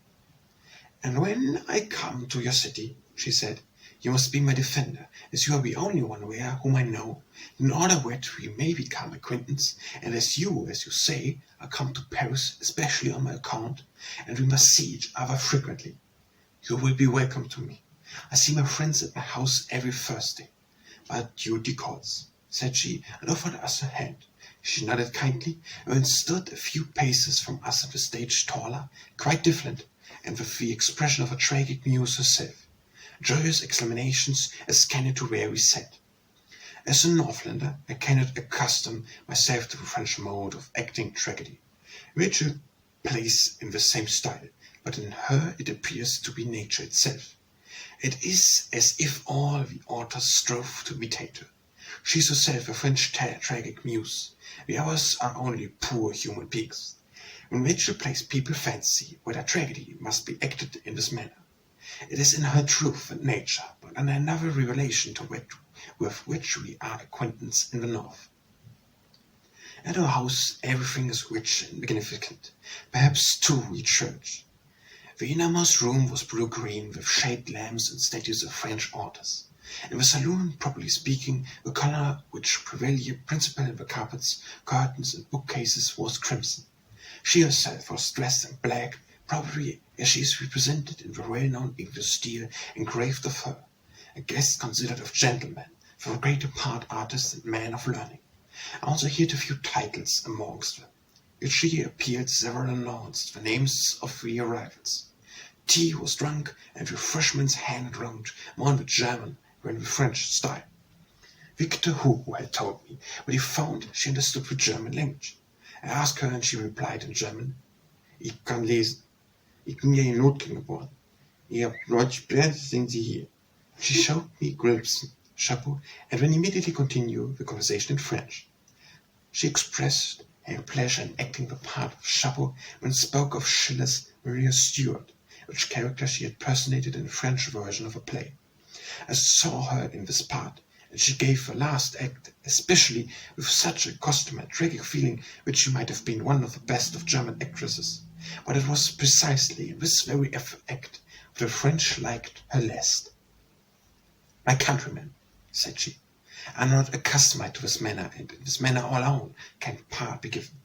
No one should be raving when the heart is almost broken with sorrow, and when he is about to take an everlasting farewell of his friends." Her drawing-room was, for the most part, decorated with books, which were splendid bound and arranged in handsome bookcases behind glass. A painting hung on the wall which represented the interior of a theatre in London, where she stood forward on the stage in flowers and garlands were thrown to her across the orchestra. Below this picture hung a pretty little bookshelf, holding what I called the high novelty among the poets, Goethe, Schiller, Calvin, Shakespeare. She asked me many questions respecting Germany and Denmark, art and the theatre, and she encouraged me with a kind smile around her grave mouth when I stumbled in French and stopped for a moment to collect myself, but I might not stick quite fast. "Only speak," said she. "It is true that you do not speak French well. I've heard many foreigners speak my native language better, but their conversation has not been nearly as interesting as yours. I understand the sense of your words perfectly, and it is the principal thing which interests me in you." The last time we parted, she wrote the following words in my album: "L'Arche la vraie. Geste qui, je t'offrisme ne semble pas, paradoxal, griville si d'une gust, comme M. Andersen." I perceived the ambivalence of character in Alfred de Vigny. He has married an English lady, and which is best in both nations seemed to unite in his house. The last evening which I spent in Paris, he himself, who was possessed of intellectual status and worldly wealth, came almost at midnight to my lodging in Rue Richelieu, and scanning the many steps and brought me his works under his arm. So much cordiality beamed in his eyes, and he seemed to be so full of kindness towards me, that I felt affected by our separation. I also became acquainted with the sculptor David. There was a something in his demeanour and his straightforward manner that reminded me of Thorwaldsen and Bissen, especially of the latter. I did not meet till towards the conclusion of my residence in Paris. He lamented it, and said that he would execute a bust of me if I would remain there longer. When I said, "But you know nothing of me as a poet, and cannot tell whether I deserve it or not," he looked earnestly in my face, clapped me on the shoulder, and said, "I have, however, read you yourself before your books. You were a poet." At the Comtesse, where I met with Balzac, I saw an old lady, the expression of whose countenance attracted my attention. There was something so animated, so cordial in it, and everybody gathered about her. The Comtesse introduced me to her, and I heard that she was Madame Raybard, the authoress of Les Epauves, a little story which I had made use of for my little drama. I told her all about it, and of the representation of the piece, which interested her so much that she became from this evening my special protectress. We went out one evening together and exchanged ideas. She corrected my French and allowed me to repeat what did not appear correct to her. She is a lady of rich metal and endowments, with a clear insight into her word, and she showed maternal kindness towards me. I also again met with Heine. He had married since I was last here. I found him in different health, but full of energy, and so friendly and so natural in his behavior towards me that I felt no timidity in exhibiting myself to him as I was. One day he had been relating to his wife my story of a constant French soldier, and, whilst he said whether I was the author of the story, introduced me to her. She was a lively, pretty young lady. A troop of children who, as Heine says, belonged to a neighbor, played about in their room. We two played while we were listened. Heine copied one of his last poems for me. I perceived in him no pain-giving, sarcastic smile. I only heard that pulsation of a German heart which is always perceptible in the song and which must live. Through the means of the many people I was acquainted with here, among whom I might enumerate many others, as, for instance, Kalkbrenner, Gary, etc., my resistance in Paris was made very cheerful and rich in pleasure. I did not feel myself like a stranger here. I met with a friendly reception among the greatest and best. It was like a payment by anticipation of a talent which was in me, and through which they expected that I would sometime prove them not to have been mistaken. Whilst I was in Paris, I received from Germany, where already several of my works were translated and read, a delightful and encouraging proof of friendship. A German family, one of the most highly cultivated and amiable with whom I am acquainted, had read my writings with interest, especially the little biographical sketch prefixed to only a feather, and felt the heartiest goodwill towards me, with whom I were when not personally acquainted. They wrote to me, expressed their thanks for my works and the pleasure we had derived from them, and offered me a kind welcome to the house if I would visit in my ruined home. There was something extremely cordial and natural in this letter, which was the first that I received of this kind in Paris, and also formed a remarkable contrast with which was sent me from my native land in the year 1833, when I was here for the first time. In this way I thought myself, through my writings, adopted, as it were, into a family to which since when I gladly betake myself, and where I know it is not only as a poet, but as a man, that I am beloved. And how many instances have I not experienced the same kindness in foreign countries? I will mention one for the sake of its peculiar. We lived in Sachsen, a wealthy and benevolent family. The lady of the house read of romance of only Fiddler, and the impression of this book was such that she vowed that, if ever in the course of her life she should meet with a poor child which was possessed of great musical talents, she would not allow it to perish as the poor fiddler had done. A musician who had heard his service brought to her soon after not one, but two bouquets, assuring her of her talent and reminding her of her promise. She kept her word. Both boys who were received into her house were educated by her and are now in the conservatorium. The youngest of them played before me, and I saw that his countenance was happy and joyful. The same thing perhaps might have happened. The same excellent lady might have befriended these children without a book having been written. But notwithstanding this, my book is now connected with this as a link in the chain. On my return home from Paris, I went along the Rhine. I knew that the poet Frelingrad, to whom the King of Prussia had given a pension, was rising in one of the Rhine towns. The picturesque character of his poems had delighted me extremely, and I wished to take with him. I stopped at several towns on the Rhine and inquired after him. In St. Goar I was shown this house in which he lived. I found him sitting at his writing table, and he appeared annoyed at being disturbed by a stranger. I did not mention my name, but merely said that I could not pass St. Goar without paying my respect to the poet Frelingrad. "That is very kind of you," said he, in a very cold tone, and then asked who I was. "We have both of us one and the same friend, Chessimo," replied I, and at these words he leapt up exultantly. "You are the Andersen," he exclaimed, threw his arms around my neck, and his honest eyes beamed with joy. "You will stop the whole days here," said he. I told him that I could only stay a couple of hours, because I was traveling with some of my countrymen who were waiting for me. "You have a great many friends in little St. Goar," said he. "It is but a short time since I read a Lloyd, your novel of O.T., to a large circle. One of these friends I must, at all events, fetch here. You must also see my wife. Yes, indeed. You do not know that you had something to do in our being married." He then related to me how my novel, Only Fiddler, had caused them to exchange letters, and then led to acquaintance, which acquaintance had ended in their being a married couple. He called her, mentioned to her my name, and I was regarded as an old friend. Such moments as these are a blessing, a mercy of God, a happiness, and how many such, how various, have I not enjoyed? I related all these to me joyful occurrences were all facts in my life. I relate them as I formerly have related with which was miserable, humiliation, and depressing, and if I have done so in the spirit which operated in my soul, it will not be called pride or vanity. Neither of them would surely be the proper name for it.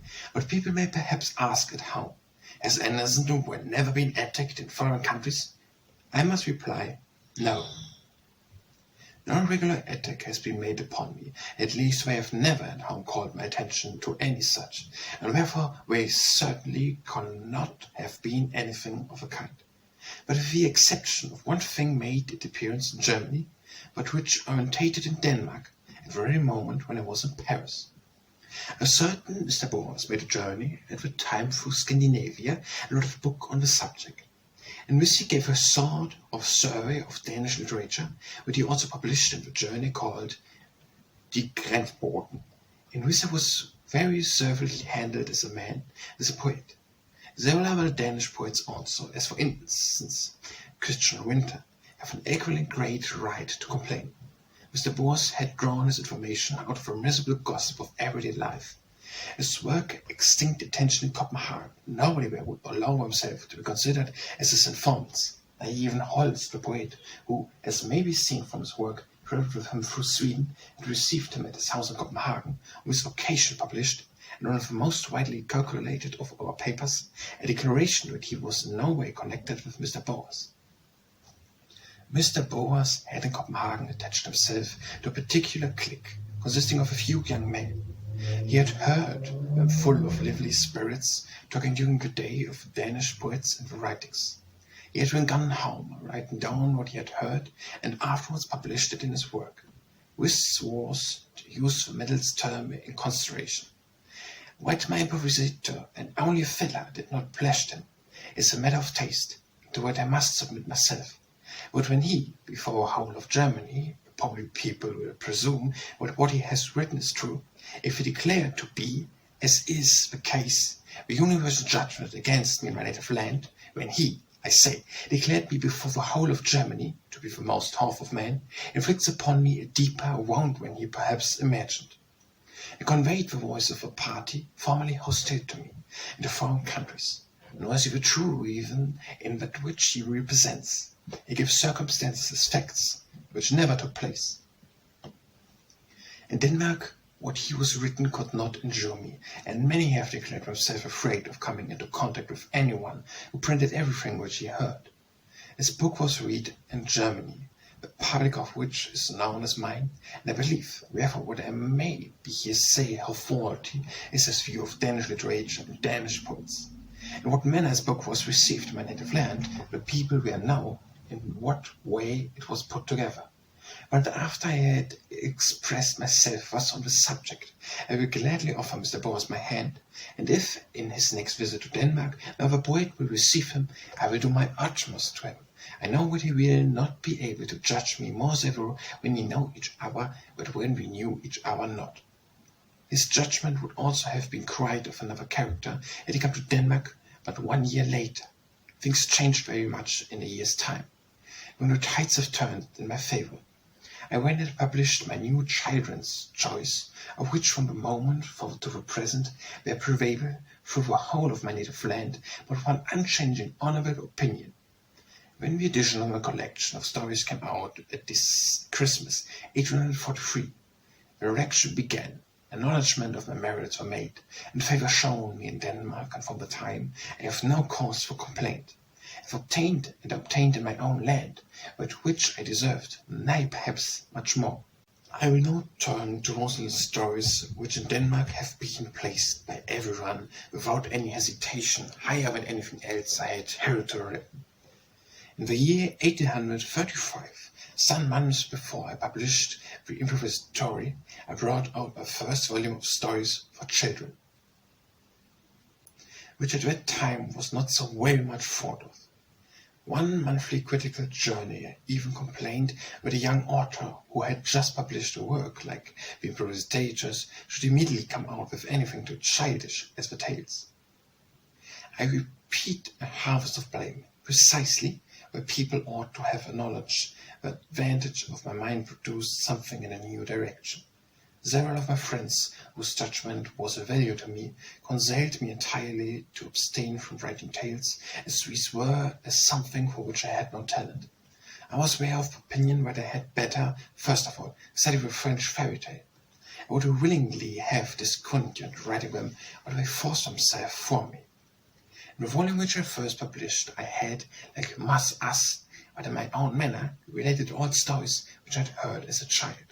The volume concluded with one which was all original and which seemed to have given the greatest pleasure, or it bore a tolerably near affinity to the story of Hoffmann's. In my increasing disposition for children's stories, I wherefore followed my own impulse, invented them mostly myself. In the following year a new volume came out as soon after the third, and the longer story, The Little Mermaid, was my own invention. This story is in a special manner created an interest which is only increased by the following volumes. One of these came out every Christmas, and before long no Christmas tree could exist without my stones. Some of our first comic actors made the attempt of relating my little stories from the stage. It was a complete change from the declamation poetry which had been heard to this day. A constant tin soldier, wherefore the swineherd and the top and ball were told from the royal stage, from those of private theatres, and were well received. In order that the reader might be placed at the proper point of view, which regarded the manner in which I told the stories, I had called my first volume Stories Told for Children. I had written my narrative down upon paper, exactly in the language and with the expression in which I had myself related them, a word of mouth, to the little ones, and had arrived at the convenience that people of different ages were equally amused with her. The children made themselves merry for the most part over what might be called the actors or the people, on the contrary, were interested in the deeper meaning. The stories furnished reading for children and grown people, and that is surely a difficult task for those who will write children's stories. You met with open doors and open hearts in Denmark. Everybody read them. I now removed the words "Told for Children" from my title and published 3 volumes of new stories, all of which were of my own invention, and which were received in my own country with the greatest favour. I could not wish it greater. I felt a real anxiety in consequence, a fear of not being able to justify afterwards such an honourable award of praise. A refreshing sunshine streamed into my heart. I felt courage and joy, and was filled with a living desire of still more and more developing my powers in this direction, of studying more thoroughly this class of writing, and of observing still more attentively the rich wealth of nature out of which I was created. If attention be paid to the order in which my stories are written, I certainly will be seen there is in them a gradual progression, a clear working out of the idea, a greater discretion in the use of agency, and if I may now speak a more heavy tone, the more natural freshness may be perceived. At this period of my life, I made an acquaintance which was of great moral and intellectual importance to me. I've already spoken of several persons and public characters who have had influence on me as a poet, but none of which have had more, nor in a nobler sense of the word, when the lady to whom I her turned myself, she through whom I, at the same time, was unable to forget my own individual self, to feel with rich and holy in art, to become acquaintance with a command which God has given to genius. I now turn back to the year 1840. One day in the hotel in which I lived in Copenhagen, I saw the name of Jenny Lind among most of the strangers from Sweden. I was aware at the time that she was the first singer in Stockholm. It had been the same year in this neighbour country, and that we met with honour and kindness. I thought therefore that I would not be unbecoming in me to pay a visit to the young artist. She was at this time entirely unknown out of Sweden, so that I was convinced that, even in Copenhagen, her name was known only by few. She received me very courteously, but yet distantly, almost coldly. She was, as she said, on a journey with her father to South Sweden, and was come over to Copenhagen for a few days in order that she might see the city. We again parted distantly, and I had the impression of a very ordinary character which soon passed away from my mind. In autumn of 1843, Jenny Lind came again to Copenhagen. One of my friends, our clever ballet master, Borneville, who was married a Swedish lady, a friend of Jenny Lind, informed me of her arrival here and told me that she remembered me very kindly and now she had read my writings. He entered me to go with him to her, and to employ all my persuasive art to induct her to take a few parts at the Theatre Royal. I should, said he, be when quite enchanted with what I should hear. I was not now received as a stranger. She cordially extended to me her hand, and spoke of my writings, and of Miss Frederica Bremer, who also was an affectionate friend. The conversation was soon turned to her appearance in Copenhagen, and of this Jenny Lind declared that she stood in fear. I have never made an appearance, said she, out of Sweden. Everybody in my native land is so affectionate and kind to me, and if I made my appearance in Copenhagen, it should be hissed. I dare not venture on it. I said that I, it was true, could not pass judgment on her singing because I had never heard her. Never did I know how she acted, but nevertheless I was convinced that such was the disappointment at this moment in Copenhagen. But only a moderate voice and some knowledge of acting would be successful. I believed that she might safely venture. Bonneville's persuasion obtained for the Copenhageners the greatest enjoyment which they ever had. Jenny Lind made her first appearance among them as Alice and Robert the Diable. It was like a new revelation in the realms of art. A youthfully fresh voice forced itself into every heart. He remained truth and nature. Everything was full of meaning and intelligence. At one concert, Jenny Lind sang her sweetest songs. There was something so peculiar and so bewitching.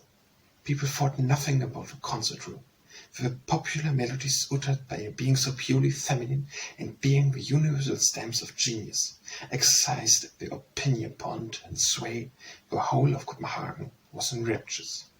Jenny Lind was the first singer to whom the Danish students gave a serenade. Torches blazed around the hospital's villa where the serenade was given. She expressed her thanks by again singing some sweet songs, and I even saw her hasting into the darkness corner and wept for emotion. Yes, yes, said she, I will exert myself. I will be better qualified when I again come to Copenhagen. On the stage she was the great artist who rose above all that was around her. At home in her own chamber, a sensitive young girl with all the humility and piety of a child. Her appearance in Copenhagen made an epoch in the history of our opera. It showed me art in its sincerity. I had beheld one of its vestals. She journeyed back to Stockholm, and from there Frederica Bremer wrote to me.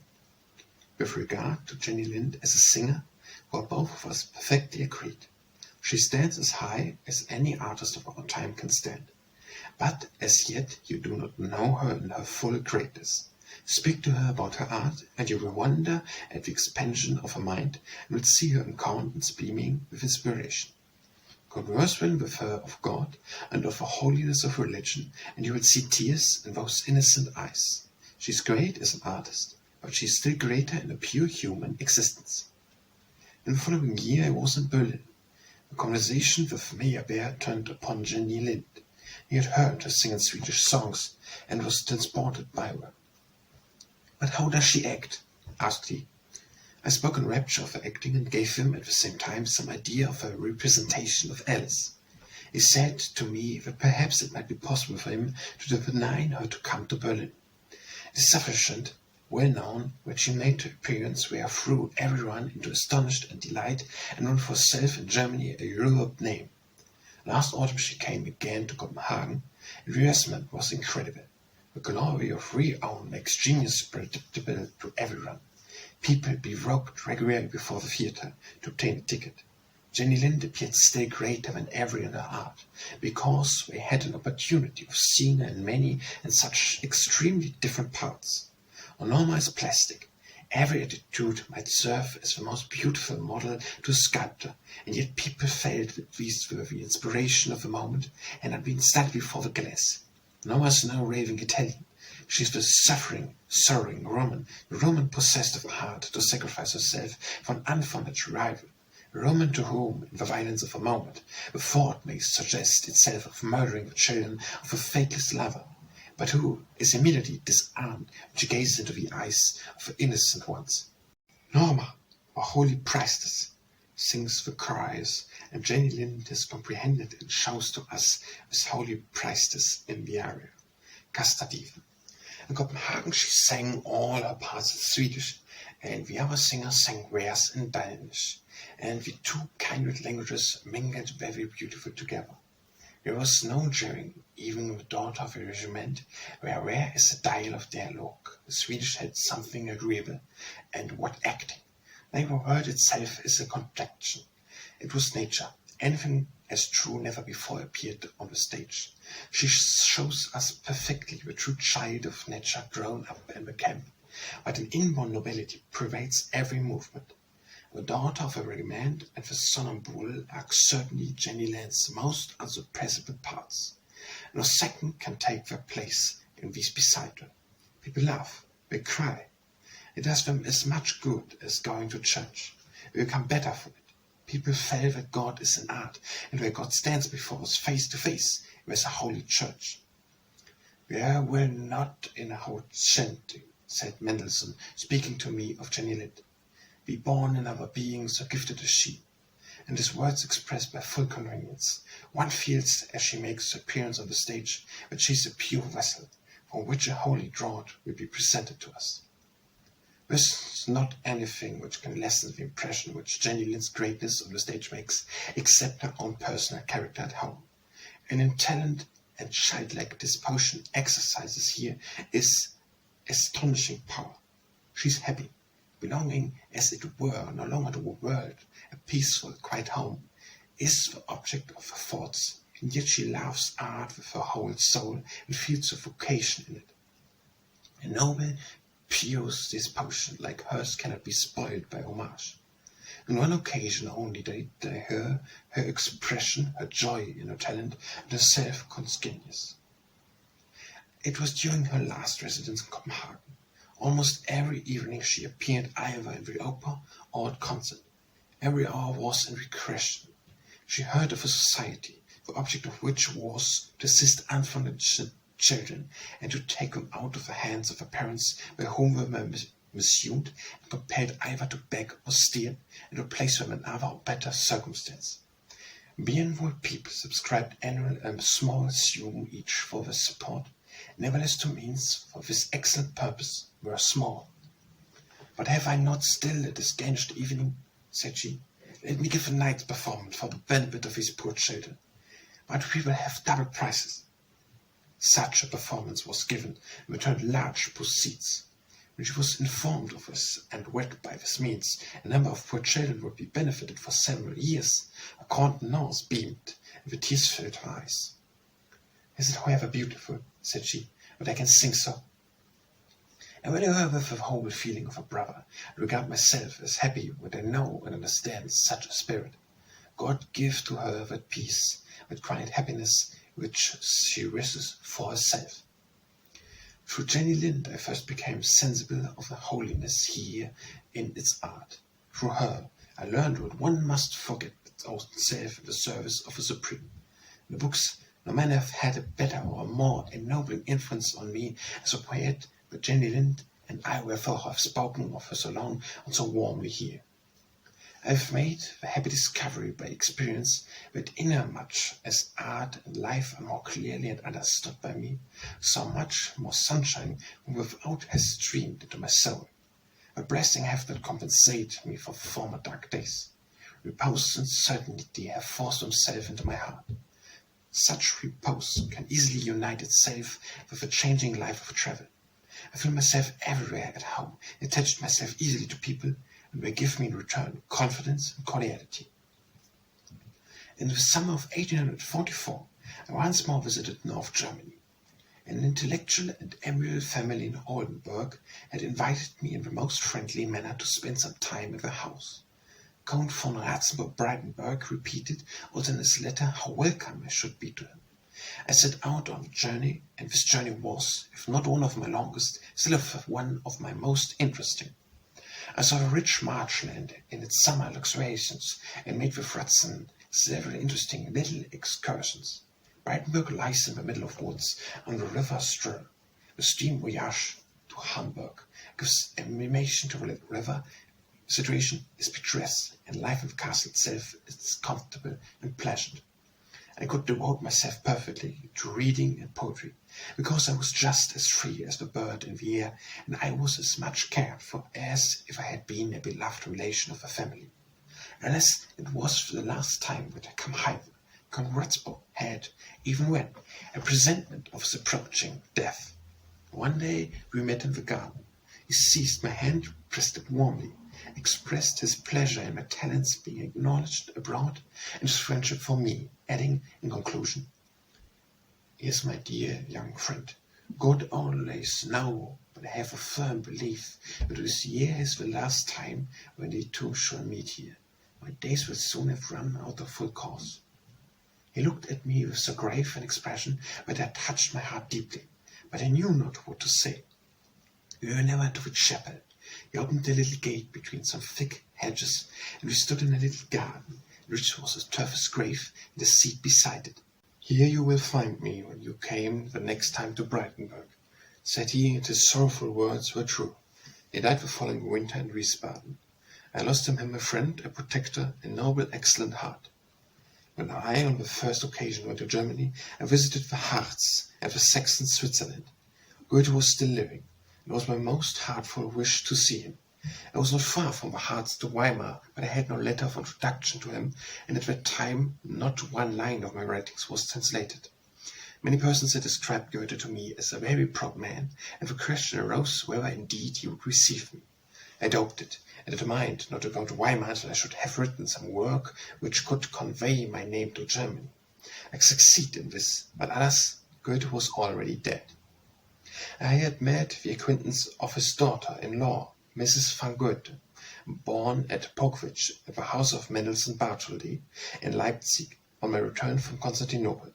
This spiritual lady received me with such kindness.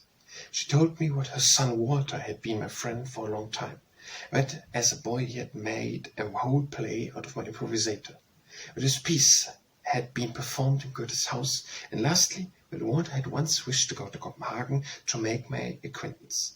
I thus had no friends in Weimar. An extraordinary desire impelled me to see the city where Goethe, Schiller, Wieland, and Herder had lived, and from which so many lights had streamed forth over the world. I approached that land which had been rendered sacred by Luther by the strife of minor singers on the Wartburg and with the memory of many noble and great events. On the 24th of June, the birthday of a Grand Duke, I arrived a stranger in the friendly town. Everything indicated the festivity which was going on forward, and the young prince was received with great rejoicance in the theatre where a new opera was being given. I did not think how firmly the most glorious and the best of all those whom I here saw around me were drawn to my heart. How many of my future friends sat around me here. How dear the city would become to me in Germany, my second home. I was invited by Goethe's worthy friend, the excellent Chancellor Müller, and I met with a most cordial reception from him. By accident I here met on my first call with a Kammerherr William de Marconi, whom I had known in Oldenburg. He was now placed in Weimar. He invited me to remove to his house. In the course of a few minutes I was his stationary guest and felt it is good to be here. We are people whom I only requires a few days to know and to love. I want to bear you, in a few days, a friend, as I believe, for my whole life. He introduced me into the family circle. The eminent Chancellor received me equally cordially, and I, who had, on my arrival, fancied myself quite forlorn because Miss van Goethe and her son Walter were in Vienna, was now known in Weimar and well received in all its circles. I regained Grand Duke and Duchess, who gave me so gracious and kind a reception as made a deep impression upon me. After I had been presented, I was invited to dine, and soon after received an invitation to visit the Hadery Grand Duke and his lady at the hunting seat of Ettersburg, which stands high and close to an extensive forest. The old-fashioned furniture within the house and the distant views from the park and the Harz Mountains produced immediately a peculiar impression. All the young peasants had assembled at the castle to celebrate the birthday of a beloved young duke. Climbing posts, from which fluttered handkerchiefs and ribbons were erected, fiddles sounded and people danced merrily under the branches of a large and flowering lemon trees. Above splendor, contented, and happiness were diffused over the whole. The young and but new married princely pair seemed to be united by true heartful sentiment. The heart must be able to forget the star in the breast under which it beats, if its possessor wished to remain long, free and happy in accord, and such heart certainly one of the nobles at best, which best had possessed by Karl Alexander of Saxe-Weimar. I had the happiness of a sufficient length of time to establish this belief. During this, my first residence here, I came several times to the happy Ettersburg. The young duke showed me the garden and the tree on the trunk of which Goethe, Schiller, and Wieland had cut their names. And I even, Jupiter myself, had wished to add his to theirs, for his thunderbolt had splintered it in one of the branches. The intellectual Mrs. van Gross, Amalia Winter, Chancellor von M. Müller, was able livingly to unravel the times of Goethe, to explain his Faust, and the soundly honest and childlike mind Eckermann belonged to the circle of Ettersburg. Evenings passed like a spiritual dream. Alternately, someone read aloud. Even I ventured, for the first time in a foreign language to me, to read one of my own tales, The Constantine Soldier. Chancellor von Muller accompanied me to the principal burial place where Karl August sleeps with his glorious wife, not between Schiller and Goethe, as I believed when I wrote, the princess has made for himself a reign of glory, while he stands between the sun and the rushing waterfall. Close beside the principal pair, who understood and valued that which was great, reposed their immortal friends. Whether laurel garlands lay upon the simple brown coffins, of which the whole magnificent consonant in the immortal names of Goethe and Schiller. In life, the prince and the poet walked side by side, in death they slumber under the same wall. Such a place as this is never affected from the mind. In such a spot most quiet prayers are offered, which God all alone hears. I remained about 8 days in Weimar. It seemed to me as if I had formerly lived in the city, as if it were a beloved home which I must now leave. As I drove out of the city over a bridge and passed a mill, and for the last time looked back to the city and the castle, a deep melancholy took hold on my soul, and it was to me as if a beautiful portion of my life here had its close. I thought that the journey, after I had left Weimar, could afford me no more pleasure. Often since that time has the carriage pigeon, and still more frequent the mind, flown over to this place. Sunshine has streamed forth from Weimar upon my poet life.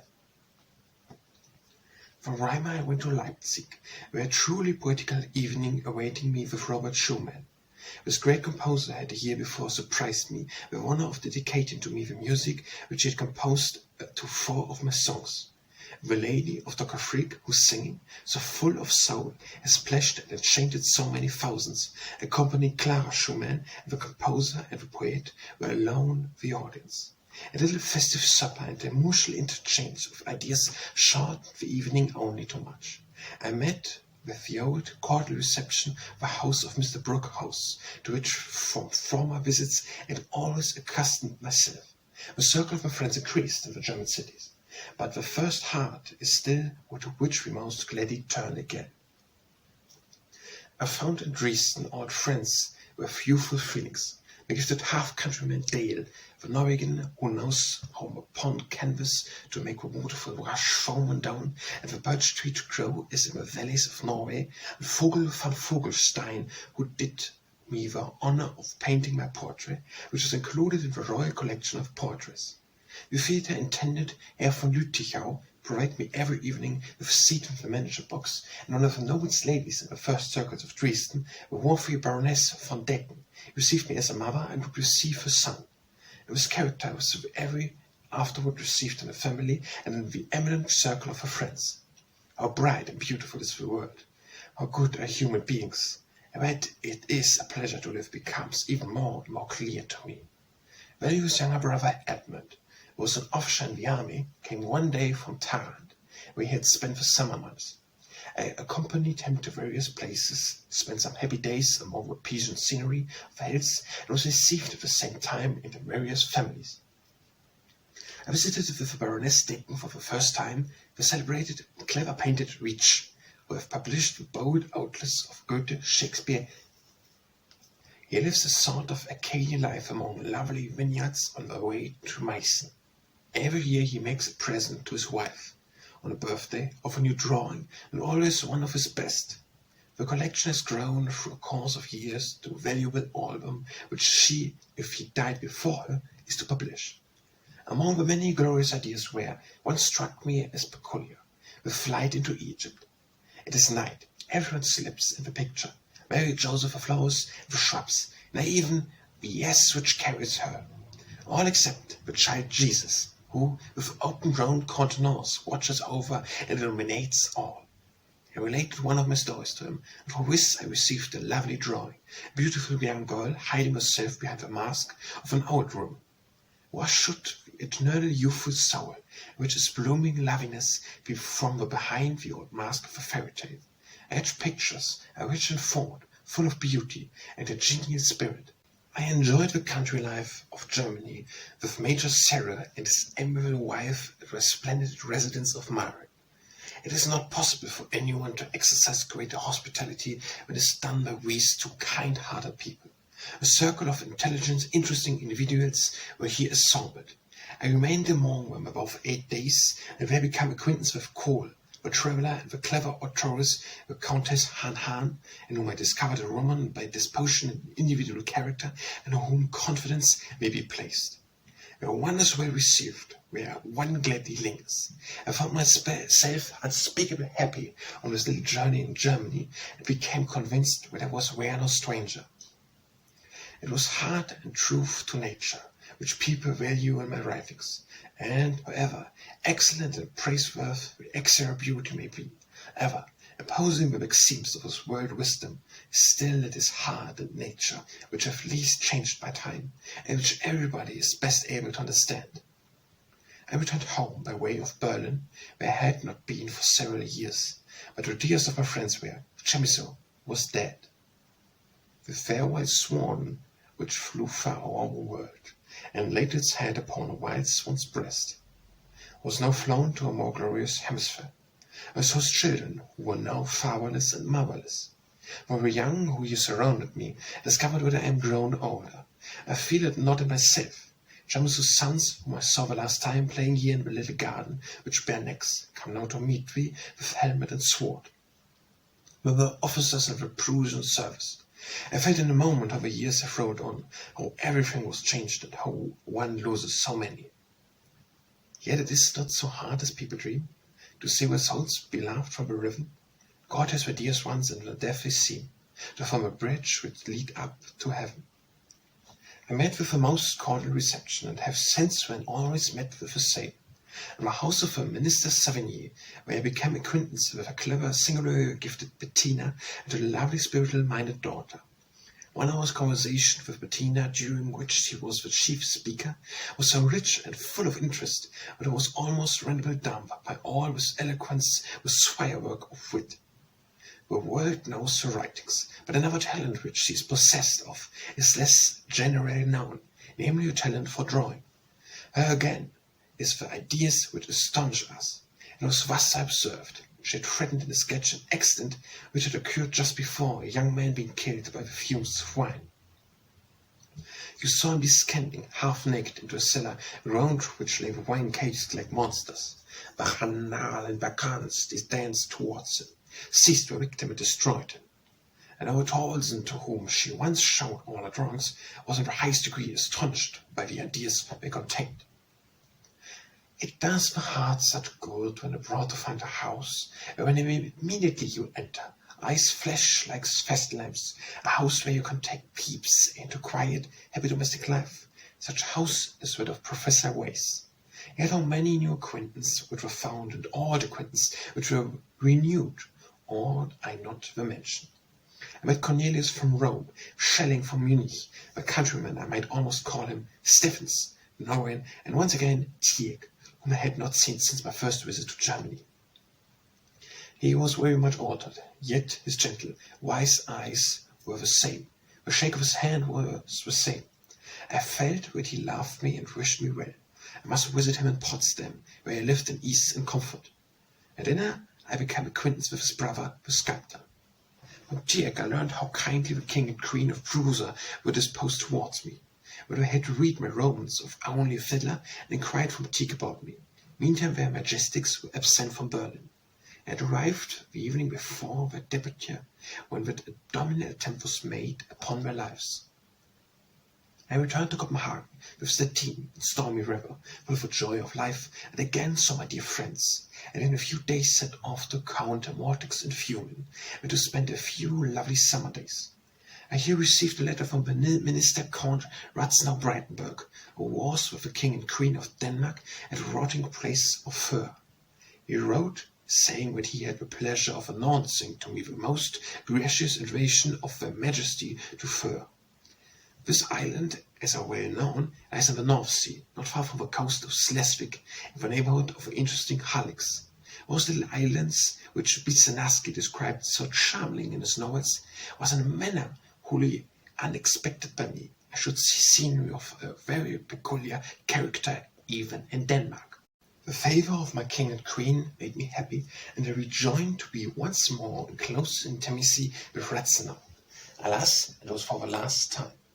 It was just now 25 years since I, a poor lad, travelled alone and helpless to Copenhagen. Exactly the 25th anniversary would be celebrated by my being with my king and queen, to whom I was faithfully attached, and whom I at that very time learned to love with my whole soul. Everything that surrounded me, man and nature, reflected themselves imperishable in my soul. I felt myself, as it were, conducted to a point from which I could look forth more distinctly for the past 25 years, with all the good fortune and happiness which they had evolved for me. The reality frequently surpassed the most beautiful dream. I travelled from Funen to Flensburg, which, lying in its great bay, is picturesque with woods and hills, and then immediately opens out into solitary heath. Over this I travelled in the bright moonlight. The journey across the heath was tenuous, the clouds only passed rapidly. We went on monotonously through the deep sand, and monotonously was the way of a bird among the shrubby heath. Presently we reached moorlands. Long continued rain had changed meadwoods and cornfields into great lakes. The embankments along which we drove were like morasses. The horses sank deeply into them. In many places the light carriage was obligated to be supported by the peasants, that it might not fall upon the cottage below the embankments. Several hours we consumed over each mile. A length of sea, which its island lay before me. The whole course was an embankment, covered for miles with woven straw, against which the waves broke. I arrived at high tide. The wind was favorable, and in less than an hour I reached Föhr, which, after my difficult journey, appeared to me like a real fairyland. The largest city, Wick, in which all the baths, is exactly built like a Dutch town. The houses are only 1 story high, with sloping roofs and gable turning to the streets. The many strangers there, and the presence of a court, gave a peculiar animation to the principal street.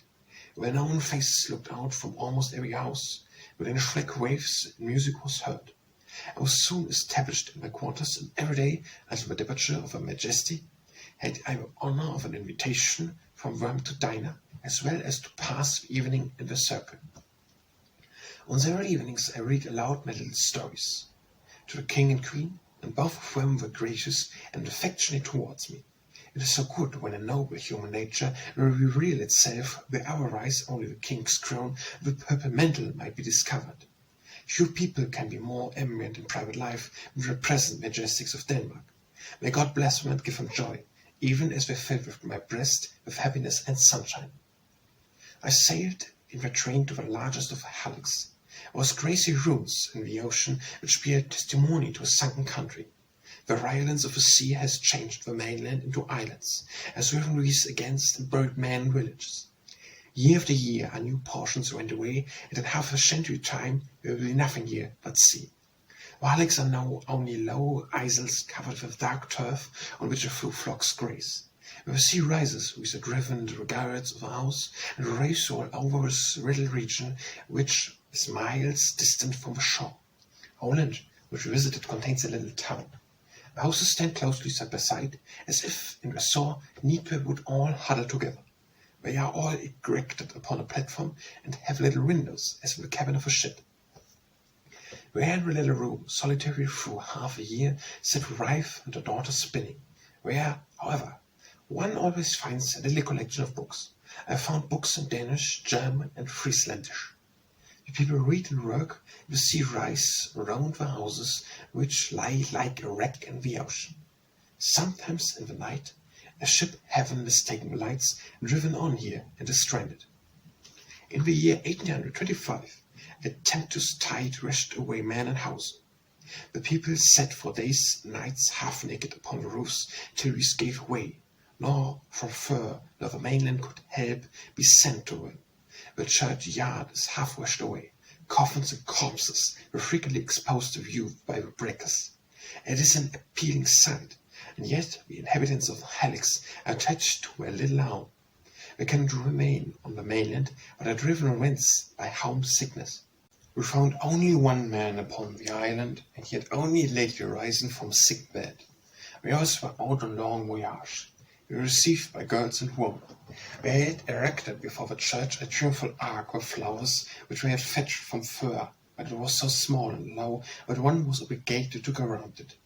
Nevertheless, we showed by it a good will. The queen was deeply affected by the having cut down the only shrubs and rose bush to lay over a marshy place which she would have to cross. The girls are pretty and are dressed in a half-oriental fashion. The people traced were decent from creeks. They wore their faces half concealed, and beneath the stripes of linen that lie upon the head is placed a Greek fez, around which the hair is wound in plaits. On our return, dinner was served on board the royal steamer, and afterwards, as we sailed in the glorious sunset through the archipelago, the deck of the vessel was changed to a dancing room. Young and old dances. Servants flew heighter and fiver with refreshments. Sailors stood upon the paddle boxes and took the soundings, and their deep-toned voices might be heard given to the deep of the water. The moon rose round and large, and the promontory of Andersen amused the appearance of a snow-covered chain of Alps. I visited afterwards the desolate entails. The king went to shoot rabbits there. Many years ago a ship was wrecked here, on board of which were 2 rabbits, and from this pair Amrum is now stored with thousands of their descendants. At low tides the sea resents wholly from between Amrum and Föhr, and when people drive across from one island to another. But still the time must be well observed, and the passage accurately known, or else, when the tides come, he who crossed will be invariably tossed. It requires only a few minutes, and when dry land with large ships may sail. We saw a whole row of wagons driving from Föhr to Amrum. Seen upon the white sand and against the blue horizon, they seemed to be twice as large as they were really. All around were spread out like a net, the sheets of water, as if they held firmly the extent of sand which belongs to the ocean and which would be soon overflowed by it. This promontory brings to one's memory the mounds of ashes at Vesuvius, for here one sinks at every step. We rear more grass, not being able to bind together the loosest sand. The sun shone burningly hot between the whites and sills. It was like a journey through the deserts of Africa. A peculiar kind of rose, and the heath-fern flowers to the valleys between the hills. In another place there was no vegetation whatever, nothing but a wet sand on which the waves have left the impress the sea had inscribed on its reedings strange hieroglyphs. I gazed from one of the highest points of the North Sea. It was ebb tide. The sea had retired above a mile. The vessels lay like dead fishes upon the sand and waiting the returning tide. A few sailors had clambered down and moved upon on the sandy ground like black ponds. The sea itself kept the white level sand in movement. A long bank elevated itself, which, during the time of high water, is concealed, and upon which occur many wrecks. I saw the lofty wooden tower which is here erected, and in which a cask is always kept filled with water, and a basket supplied with bread and brandy, but the unfortunate human being who are here stranded may be able in this place, and the swelling sea, to preserve life for a few days, until it is possible to rescue them. To return from such a scene as this to a royal table, a charming court, concert, a little ball in the bath saloon, as well as to the promenade of moonlight, thronged with guests, a little boulevard had something in it like a fairy tale. It was a singular contrast. As I sat on the above-mentioned 25th anniversary on the 5th of this September, at the royal dinner table, the whole of my former life passed in review before my mind. I was obligated to summon all my strength to prevent myself bursting into tears. There are moments of thankfulness in which, as it were, we feel a desire to press God to our hearts. How deeply I felt at this time my own nothingness. All had come from Him. But now knew what an interesting day this was to me. After dinner, the king and the queen wished me happiness, and with so graciously is a poor word, so cordially, so sympathizingly. The king wishes me happiness in that which I had endured and won. He asked me about my first entrance into the world, and I related to him some characteristic traits. In the course of conversation, he inquired if I had not some certain yearly income, and then assumed to him. "It is not much," said the king.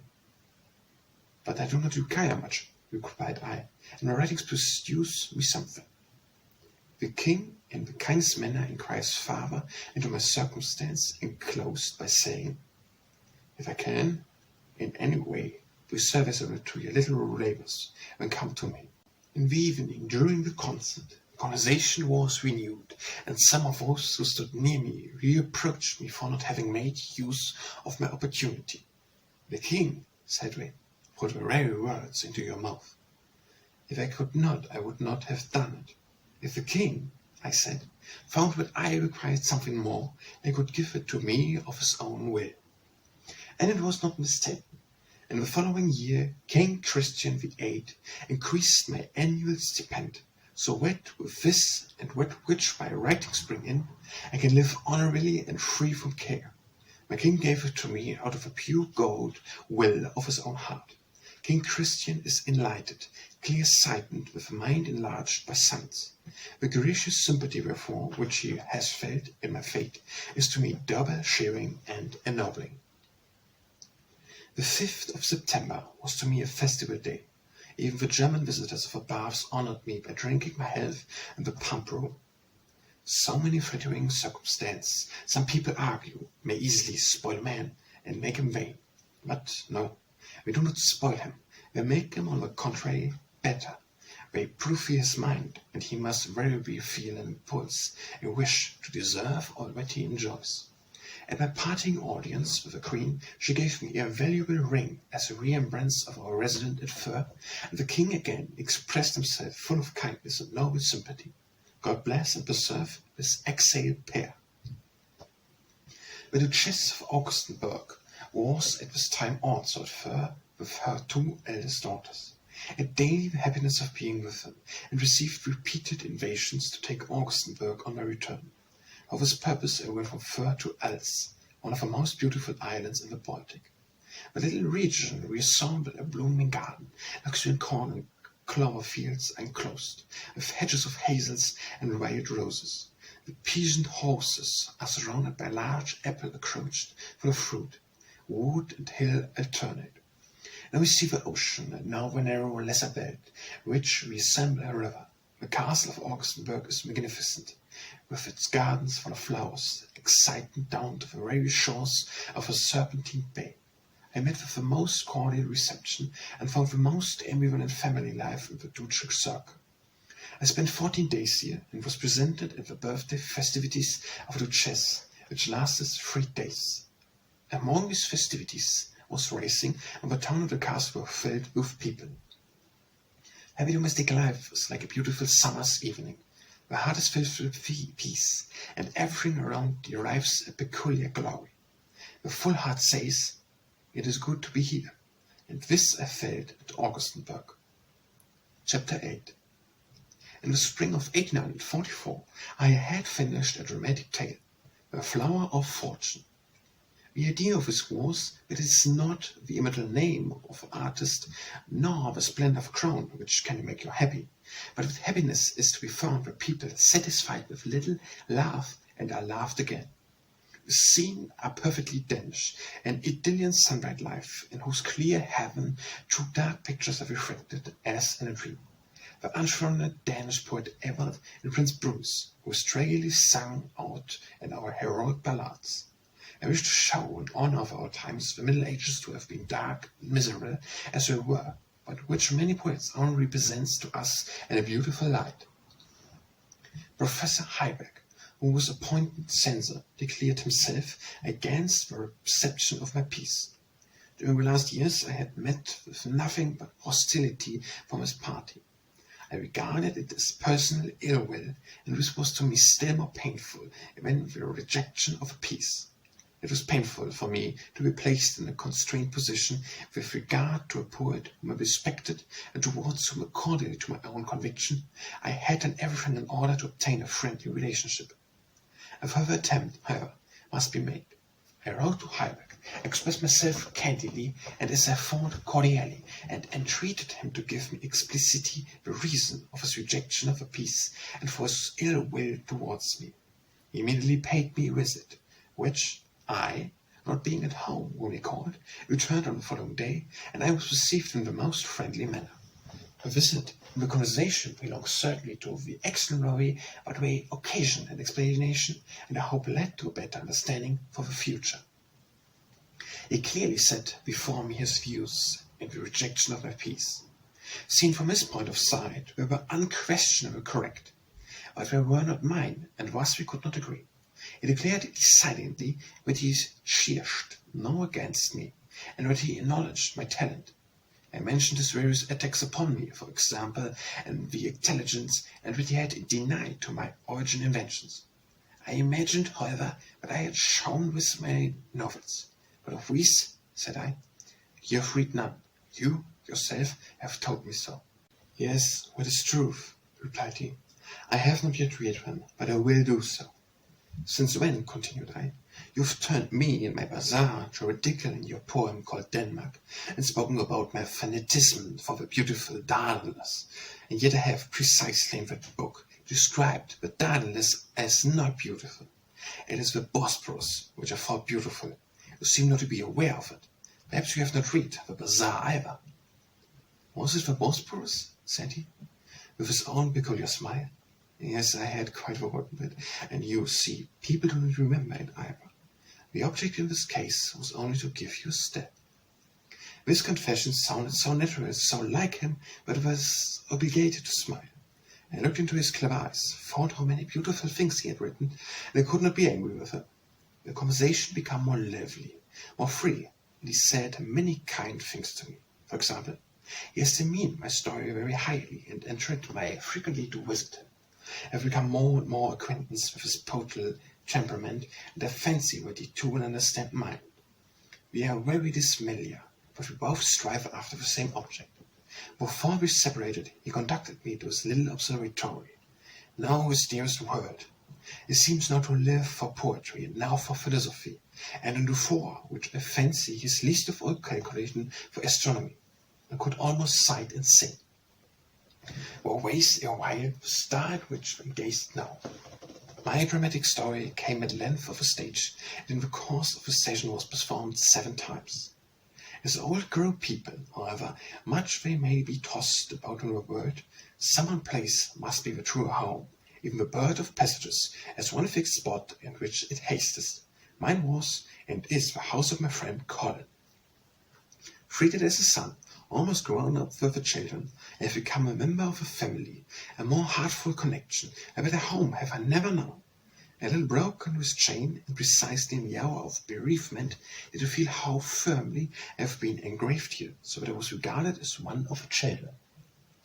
If I were to give a picture of a mistress of a family, who wholly loses her own individuality in her husband and children, I must name the wife of Colin. With the sympathy of a mother, she was followed me in sorrow and in gladness. In the later years of her life she became very deaf, and besides this she had this misfortune of being nearly blind. An operation was performed on her sight, which succeeded so well that in the course of a winter she was able to read a letter, and it was a cause of grateful joy to her. She longed in an extraordinary manner for the first time green of a spring, in which she saw in her little garden. I parted from her one Sunday evening in health and joy. In the night I was awoke. A servant brought me a letter. Colin wrote, "My wife is very ill. Your children are all assembled here." I understood it and hasted fiber. She slept quietly and without pain, and it was the sleep of the just. It was death which was approaching so kindly and calmly. On the 3rd day she yet lay in that peaceful slumber, when her countenance grew pale, and she was dead. What didst but close thine eyes together in the large amount of all the spiritless bliss? We saw thy slumbers like a little child's, O death, who art to brightness and not shadow. Never had imagined that the departure from this world could be so painless, so blessed.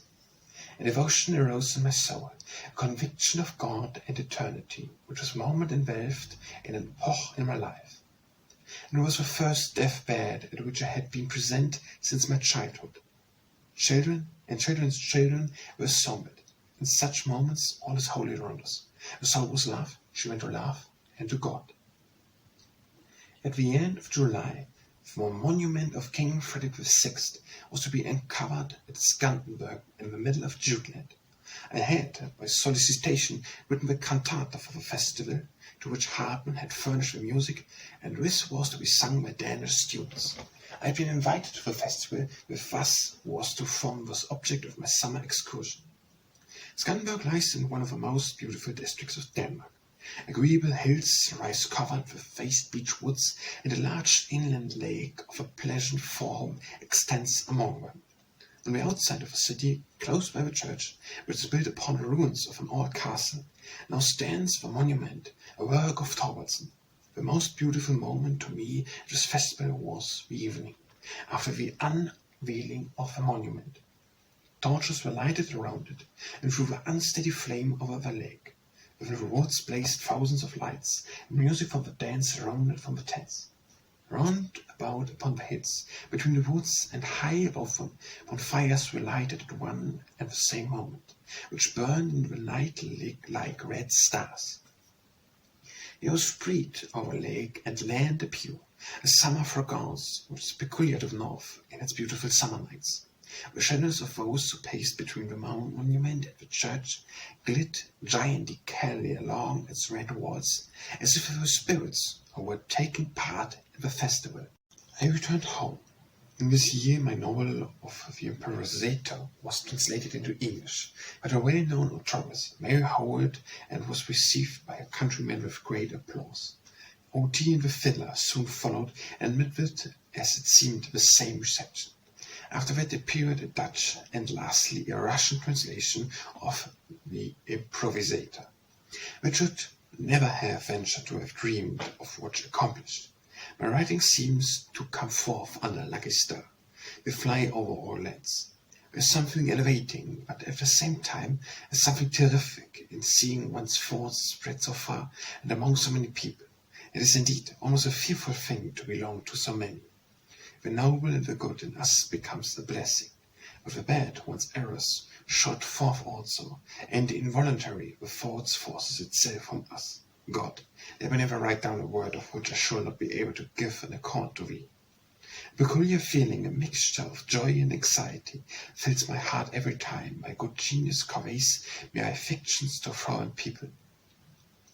Travelling operates like an invigorating bath to the mind, like a meter raft which always makes you again. I feel once more an impulse for it, not in order to seek a material as a critical fancied and said, in speaking of my bazaar. There exists a treasure of material in my own inner self, and this life is too short to measure this young existence.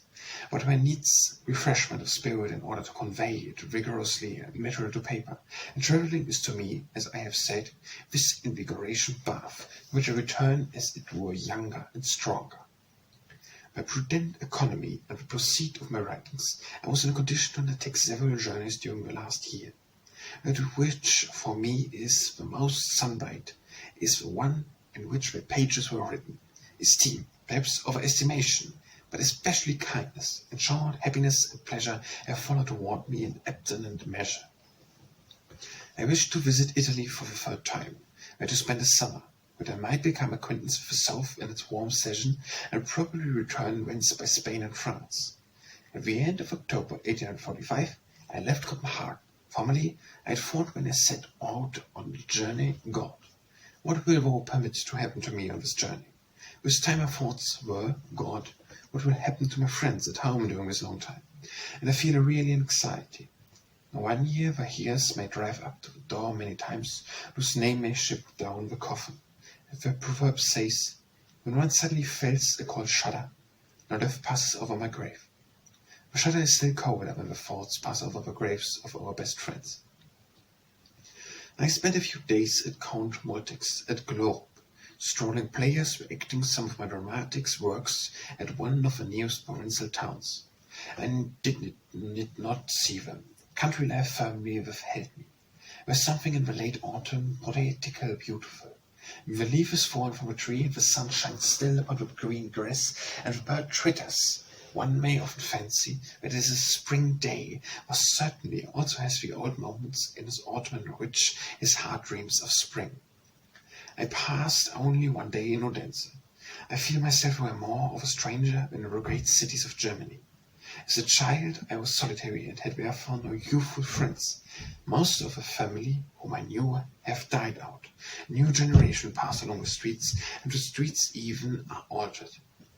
The later buried have concealed the miserable graves of my parents. Everything's changed. I took one of my childhood's rambles to the Marian Heights, which had belonged to the Andersen family, but this family is discreet. Unknown faces look out from the windows. How many youthful thoughts have been here exchanged? One of the young girls who at the time sat quietly where with beaming eyes and listened to my first poem when I came here in the summertime as a scholar from Slagens, sits now far quiet in Copenhagen and has then sent out her first writings into the world. A German publisher thought that some introductory words from my mind be useful to him, and I, a stranger, almost too kindly received, have introduced the works of this clever girl into Germany. It is Henriette Hang of whom I speak, authoress of Aunt Anna and An Author's Daughter. I visited her birthplace, where the first little circle paid me homage and gave me joy. But all was strange there, I myself a stranger. The ducal family of Augustenburg was now at Castle Gravenstein. We were informed of my arrival, and all the favour and the kindness which was showed to me in the former occasion of Augustenburg was here renewed in rich abundance. I remained here 14 days, and it was as if these were an announcement of all the happiness which would meet me when I arrived in Germany. The country around here is one of the most picturesque description.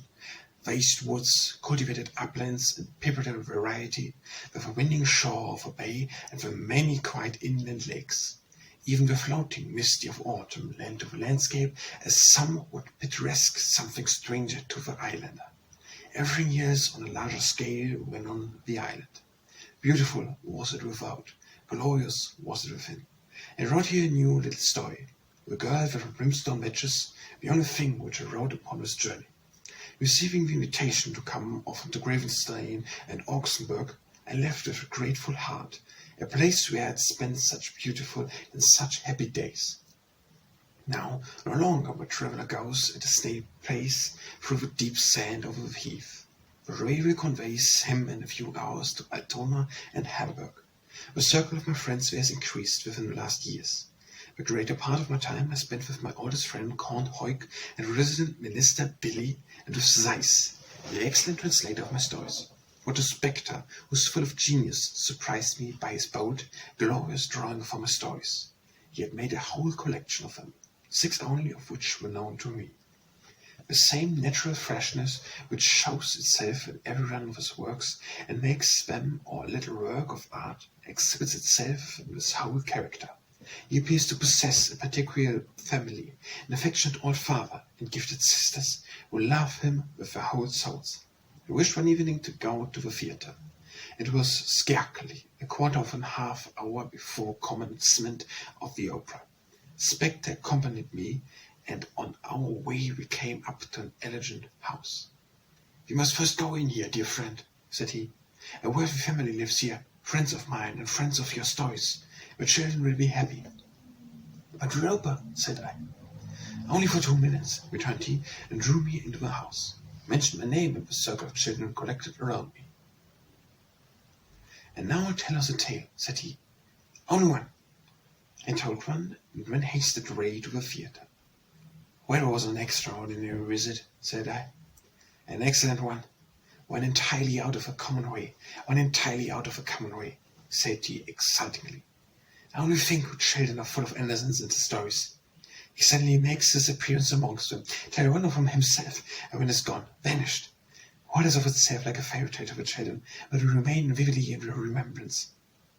I myself was amused by it. In Oldenburg, my own little room, home-like and comfortable, was awaiting me.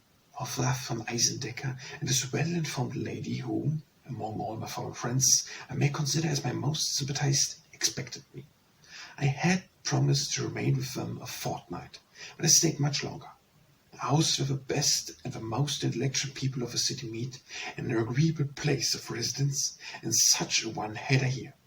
A deal of social intercourse prevailed in the little city, the theatre in which certainly either opera or ballet was given, as one of the most excellent in Germany. The ability of God, the director, is sufficiently known and unquestionable. The nomination of the poet Mosen has a great and good influence. I have to thank him for enabling me to see one of the classic pieces of Germany, Nathan the Wise, the principal part in which was played by Kaiser, who was as remarkable for his deeply studied and excellent tragic acting as for his readings. Moses, who somewhat resembles Alexander Dumas with his half-African countenance and brown sparkling eyes, although he was suffered in body, was full of life and soul, and we soon understood one another. The trait of his little son affected me. He had listened to me with great devotion as I read one of my stories. And when, on the last day I was there, I took leave, the mother said that he must give me his hand, adding that probably a long time must pass before he would see me again. The boy burst into tears. In the evening, when Mosen came into the theatre, he said to me, "My little Eric was 2 Finn soldiers. One of them he has given me for you, but you may take him with you on your journey." The Finn soldier was faithfully accomplished me. He's a Turk. Probably some day he may relate his travels. Mosen wrote in the dedication of his John of Austria the following lines to me. Once a little bird flew over the North Sea's starry strand, singing flew unto my over, singing Märchen for the land, farewell, yet again bring hither the warm heart and song together. Here again, with Meyer, who has described Naples and the Neapolitans so charmingly, my little stories interest him so much that he had written a little treatise on them for German. Kapellmeister Pott and my countryman Jerndorf belonged to my early friends. I made every day new acquaintance, because all houses were open to me through the family with whom I was staying. Even the Grand Duke was so generous as to have me invited to a concert at the palace the day after my arrival, and later I had the honor of being asked to dine. I received in this foreign court especially many unlooked-for favors. The Eisendeckers, at the house of the parents of my friend Berlieu, the Privy Consulars Berlieu at Oldenburg, I heard several times my little stones read in German. I can read Danish very well, as it ought to be read, and I can give to it perfectly the expression which ought to be given in reading. There is in the Danish language a power which cannot be transfused into translation. The Danish language is peculiar, excellent for the special of fiction. The stories have something strange to me in German. It is difficult for me in reading it to put my Danish soul into it. The pronunciation of the German also is feeble, and for the peculiar words I must, as it were, use an effort to bring them out, and yet people everywhere in Germany have a great interest in hearing me read them aloud. I can very well believe that the foreign pronunciation in the readings of its tales may be easily permitted, because this foreign manner approaches this instance to a childlike. It is given a natural colouring to readings. I saw everywhere where the most distinguished men and women of the most highly cultivated minds listened to me with interest. People entreated me to read, and I did so willingly. I read for the first time my stories in a foreign tongue, in a foreign court before the Grand Duke of Oldenburg and a little select circle. The winter soon came on. The meadows which lay under water, which formed large lakes around the city, were already covered with thick ice. The skaters flew over it, and yet remaining in Oldenburg among my hospital friends. Days and evenings slid rapidly away. Christmas approached, and the season I wished to spend in Berlin. But what are distance in our days? The steam carriage goes from Hanover to Berlin in one day. I must away from the beloved ones, from children and old people who were near, as it were, to my heart. I was astonished in the highest degree on taking leave of the Grand Duke, to receive from him, as a mark of his favour and as a keepsake, a valuable ring. I shall always preserve it, like every other remembrance of his country, where I found and where I possessed true friends. When I was in Berlin on the former occasion, I was invited as the author of the improvisatory to the Italian Society, into which only those who have visited Italy can be admitted. Here I saw Roch for the first time, who with his white hair and his powerful, manly figure is not unlike Tomlinson. No one introduced me to him, and I did not venture to present myself, and therefore walked alone about his studio like the other strangers. Afterwards, I became personally acquainted with him at the house of a Prussian ambassador in Copenhagen. I was now hasted to him. He was in the highest degree captivated by my little stories, pressed me to his breast, and expressed the highest praise, which was honest means. Such a momentary estimation or overestimation from a man of genius erases many a dark shadow from my mind. I received from Roch my first welcome in Berlin. He told me with a large circle of friends I had in the capital of Prussia. I must acknowledge that it was so. We were of the noblest in mind as well as the first in rank and art and science. Alexander von Humboldt, Prince Witzwili, Savigny, and many others, never to be forgotten. I had already on the former occasion visited the brothers Grimm, but I had not at time made much progress with acquaintance. I had not brought any letters of introduction to them with me, because people had told me, and I myself believe it, that if I were known by anybody in Berlin, it must be the brother Grimm. I therefore sought out their residence. The servant maid asked me with which of them brothers I wished to speak. With the one who has written the most, said I, because I did not know at the time which of them had most interested himself in the Märchen. Jacob is the most learned, said the maid servant. Well then, take me to her. I entered the room, and Jacob Grimm, with a knowing and strongly marked countenance, stood before me. I come to you, said I, without letters of introduction, because I hope that my name is not wholly unknown to you. Who are you? asked he. I told him, and Jacob Grimm said in a half-embarrassed voice, I do not remember to have heard his name or have written. It was now my turn to be embarrassed in a high degree, but I now mentioned my little stories. I do not know them, said he, but mention to me some others of your writings, because I certainly must have heard them spoken of. I knew the titles of several, but he shook his head. I felt myself quite unlucky. But what was you think of me, said I, when I come to you as a total stranger, and narrate myself what I have written? You must know me. There has been published in Denmark a collection of my Märchen and all nations, which is dedicated to you, and it bears all at least one story of mine. No, said he, good Hermod, but as much embarrassed as myself. I have not read even of it, but it delights me to take your acquaintance. Allow me to conduct you to my brother Wilhelm. No, thank you, said I, only wished not to get away. I had fared badly enough with one brother. I pressed his hand and hurried from the house. That same month, Jacob Grimm went to Copenhagen, immediately on his arrival, and while yet in his travelling dress, did the amiable kind man hasten up to me. He now knew my name, and he came to me with cordiality. I was just then standing and packing my clothes in a trunk for a journey to a country. I had only a few minutes' time, but this means my reception of him was just as laconic as had been his of me in Berlin.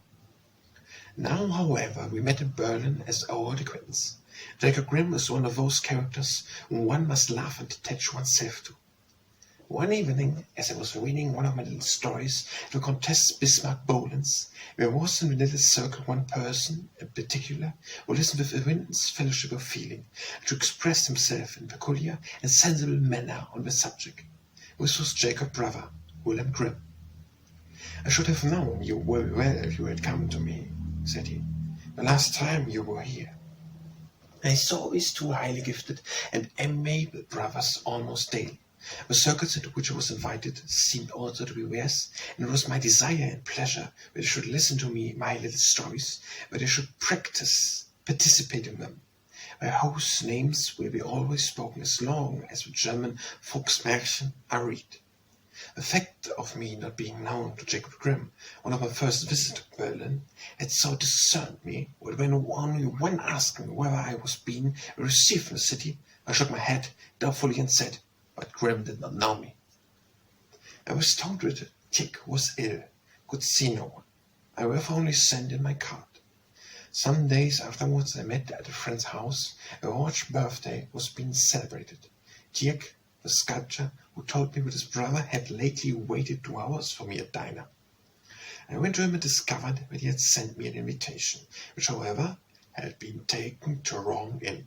A fresh invitation was given, and I paced some delightfully cheerful hours with Roma, the historian, and with the widow and daughter of Stephens. Where's the music in T.X.'s voice, a spirituality in his intelligent eyes, which age cannot lessen, but on the contrary must increase? The elves, perhaps, the most beautiful stories which has been conceived in our time, would alone be sufficient, had he written nothing else to make his name immortal. As the author of Märchen, I bow myself before him, the elder and the master, and who was the first German poet, who many years before pressed me to his breast, as if it were to consecrate me to walk in the same path with myself. The old friend had all to be visited, but the number of new ones grew each day. One invitation followed another. I acquired considerable physical power to support so much goodwill. I remained in Berlin about 3 weeks, and the time seemed to pass more rapidly with each succeeding day. I was, as it were, overcome by kindness. I at length had no other prospect for a response than to seat myself in a railway carriage and flew away out of the country. And yet, amid these social festivities, with all the evident zeal and interest which then was felt for me, at one designed evening, one evening on which I suddenly felt solitude in its most oppressing form, Christmas Eve, that very evening of all hours on which I would most willingly witness something festive, willingly stand beside the Christmas tree, and letting myself with the joy of children, and seeing the parents joyfully become children again. Every one of many families, which I in truth had read I was received as a relation, had fancied, as I afterwards discovered, that I must be invited out. But I sat quite alone in my room at the inn, and thought on how. I seated myself at the open window and gazed up to the starry heavens, and chose a Christmas tree which was lightened for me. Father in heaven, I prayed as the children do, what dost thou give to me? When the friends heard of my solitary Christmas night, where were one the following evening many Christmas trees lighted, and on the last evening in the year there was planted me alone in a tree with its lights and its beautiful presence, and it was by Jenny Lind. The whole company consensed of herself, attended me. We 3 children from the north were together on Silvestre Eve, and I was a child for which a Christmas tree was lighted. We rejoiced with the feeling of a sister and good fortune in Berlin, and I almost felt pride in the sympathy of such a poor, noble, and womanly being. Every day praised surrounded, not merely as a singer, but also as a woman, but combined awoke a real enthusiasm for her. It does one good both in mind and heart to see that which is glorious, understood, and beloved. And one little anecdote contributing to her triumph was myself made the confidant. One morning, as I looked out of my window under the linden, I saw a man under one of the trees, half hidden and shabbily dressed, took a comb out of his pocket, smoothed his hair, set his neckerchief straight, and brushed his coat with his hand. And I stood with dreadfully poverty, which feels depressed by its shabby dress. A moment afterwards, there was a knock at my door, where the same man entered. It was a poet of nature, who is only a poor tailor, but who has a truly poetical mind. Wheelstep and others in Berlin have mentioned him with honor. There is something healthy in his poems, among which several of a sincere religious character may be found. He had read when I was in Berlin, and wished now to visit me. He sat together on the sofa and conversed. There was such an amiable contredanse, such an unspoiled and good tone of mind about him, and I was sorry not to be rich in order that I might do something for him. I was ashamed of offering him the little that I could give. In any case, I wished to put in it as agreeable a form as I could. I asked him whether I might invite him to hear Jenny Lind. I have already heard her, said he, smiling. I had, it is true, no money to buy a ticket, but I went to a leader of the supernumeraries and asked if I might not act as a supernumerary for one evening in Norma. I was accepted and habited as a Roman soldier, with a long sword at my side, and was got to the theatre where I could hear her better than anybody else, for I stood close to her. How she sang, how she played! I could not help crying, but I was angry at it. The leader forbade and would not let me again make my appearance, because no one must weep on the stage. With the exception of the theatre, I had very little time to visit collections of any kind of institution of art. the able and amiable Alphys, however, the director of the museum, enabled me to play a rapid but extremely interesting visit to the institution. Alphys himself was my conductor. We delayed our steps only for the most increasing objects, and were here not a few of these. His remarks threw light upon my mind. For this wherefore I am infinitely obliged to him. I had the happiness of visiting the Princess of Prussia many times.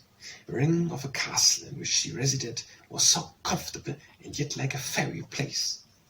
The blooming winter garden, with a fountain splashed among the moss at the foot of a statue, was close beside the room in which a kid-hearted children smiled with her soft blue eyes.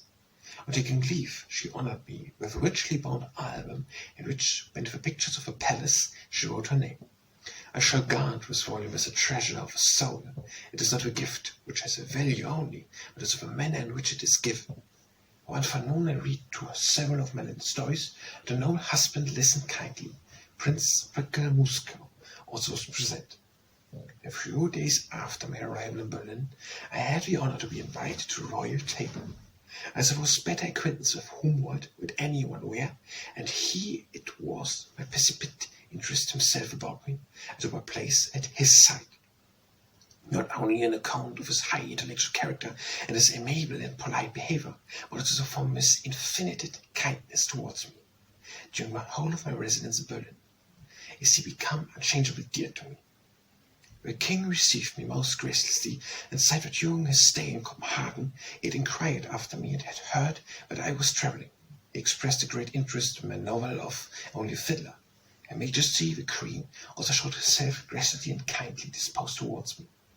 I had afterwards the happiness of being invited to spend an evening at the Palace of Potsdam, an evening which is full of rich remembrance and never to be forgotten. Beside the ladies and gentlemen in waiting, Humboldt and myself were only invited. A seat was assigned to me at the table of Her Majesty's, exactly the place, save the Queen, where Olschenke had sat and read his tragedy of Dinah. I read 4 little stories: The Fire Tree, The Ugly Duckling, The Ball, and The Top, and The Swineherd. The king listened with great interest and expressed himself most wittily on the subject. He said how beautifully formed the natural scenery of Denmark, and how excellently he had seen one of Holberg's comedies performed. It was so deliciously pleasant in the royal apartment that the eyes were gazing at me, and I felt that they all wished me well. When at night I was alone in my chamber, my thoughts were so occupied with this evening, and my mind in such a state of excitement, that I could not sleep. Everything seemed to me like a fairy tale.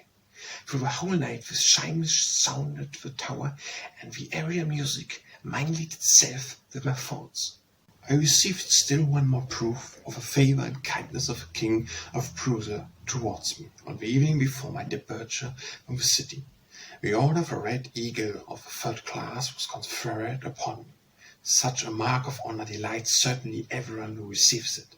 I confess candidly that I felt myself honoured in a high degree. I discerned it in an evident token of the kindness of a noble, enlightened king towards me. My heart is filled with gratitude. I received this mark of honour exactly on the birthday of my benefactor Colin, the 6th of January.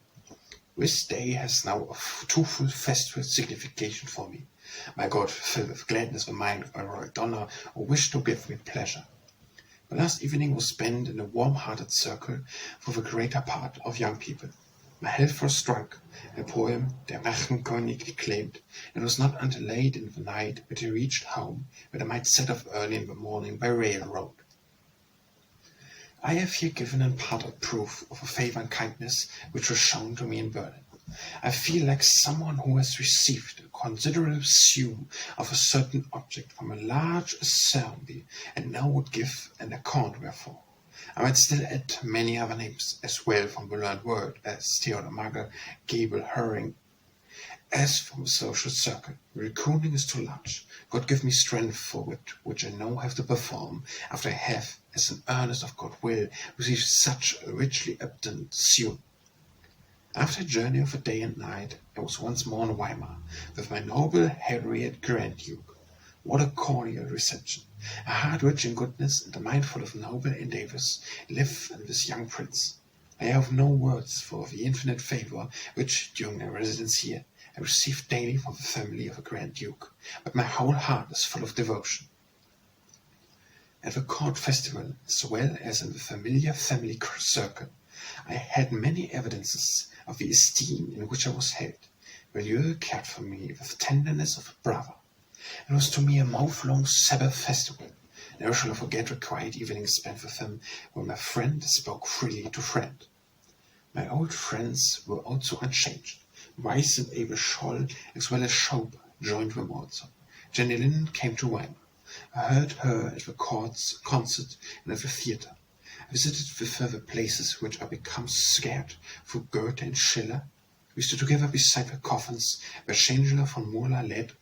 The Austrian poet Red, who met us here for the first time, wrote on the subject a sweet poem, which will serve me as a visible remembrance of his hour and this place. People lay lovely flowers in their books, and as such, I lay in here this verse of his.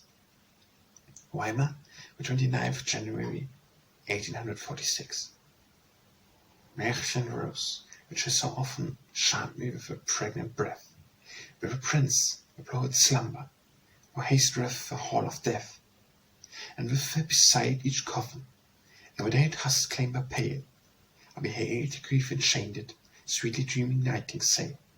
I rejoice amid the stillness, gladness through my bosom passed, with the gloomy poet's coffins, such a maggie crown at last. And the roses' humour fragrance felt round the chamber pale, with a gentle melancholy of our grief husband nightingale. It was in this evening circle of intellectual frolic that I met the first time with Auerbach, who, when changed to be saying in Weimar, his village tales interested me in the highest degree. I regard them as the most poetical, most healthy and joyous production of a young German literature. He himself made the same agreeable impression upon me. There is something too frank and straightforward and yet so serious in his whole appearance. I might almost say that he looks himself like a village tale, heavy to the core, body and soul, and his eyes beaming with honest.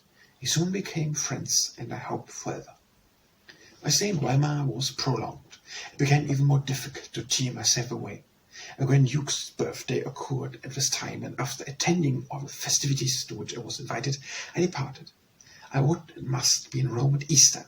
Once more, in the early morning, I saw the herald Grand Duke, and with a heart full of emotions, bade him farewell.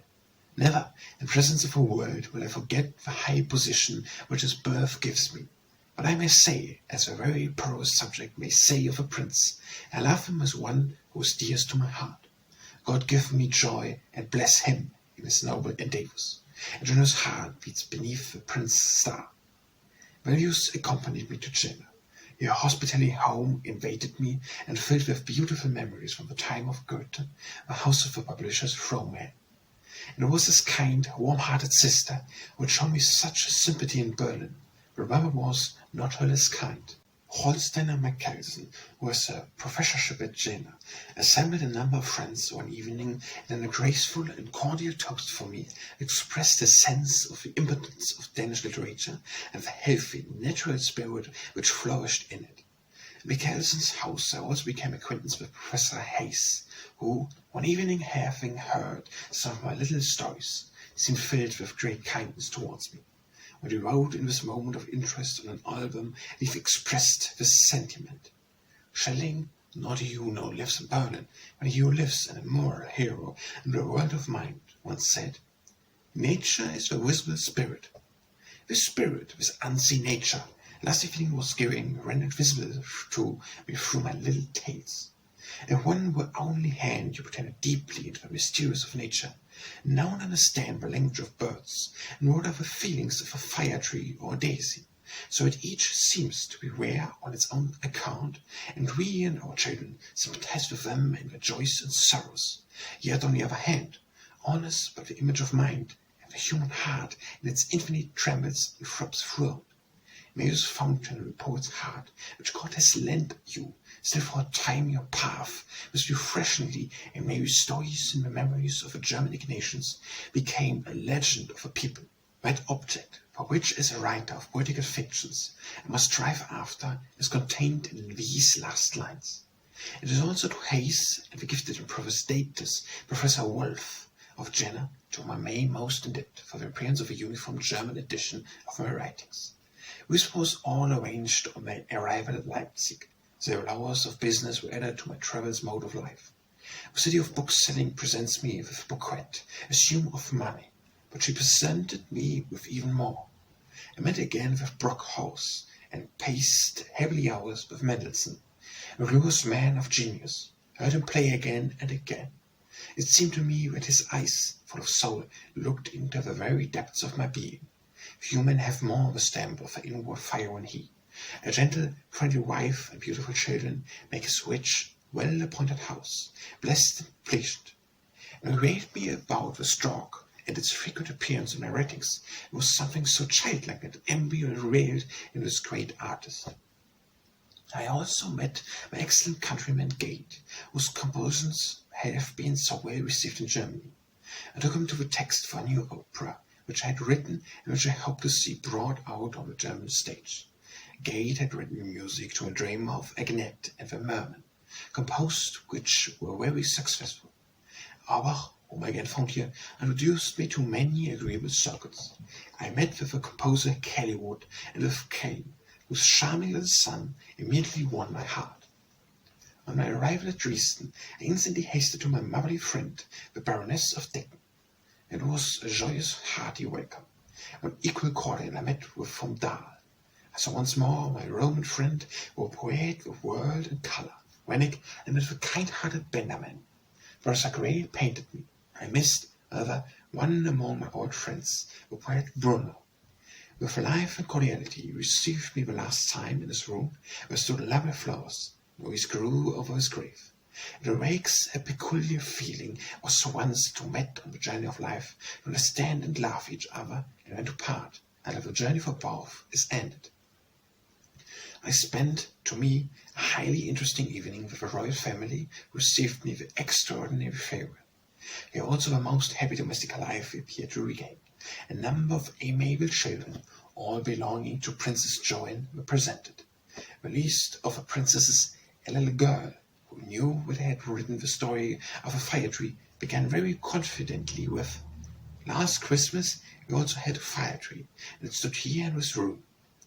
Afterwards, when she was let out before the other children, and had bade her parents and the king and queen good night, she turned round at the half-closed door, and nodding to me in a friendly and familiar manner, said I was a fairy-tale prince. My story of Holger Dansk led the conversation to rich stores of legends which the North possesses. It related several and explained the peculiar spirit of the fine scenery of Denmark. Neither in his royal palace did I feel the rite of ceremony. Soft, gentle eyes shone upon me. My last morning in Dresden was spent with the minister of von Knerzig, where I equally met with the most friendly reception. The sun shone warm. It was spring, who was celebrating her arrival as I rolled out of the dear city. Thought assembled in wonderment of the many who had rendered my visits too rich and happy. It was spring around me and spring in my heart. In Prague I had only one acquaintance, Professor Riesenfeld. A letter from Dr. Crasus in Dresden opened to me the hospitable house of Count Fan. The Archduke Stephen received me almost in the most gracious manner. I found in him a young man full of intellect and heart. Beside it was a very interesting point of time when I left Prague. The military, who had been stationed there a number of years, were hastening to the railway to leave for Poland, where disturbance had broken out. The whole city seemed in movement to take leave of its military friends. It was difficult to get through the streets which lead to the railway. Many thousand soldiers were to be accompanied. At length the train was set in motion. All around the whole hillside was covered with people. It looked like the richest Turkey carpet, woven of men, women, and children, all pressed together, head to head, and waving hats and handkerchiefs. Such a mass of human beings I never saw before, or at least never at one moment surveyed them. Such a spectacle could not be painted. We travelled the whole night through white Bohemia, and every town stood groups of people. It was as thought all the inhabitants had assembled themselves. Their brown faces, their ragged clothes, the light of the torches, where, to me, unintelligible language gave to the whole a stamp of singularity. We flew through tunnels and over viaducts. The window whittled, the signal whistle sounded, the steam horses snorted. I laid back my head at last in the carriage and fell asleep under the protection of the god Morphos. At Ulm's, where we had fresh carnage, a voice spoke my name. It was Walter Good. We had travelled together the whole night without knowing it. In Vienna we met often. Noble powers to genius lives in Goethe's grandiloquence, and the composer as well as in the poet. But it is as if the greatness of a grandfather pressed upon them. Liszt was in Vienna, and invited me to his concert, in which otherwise it would have been impossible to find a place. I again heard his improvisations of Robert. I again heard him, like spirit of a storm, play with the chords. Diesen Engelstaff sound, who fills the imagination with astonishment. Ernst also was here. When I visited him, he seized his violin, and sang in tears the secret of a human heart. I saw the Emil Guild rabbits again, and was frequently with the kindly Castelli, who just at this time had been made by the King of Denmark Knight of the Dunbar Order. He was full of joy at this, and begged me to tell my countrymen that every Dane should receive a hearty welcome from him. Some future summer he invited me to visit his grand country seat. There is something in Castelli so open and honourable, minded with such good nature, humour, that one must like it. He appears to me in the picture of a fruit Vinis. And in his portrait, which he gave me, he wrote the following little prose verse, with style so peculiar as ours. This portrait should ever with loving eyes greet thee. From far shall we call the smile of a friend. For woe dear stain, 'tis a pleasure to meet thee. Thou art one and beloved and esteemed to the end. Castelli introduced me to Seil and Barnfield, and the Danish-Dairy ambassadors Baron von Löwenstein, and met settlers. Most of the shining stars of Austrian literature as I glide past me, as people on a railway see church towers.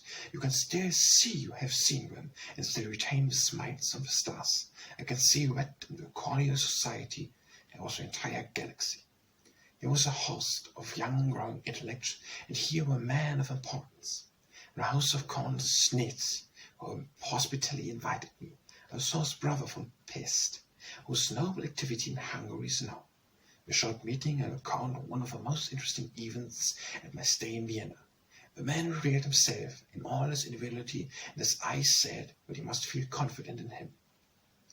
At my departure from Dresden, Her Majesty the Queen of Saxon had asked me whether I had introductions to anyone of the court of Vienna, and when I told her that I had not, the Queen was so gracious as to write a letter to her sister, the Archduchess Sophia of Austria. Her Imperial Highness summoned me one evening and received me in the most gracious manner.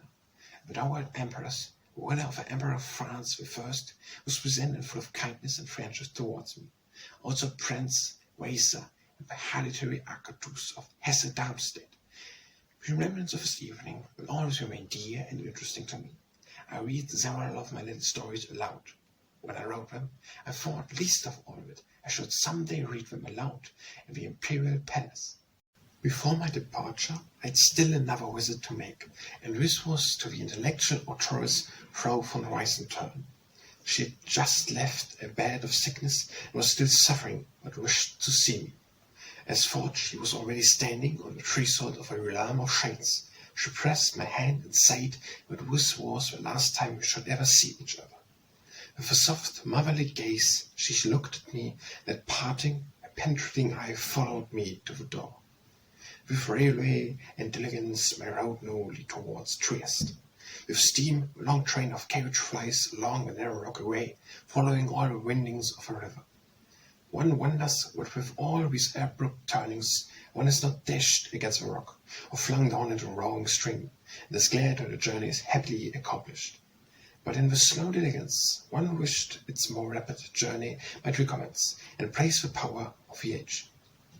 At length Trieste and the Adriatic Sea lay before us. The Italian language sounded in our ears, but yet for me it was not Italy, the land of my desire. Meanwhile I was only a stranger here for a few hours. Our Danish consul, as well as the consul of Prussia and Oldenburg, to whom I was recommended, received me in the best possible manner. Several interesting acquaintances were made, especially with the Count O'Donnell and Wardstein. The latter for me, as a Dane having a peculiar interest, as being the descendant of that unfurnished comforts Ulfhed and the daughter of Christian IV, Eleanor, the noblest of all Danish women. Their portraits hung in his room, and Danish memorials of the period were shown me. It was the first time I'd ever seen Eleanor Ulfhed's portrait, and the melancholy smile on her lips seemed to say, "Poet, sing and free from chains with a hard age had cast upon him, for whom to live and to suffer was my happiness." Before Unschelger wrote his Dinah, which treats of an episode in Ulf's life, I was at work on the subject and wished to bring it on the stage, but it was when feared this would not be allowed. I gave it up, since then I had only written 4 lines on Ulfhed. The virtue was concealed, not so by Felix. Was it the world the greatest never known, yet still love's glorious moments proclaims it, and the best wife from weak would never go.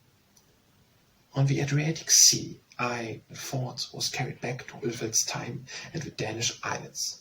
This meeting with Count Wardstein and his Ancestor's portrait brought me back to my poet's world, and I almost forget that the following day I could be in the middle of Italy. In beautiful mild weather, I went with a steamboat to Ancona. It was a quiet starlight night, too beautiful to be spent in sleep. In the early morning, the coast of Italy lay before us, with beautiful blue mountains with glittering snow. The sun shone warmly, the grass and the trees were so splendidly green. Last evening in Trieste, now in Ancona, in a city of the Papal States, it was almost like enchantment. Italy in all its picturesque splendor lay once more before me. Spring had ripened all the fruit trees, so wood had bruised forth into blossom. Every blade of grass in this field was filled with sunshine. The elm trees stood like chariots enwreathed with vines, which showed forth green leaves, and above the luxury of foliage rose the wave-like blue mountains with a snow covering. In company with Count Peer from Vienna, the most excellent travelling companion, and a young nobleman from Hungary, I now travelled on with the itinerary for 5 days. Solitary and more picturesque than habitat inns among the Apennines were our night's quarters. At length the Campagna, with its thought-awakening desolation, lay before us. It was the 31st of March, 1846, when I again saw Rome, and for the 3rd time in my life should reach the city of a world. I felt so happy, so penetrated with thankfulness and joy. How much more God has given me than 1,000 others, nay, even too many thousand. And even in this very feeling is a blessing, where joy is very great, as in the deepest grief, there is only God on whom one can lean. The first impression was, I can find no other word for it, adoration. When they unrolled for me the love Rome, I felt what I cannot express more briefly or better than I did in a letter to a friend. I am growing here into the very ruins. I live with the petrified gods, and roses are always blooming, the church bells ringing, and yet Rome is not Rome. It was 13 years ago when I first was here. It is as if everything were modernized. Ruins, even grass and brushes, are cleared away. Everything is made so neat. The very life of people seemed to have retired. I no longer hear the trampolians in the streets, no longer see the young girls dancing the saltarella. Even in the campaign, intelligence is entered by invisible railroads. The peasant no longer believe as he used to do. At the Easter festival I saw great numbers of the people on the Campagna standing before St. Peter's, whilst the Pope disturbing his blessing, just as thought they have been Protestant strangers. This was repulsive to my feelings. I felt an impulse to kneel before the invisible saint. When I was here 13 years ago, all kneeled. No reason had conquered fate. 10 years later, when the railways will have brought cities still near to each other, Rome will be yet more changed. But in all that happens, everything is for the best. One always must love Rome. It is like a storybook. One is always discovering new wonders, and one lives in imagination and reality. The first time I traveled to Italy, it had no eyes for sculpture. In Paris, rich pictures drew me away from the stages. For the first time when I came to Florence and stood before the Venus de Medicis, I felt as tall and expressed. The snow melted away from my eyes. and a new world of art rose before me. A note of fervor, sorrow in Rome, after repeating wanderings through the Vatican, a prize for status, far higher than the paintings, but at what other places as at Rome, and to some degree in Naples, does this art step forth so grandful into life. One is carried away by it. One learns to admire nature in a work of art. A beauty of form becomes spiritual. Among the many clever and beautiful things which I saw exhibited in the studios of a young artist, two pieces of sculptures were what most deeply impressed themselves on my memory, and these were in the studio of my countryman Virchow. I saw his group of Hercules at Heb, which had been spoken of with such enthusiasm in the Allgemeine Zeitung and other German papers, and which, through its antique response and its glorious beauty, powerfully seized upon me. My imagination was filled by it, and yet I must place Virchow's later group, the fighting hunters, still higher. It is formed after the model as though it had sprung from nature. There lies in it a truth, a beauty, and a grandeur which I must convince will make his name resound through my lands. I have known him for the time when he was almost a boy. We were both of us born on the same island.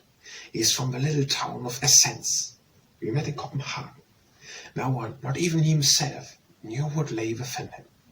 And half in jest, half in earnest, we spoke of a combat with himself where he should go to America, become a savage, or to Rome, become an artist, painter or sculptor, but he did not yet know. His pencil was meanwhile thrown away. He modelled in clay, and my bust was the first which he made.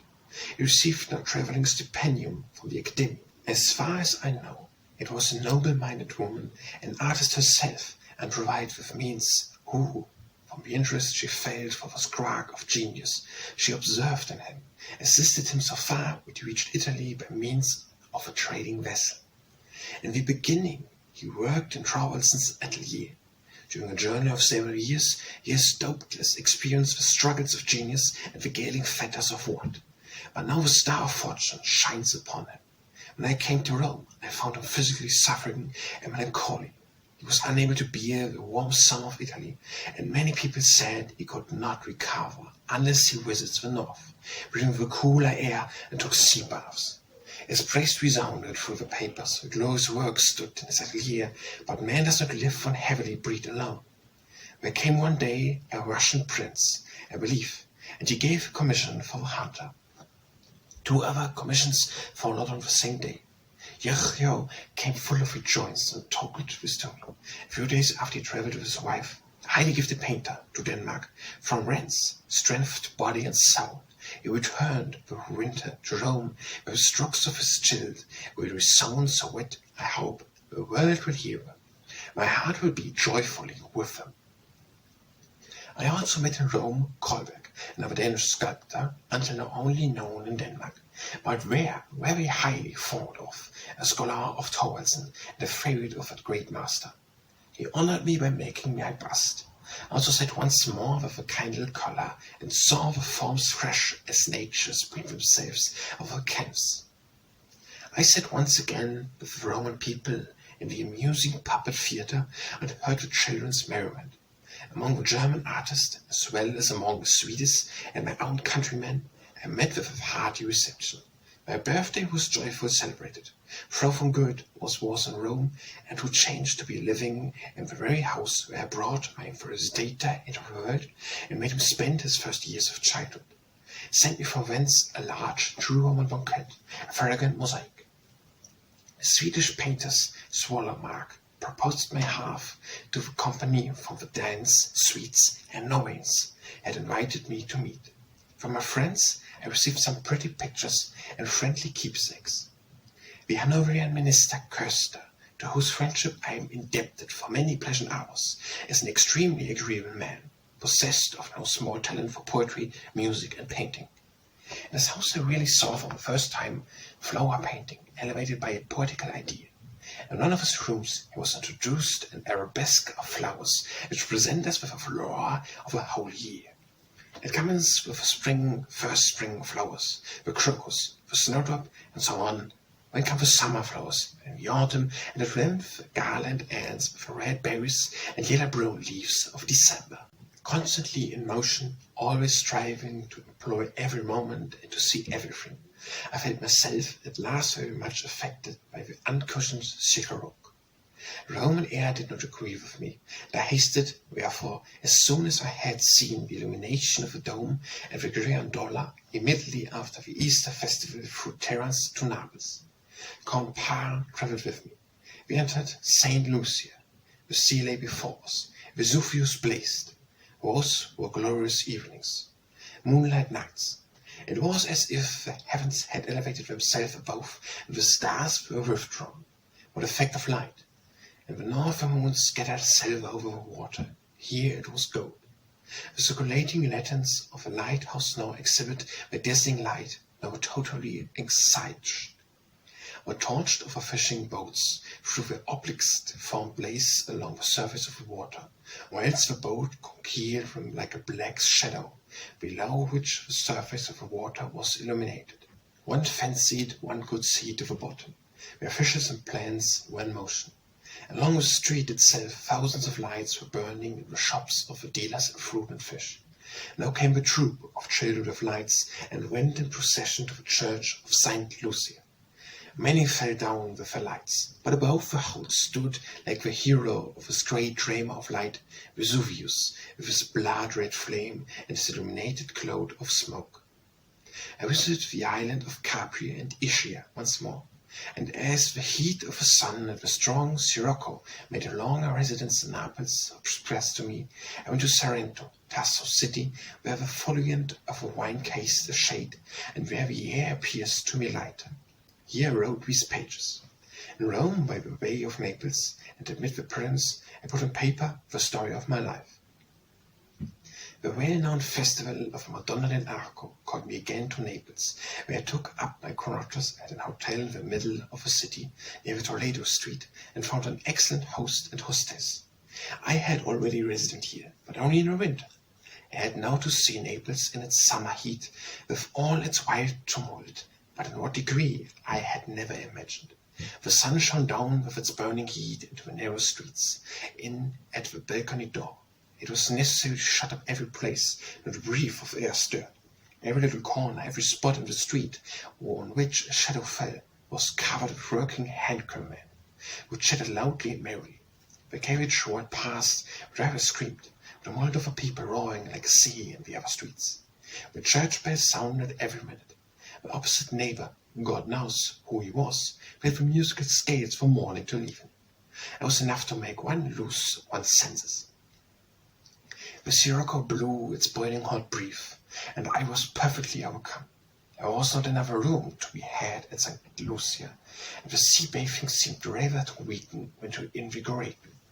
I went therefore again into the country, but the sun burned air with the same beams.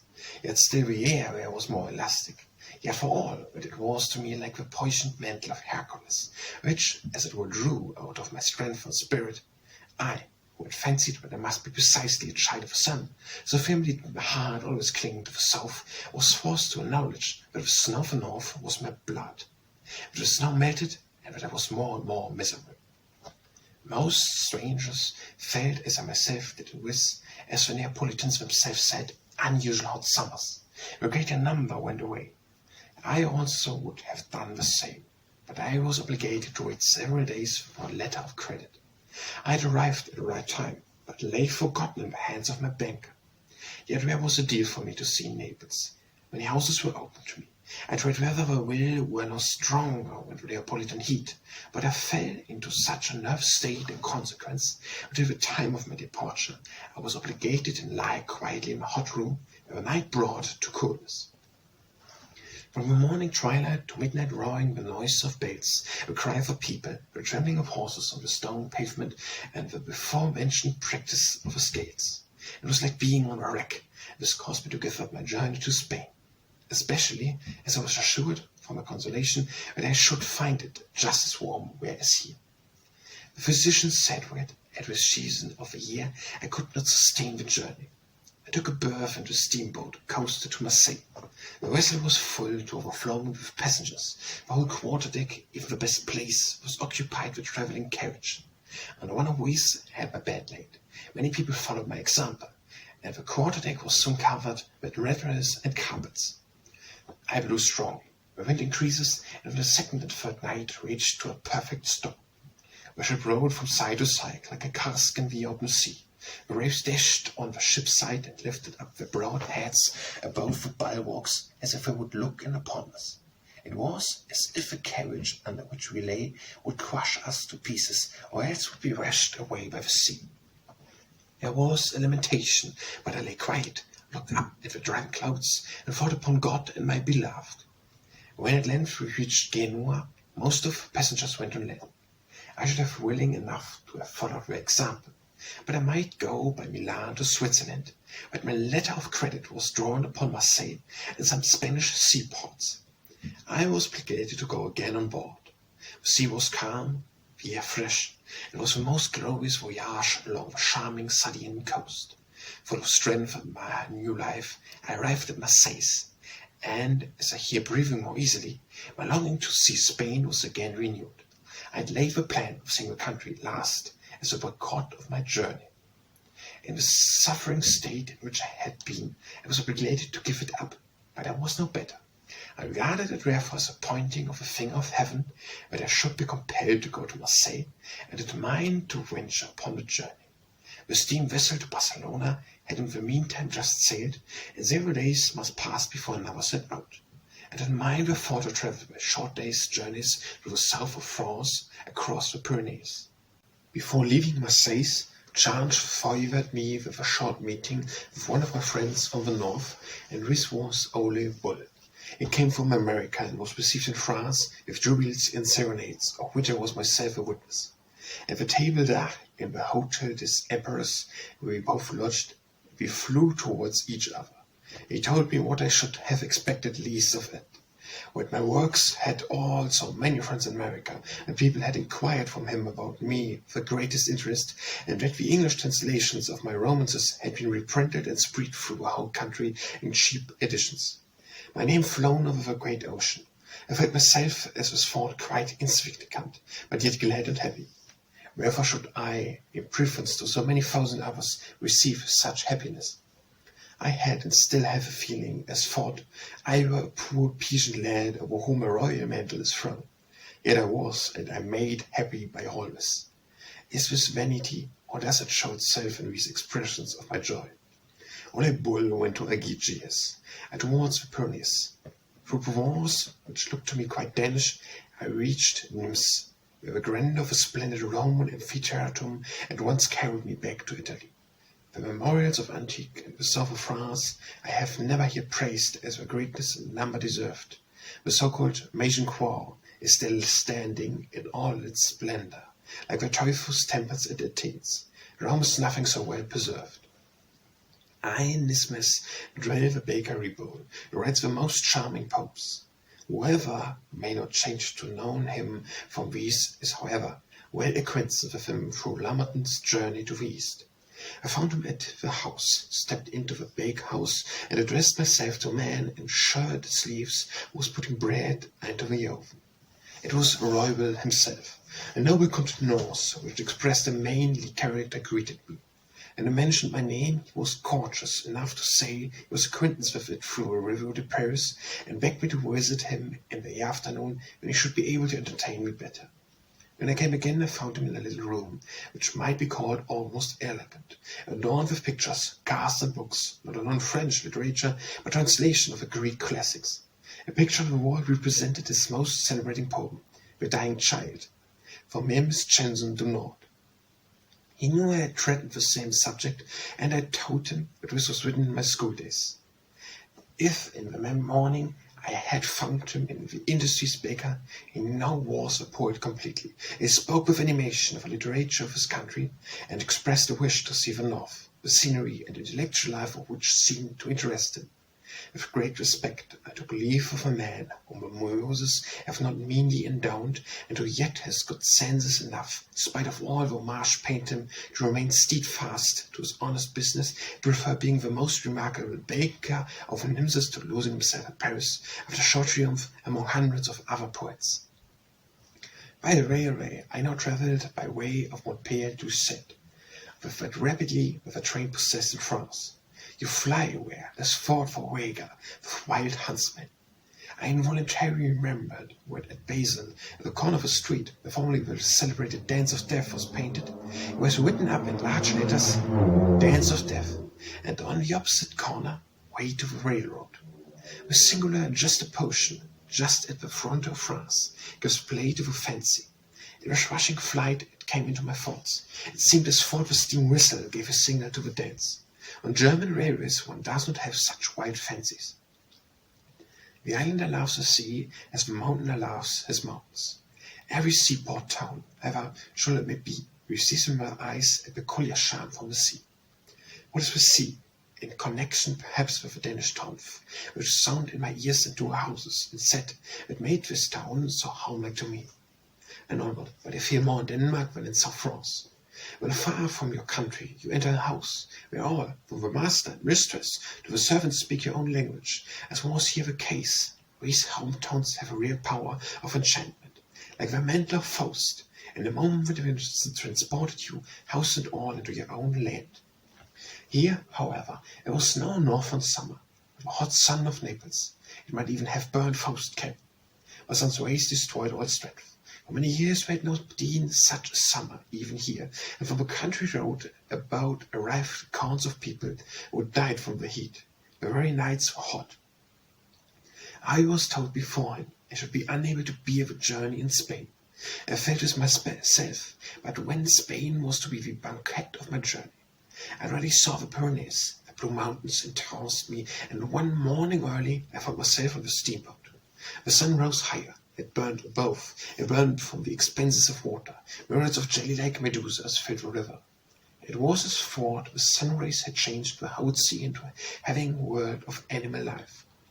I had never before seen anything like it. In Belenduk Canal we had all to get into a large boat which had been constructed more for goods than for passengers. The deck was covered with boxes and trunks, and was again occupied by people who sought shade under umbrellas. It was impossible to move. The railings surrounded with piles of boxes and peoples, which was drawn along by 3 or 4 horses attached by long ropes. When in the cabins, it was as crowded. People sat close to each other, like flies in a cup of sugar.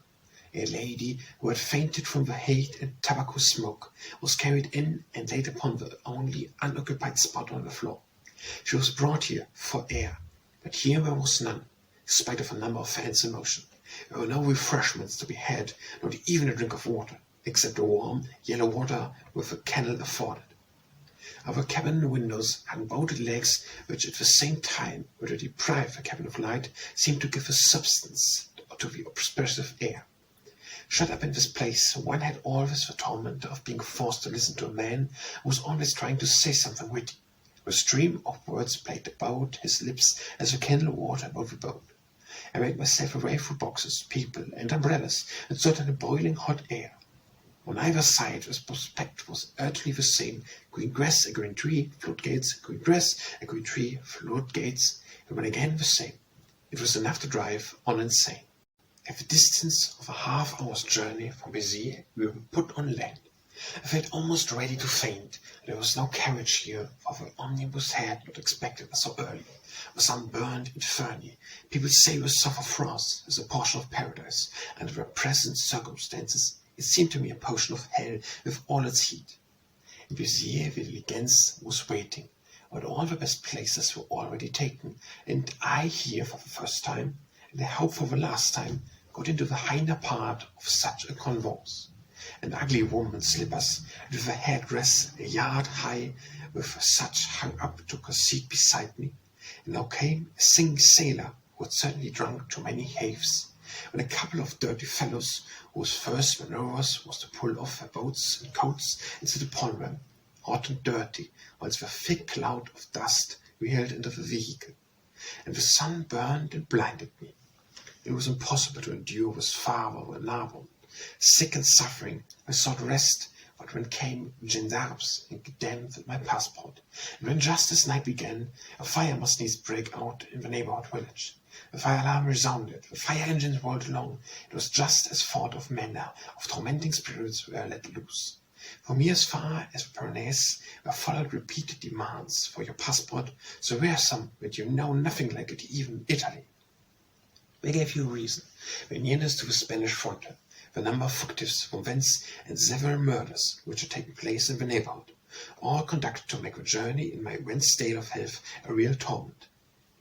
I reached Perpignan. The sun had here also swept the streets of people. It was only when night came that we came forth, but when it was like a roaring stream, as for the real tumult we were about to destroy the town. The human crowd moved in raised banners, my windows, a loud shout resounded. It pierced through my sick frame. What was it? What did it mean? Good evening, Mr. Arago, resounded from strongest voices. Thousands repeated it, and music sounded. It was the celebrated Arago, who was staying in the room next to mine. The people gave him a serenade. Now this was the third I had witnessed on my journey. Arago dressed them from the balcony. The shouts of the people filled the streets. There are few evenings in my life when I have felt so ill as one with one. The tumult went through my nerves. The beautiful scene which followed could not refresh me. Ill as I was, I gave up every thought of travelling into Spain. I felt it would be impossible for me. If I could only recover strength enough to reach Switzerland. I was filled with horror of the idea of a journey back. I was advised to hasten as quickly as possible to the Pyrenees and to breathe the strengthening mountain air. The baths of Vernet were recommended as cool and excellent, and had a letter of introduction to the heat of established here. After an exhausting journey of a night and some hours in the morning, I reached this place, from whence I sent these last sheets.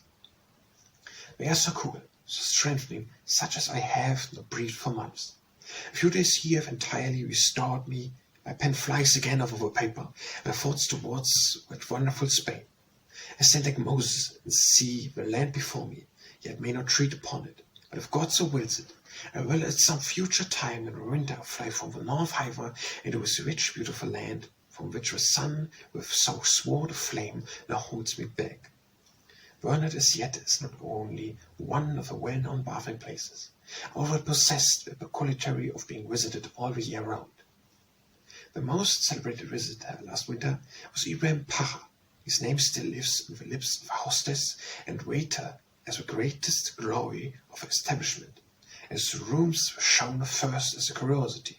Among the anecdotes counted above them in the story of his two French words, merci and très bien, which he pronounced in a perfectly wrong manner. In every respect, Vernet among Bath is yet in state of innocence. It is only in point of great bills that the command has been able to raise it on a level with the first in Europe. As for the rest, you live here in a solitude, and separated from the world as in no other bathing place. For the amusement of the guest, nothing in the least has been done. This must be sought in wandering on foot, or on donkey back among the mountains. But here all is so peculiar and full of variety, that the want of artificial pleasure is the less felt. It is here thought the most opposite nature productions had been mingled together, northern and southern, mountain and valley vegetation. From one point you look over a vineyard and up to a mountain which appears a sample card of cornfields and green meadows, where the hay stands. From another you will only see the naked, metallic rocks with strange cracks jutting from them, long and narrow as thought were the broken statues of pillars. Now you walk under poplar trees, through small meadows, where the ball mine growth is fully Danish production, as thought that were cut out of Zealand. Now we stand under shelter of a rock, where cypresses and figs spring forth among vine leaves, and see a piece of Italy. But the sound of a whole, the pulse which beat, audible in millions through the mountain chain, are the springs. Where is alive, a babbling in the every rushing waters. It springs forth everywhere, murmuring in the moss, rushes over the great stones. There is a movement, a life, which is impossible for words to give. You hear a constant rushing chorus of a million strings. Above and below you, and all around, you hear the babbling of river nymphs. High on the cliff, at the edge of a steep precipice, lie the remains of a Moorish castle. Clothes hang were hung on the balcony. The path along leads through the hall. From here you can enjoy the view of the whole valley, which long and narrow seems like a river of trees, which lands among the red short rocks, and in the middle of this green valley rises terrace-like on a hill the little town of Vernet, which only wants minarets to look like a Bulgarian town. A miserable church with 2 long holes as windows, and close to it a ruining tower from the upper portion, when came the dark brown roofs and the dirty grey houses with open shutters instead of windows, but picturesque it certainly is. But if you enter the town itself, the apothecary's shop is also the bookseller's. Poverty is the only impression.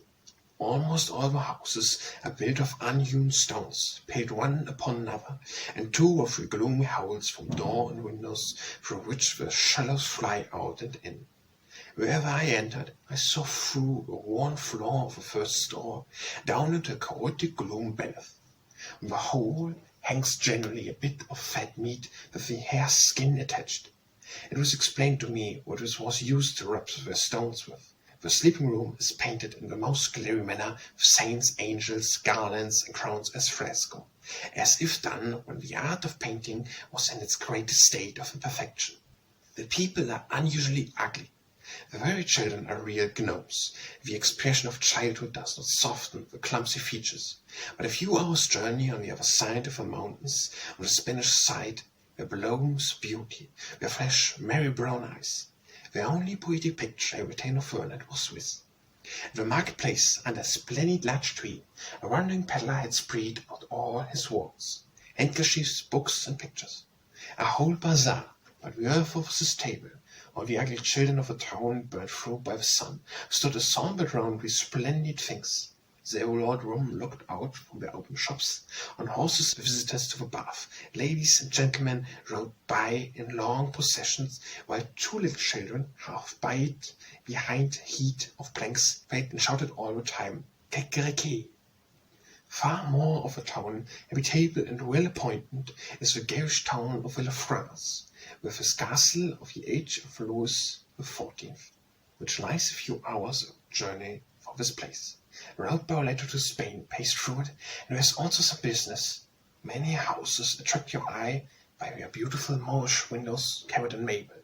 The church is built half in the Moorish style, the altar such as are seen in Spanish churches, and the Virgin stands there with a child, all dressed in gold and silver.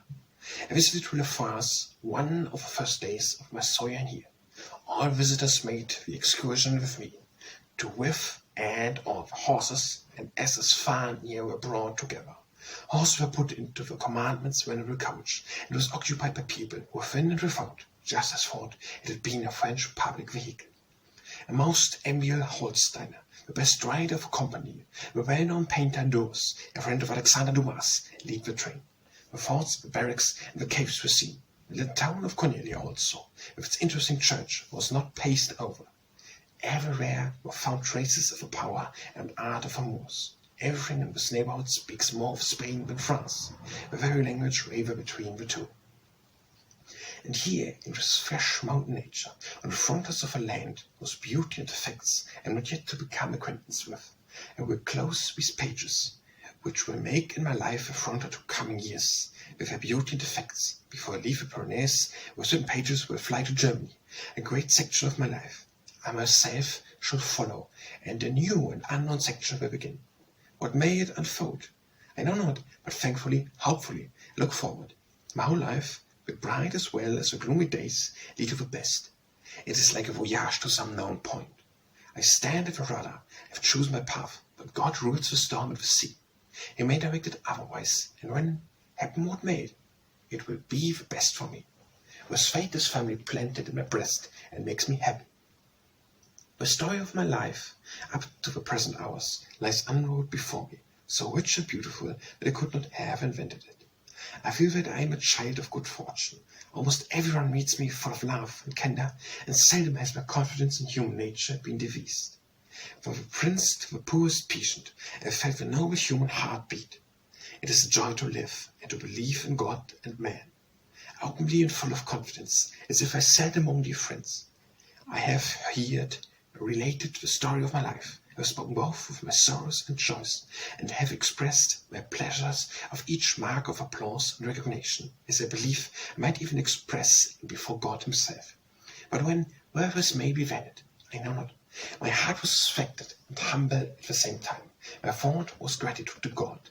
But I have related it is not only because such a biographical sketch as this was desired from me to the collected edition of my works, but because, as has been already said, the history of my life will be the best commentary to all my works.